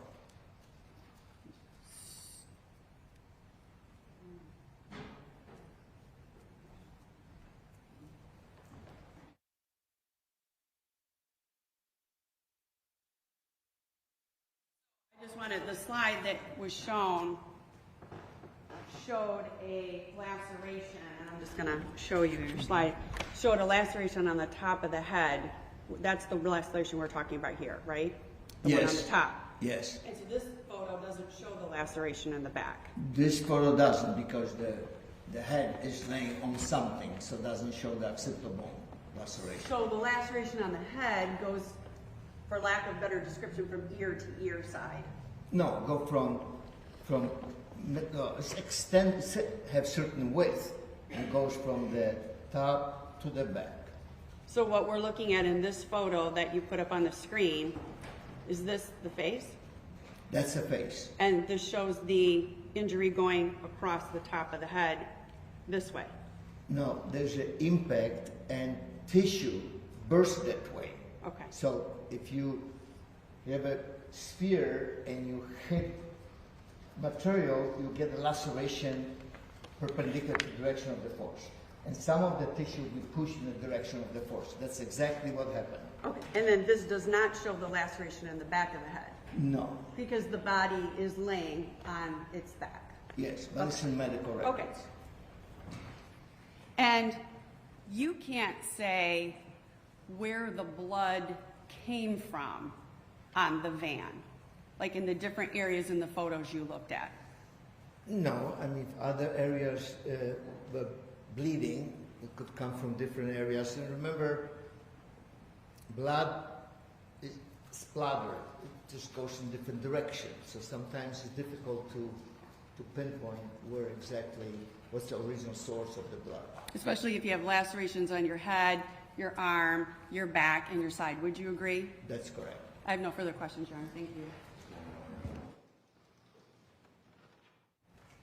To make sure we're clear, in your expert professional opinion, you saw no evidence that's consistent with impact from something like a frying pan, right? That's correct. Thank you. Not. Yes, Your Honor. I just want to clarify, you testified that you can't say that a blunt force object could not have caused one of the lacerations. No, I said, in general sense, laceration can be caused by blunt object, period. Now, totality of the evidence, on more likely than not basis, how everything is lining up, that two contacts on the side and one extended contact from the top back. But the totality of the circumstances would also take into account testimony that the defendant said she hit him with an object. Would you agree with that? And it goes way past the One is, I'm going to sustain the objection as to foundation. Did you take into account any of the testimony from the trial? I was aware of this fact from reading trial testimony of physician, and on more likely than not basis, I don't see any evidence of that. I just see the evidence on the head from contact from undercarriage of the forearm. But you can't say, from what your prior statement was, you can't say that another blunt force object did not cause one of those lacerations. More likely than not basis, everything fits the contact with the undercarriage. That's Unresponsive, all. Your Honor. It's unresponsive. He's responsive. He's answering the question. Sir, if you could try to just, I think if you can answer it with the yes or no, if you could do that. Is it possible Oh. that one of the lacerations was caused by a different source of a blunt object? Possibility is speculation. Is it possible? Yes, you might have an impact and no trauma. Then we won't know that really happened. Your Honor, it's unresponsive. You said it is possible. It's possible. Thank you. I have no further questions. Your Honor, you also said possibilities are speculation, right? Yes, it is. And do professional experts engage in speculation? No. Why not? Well, because there's infinite number of possibility pretty much for everything that happens. So we are evaluating things from more likely than not basis. That's why we are evaluating the pattern. Everything fits in one particular motion. More likely than not, this is how it happened. And one single event being the van impact? Yes. Thank you. You can't line up those injuries to the parts of the van. Objection asked and answered. I'll allow it. She's asking the exact parts of the van. No, not specific parts. As I said, I did not match the specific geometry of the undercarriage. Therefore, you're speculating about how these injuries occurred. Absolutely not. Because I know the outcome. I see the blood in the undercarriage, so I know the body was there. And I see the type of trauma, laceration, and under laceration, I have some evidence of fracture. I can guarantee you that's a rigid object in some kind of rounded edge that came in contact. And we have a symmetry to it, consistent with similar structure of the undercarriage. I have no further questions. Thank you, Your Honor. You good? I'm all set. Okay. Well Thank you, sir. Oh, I'm sorry, jury, they often have questions. How could I forget?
Okay, I have some questions from the jury. In your biomechanical analysis of the injuries, are you assuming that the object being struck, namely the skull, was in a stationary state at the time of impact? No, it doesn't have to be. The relative velocity has to be about 5 miles an hour. So it could be 2 miles an hour and 3 miles an hour. 2 miles an hour of the skull and 3 miles an hour of the pickup. If so, could the severity and analysis of the injuries be altered if the object, the skull, was in motion either toward or away from the vehicle? No, the severity is what it is. So the 5 miles an hour is sufficient to do that. And it could be skull going 3 miles an hour away, and then the pickup will have to be going 8 miles an hour into it. So the differential, 5 miles an hour. Would you clarify the direction of travel of the van during the impact event? The only thing I can tell you is the direction of the van with respect to the head. The head is pretty much directly into the bumper, a little bit under the bumper, and the van is coming over. Did you computer model the impact event? No, there's no reason to do a computer model because the evidence are so straightforward and based on the questions that I was asked. There was no need for that. Based on your examination of the data, do you think Todd was laying face up or face down when hit by the van? It was face down. We know that at the very end there's some medical observation about dirt in the nose and dirt and grass in the mouth. So definitely it was face down, but somewhat off the ground initially when the impact occurred, but facing down. Okay, thank you, sir. Counsel, any questions in light of those questions and answers? Thank you. That face down is based on your review of the medical records, the autopsy records, and the photographs of his face? Yes. Okay. 1 second.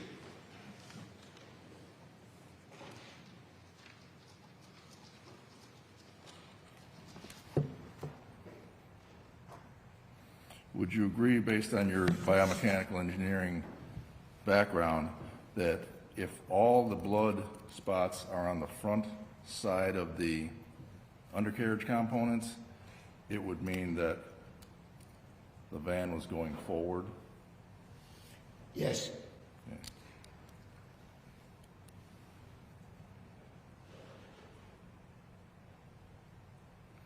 And simply, when you're asked about the skull being stationary, absolutely still, versus there could be a relative movement of the skull with respect to the bumper.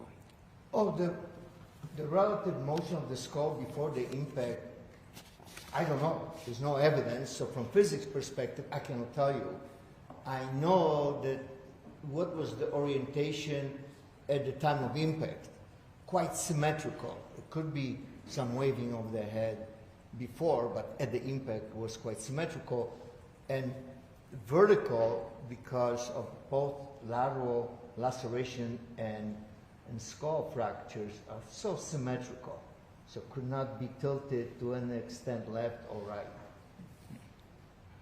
But it was face down. It was facing down because we have the side impact and then we have a top and the continuation to the back. Thank you, doctor. Appreciate it.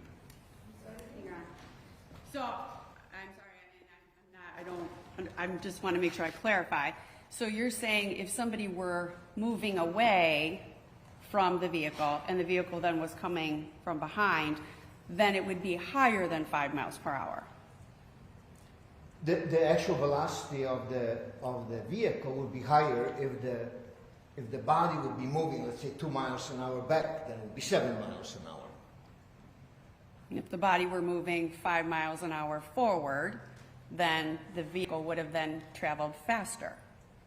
If the body is moving 5 miles an hour forward, the vehicle could be stationary. And you have 5 mile an hour impact. Well, the vehicle would not be stationary when they make impact. I know, but I'm... Unless the body ran into the vehicle, correct? Right. That's the test. The 5 miles an hour test in skull fracture was done that way. The surface is stationary and the head hits the stationary rigid surface. So the relative velocity between the head and the impact surface has to be 5 miles an hour. It doesn't matter. So if the object is going faster, then the vehicle would have to go faster in order to then create that 5 mile an hour. You have to give me the direction because it depends what direction. But yes, the difference in the velocity, the vehicle has to be going 5 miles an hour faster in the same direction, right, in the direction of the skull to get the fracture. I have no further questions, Your Honor. Thank you. Well, I do. If the body was going 5 miles an hour, that you said is jogging speed, correct? You understand the facts of this incident is that Todd Stermer was likely on fire? Correct. And you would also expect lower body injuries if he was upright, wouldn't you? Your Honor, I'm going to object. I don't think he's specialty will let him opine on that. That's exactly in his wheelhouse based on the questions I received. I will overrule that objection. Thank you. Did you see any lower body injuries? But the abrasions that we talk about, back and shoulders. No nose. fractures, no nothing? No. Okay. You would expect if a body was running and got impacted with a van, you'd have to be, and let's do the quick math. For a change in velocity of 5 miles an hour, if the person's running away at 5 miles an hour, the vehicle would have to be at 10, wouldn't it? Yes. Right. You didn't see any evidence of that, did you? No, there will be fractures in this now. Thank you. Have a safe trip back to Fargo. Thank you.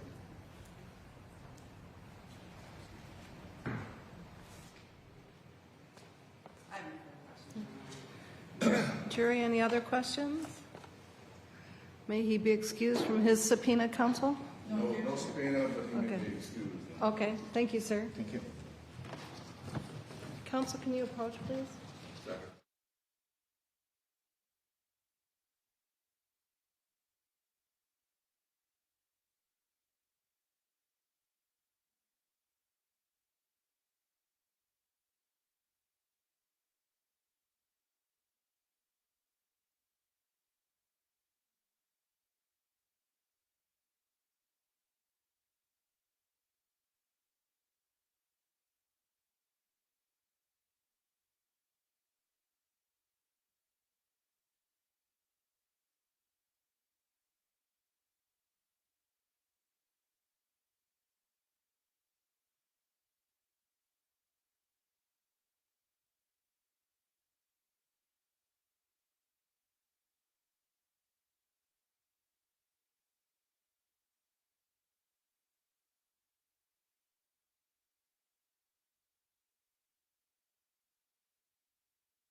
A short break, hopefully, maybe we'll make it your usual 15 minutes, and we'll go as late as close to 5 today.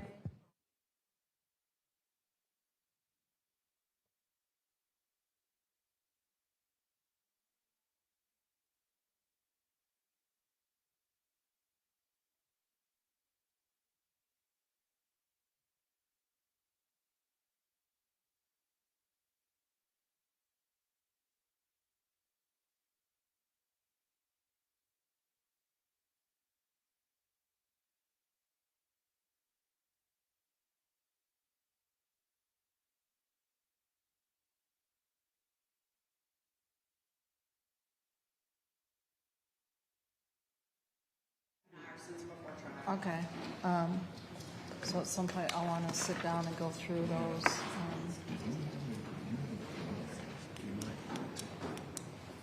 Yeah, Joe usually types up kind of a list of possible stuff. So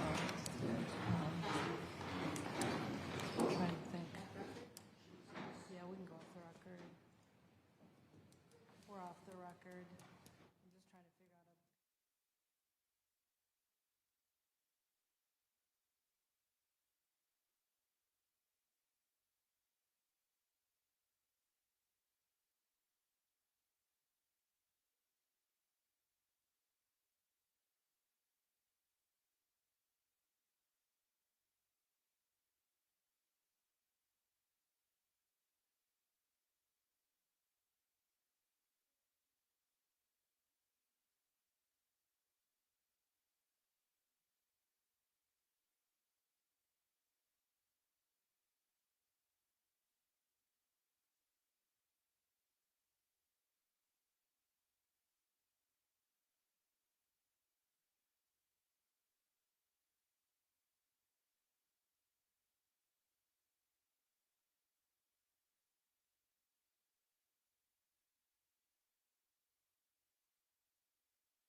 No. Those supplements are okay. So not the right. They lost off your. No, I've got them, but I can't. It won't allow me to enter the flex without going through things.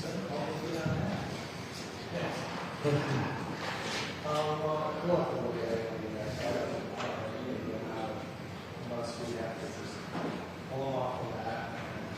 Yeah, I thought I lost them, but I pulled on my second. Yeah. I think we can pull them off.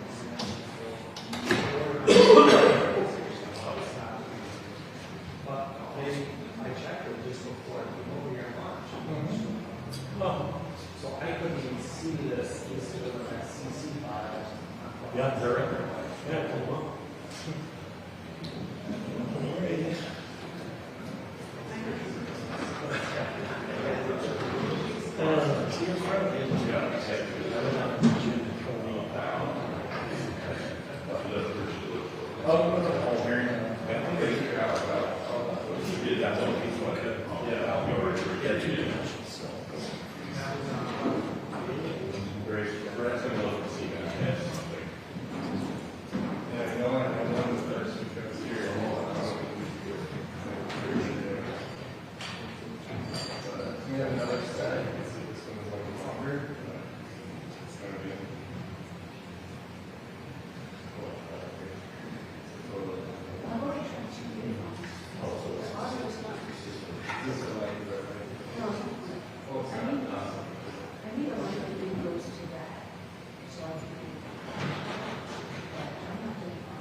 right, back on the record, People versus Linda Stermer. Any matters to address before we bring the jurors back?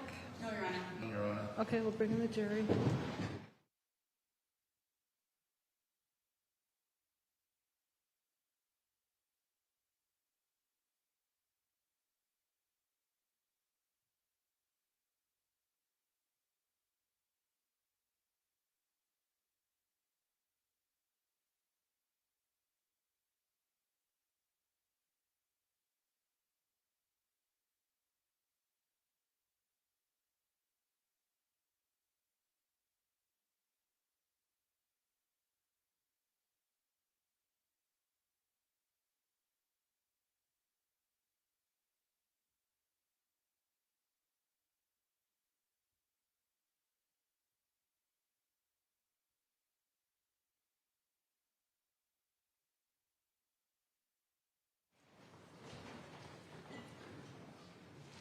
Welcome back, jury.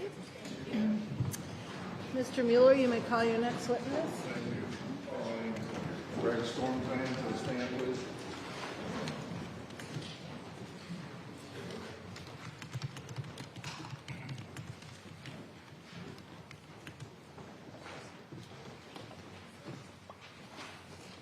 Before you have a seat, if you raise your right hand, do you solemnly swear or affirm that the testimony you're about to give in this cause will be the truth, the whole truth, and nothing but the truth? I do. Thank you. Please have a seat. And once you're settled in, we'll have you give us your full name and spell the last, please.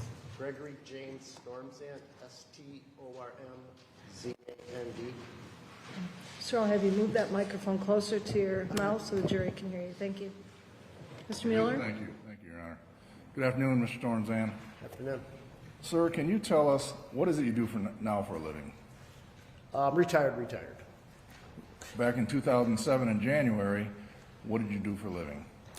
Back then, I was the Assist District Fire Investigator, which was out of Grand Rapids, Michigan. Do you the folks at the Michigan State Michigan Police. State Police have different areas and districts that you cover? Yes, sir. You were actually a certified fire origin and cause expert? Yes. How long have you been doing that? At that time, 07? At that time, I got in the State Police Fire Investigation in 1999. I completed their training in 2000, so it's from 2000. Okay. Back in January 7, 2007, there was a fire at the Stermer residence in Lawrence, Michigan. Your name came up as being part of an investigation on January 8, 2007, the next day, with a man named Scott Leroy. Do you remember at all going to the Stermer house in Lawrence?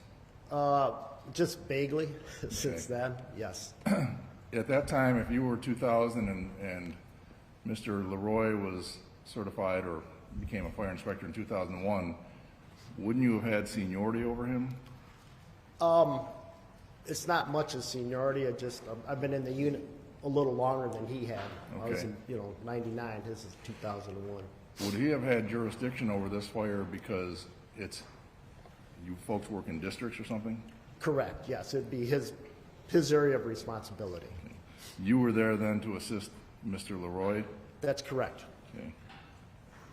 Do you recall participating in any type of investigation at the scene? Not specific investigation. He asked me to do a scene sketch of the residence, basically do the footprint, basically the outline of the house. Okay, let me, if I can.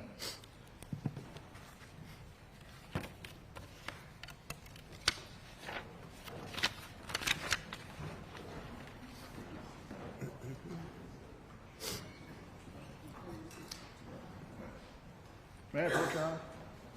Thank you. Just going to show you something.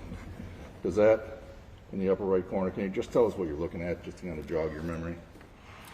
The upper right-hand corner would be the case number 04-18-07, the date, sketch not to scale. But it's just GJS are your initials? Yes. All right, that's what you're talking about. Okay, yeah, that would be my initials. That's how I know I did this one. Do you recall the damage to the level of the house? It was recalling from the thinking back, it was pretty severe, basically over the living room area of the house, which is on the main floor. Okay, let me show you a photograph, and we can either look at it on the overhead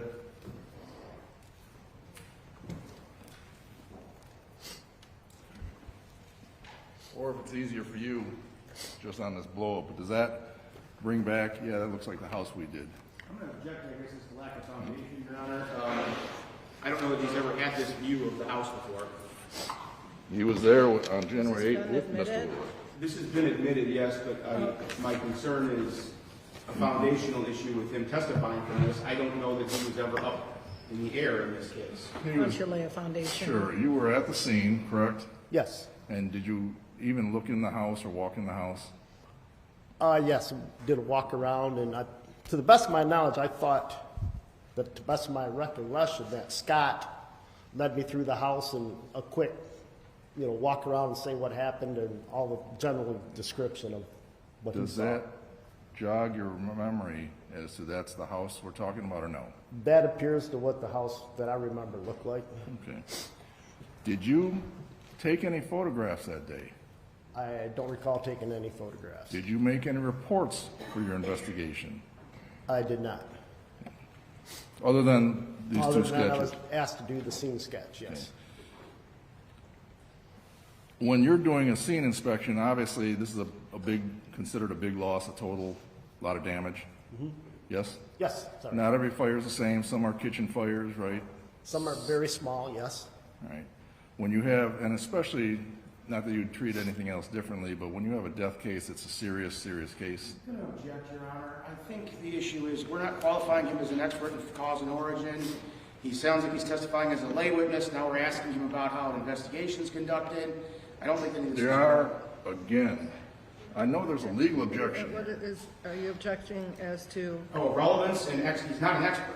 Okay. He's not named as an expert. He's talking about his experience. He's even more experienced than Mr. Leroy, so he's talking about excavation, which is the heart of this case.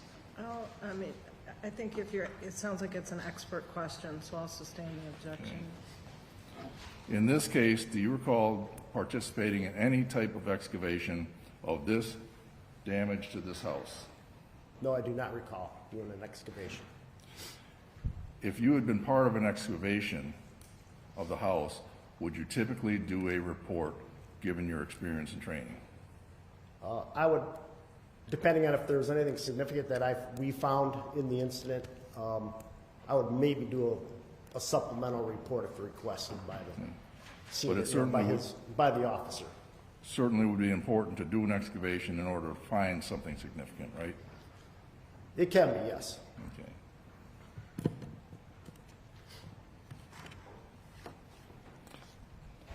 And despite you assisting, you were in an assistant position back then, correct? Yes. Yes, sir. You don't recall doing anything of the sort? Reports, photographs, anything? No, sir. Thank you. I don't have anything else. Mr. Blair?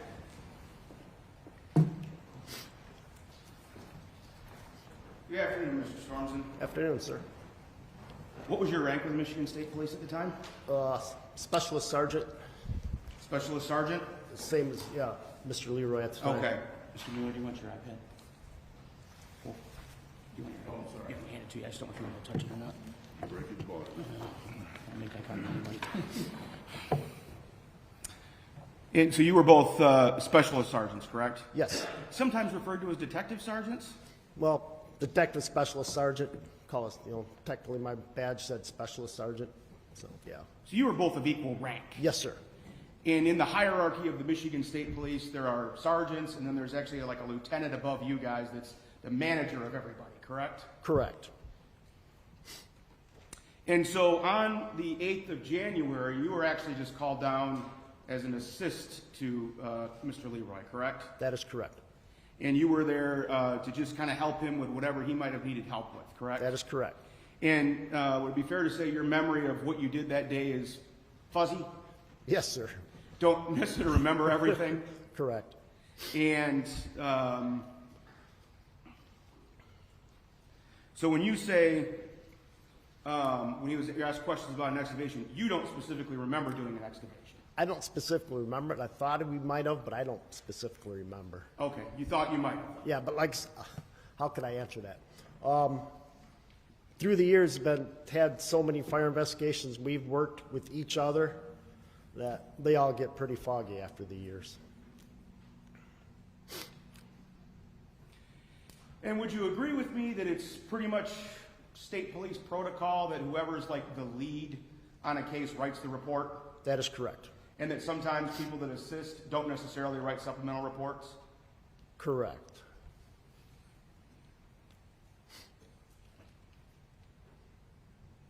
And would you agree with me that what you had on January 2007 was basically a fairly limited role at that scene? Yes, I would say that. Okay.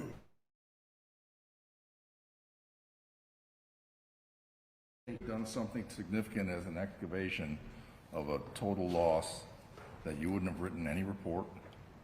If I would have done excavation. If you would have even assisted and helped in doing a major excavation, you wouldn't have written a report to account for your I day? might have, depending on what we found, or if nothing. Normally, lots of times, the senior investigator, the person writing the report, would put in, was assisted by so-and-so doing this, taking photographs, or whatever the specific request was done. Okay. You would certainly expect a thorough report to be done, though, right? Or, Yeah, I didn't ask him that. What's the objection? Ask and answer. I'll overrule that. Go ahead. You would certainly expect a thorough report to be done. or in the report, a section would be during the excavation, so-and-so, you found this or that. All right. Yes. Not simply omitted. Yeah. Okay. Thank you, sir. Thank you for your time. No further. Jury, do you have any questions of this witness? No questions. Excused from subpoena if he's under one? Yep. Yep. I do have one subpoena. Okay, sir, you're excused from subpoena. Thank you. Thank you, sir. Now, as we approach. You may. Let me take the report.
Jury, after I said we'd run till close to 5, I'm going to let you go early today. So, and come back again tomorrow at 9 o'clock. Remember your instructions. No discussion of the case with anyone else. No media, no social media, investigations, research, anything of the sort. Okay?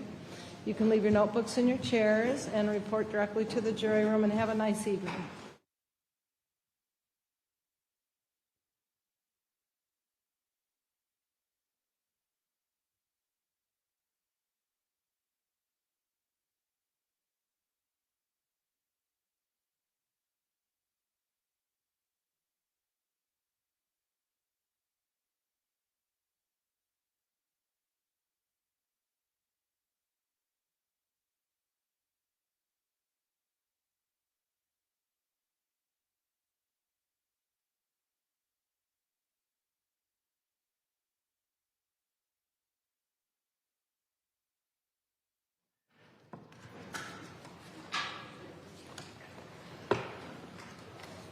Counsel, the jury's left. Any matters to address?